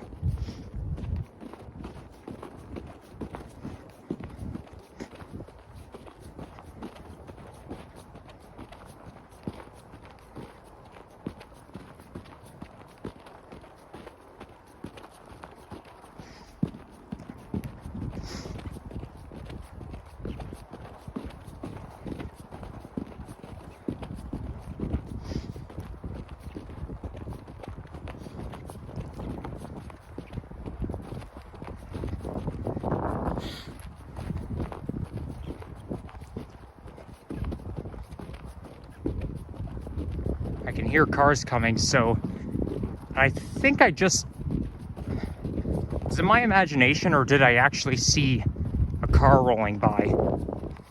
If so, then that means we're approaching Finch.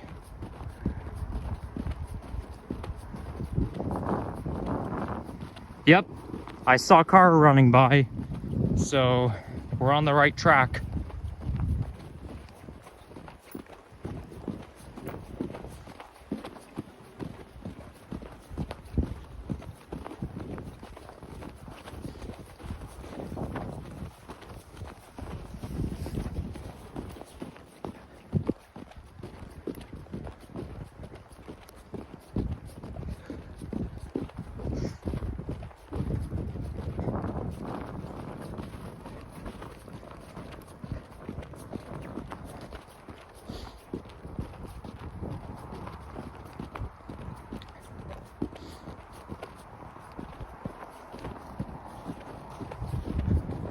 So that's the Finch overpass, and my phone is now at 10% battery level. So I don't think I'm gonna be able to film all the way towards Bayview, because you know, I still have quite a while to go, but just north of the corridor, there's a Harvey's there. Who knows, maybe they have outlets where I can charge my phone.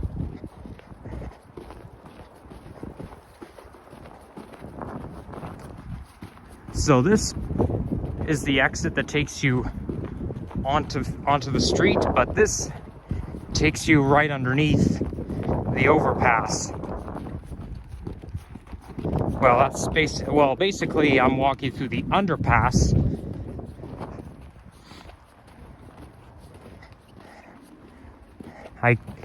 Sometimes I get my over and underpasses mixed up.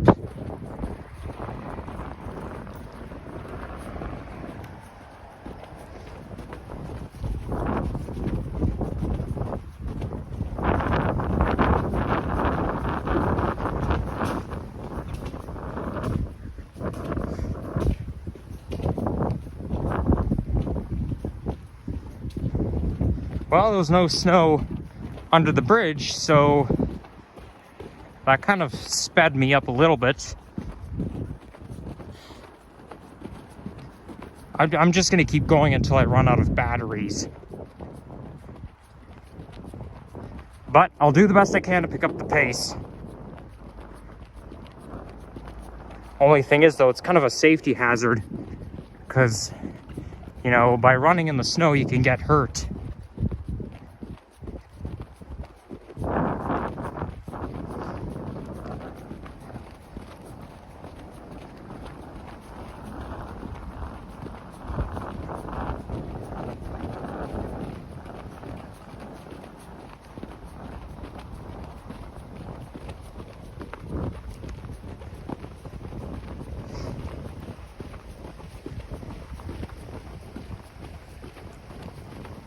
So now we're in between Finch and Steeles.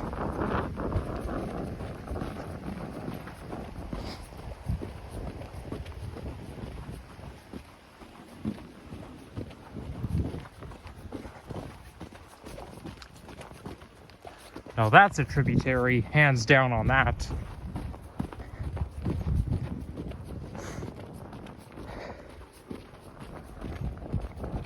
Now, the East on Parkland took a few decades of conservation effort to create a wonderful green space.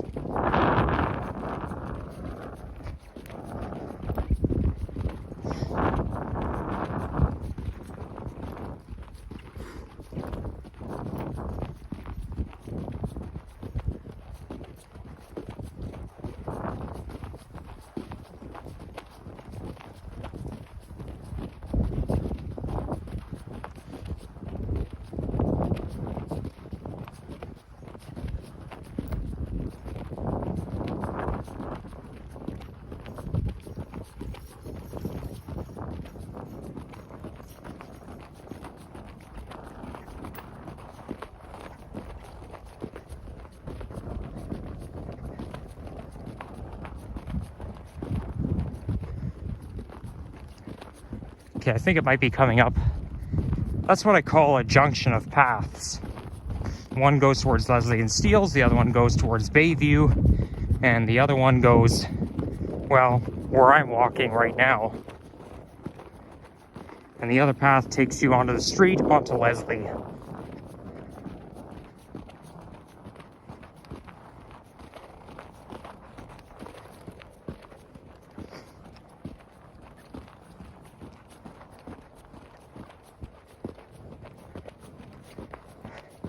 Just consider my nature videos to be documentary.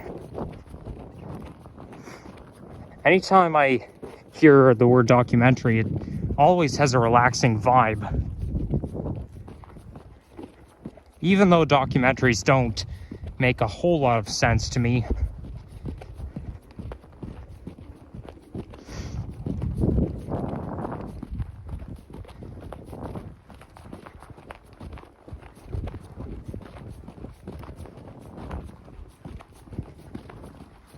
There we are. I know this place. Okay, we made it.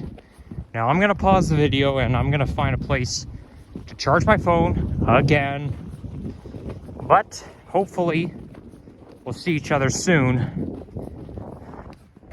Okay, I will be back momentarily. Well, I looked everywhere and I had a hard time finding an outlet.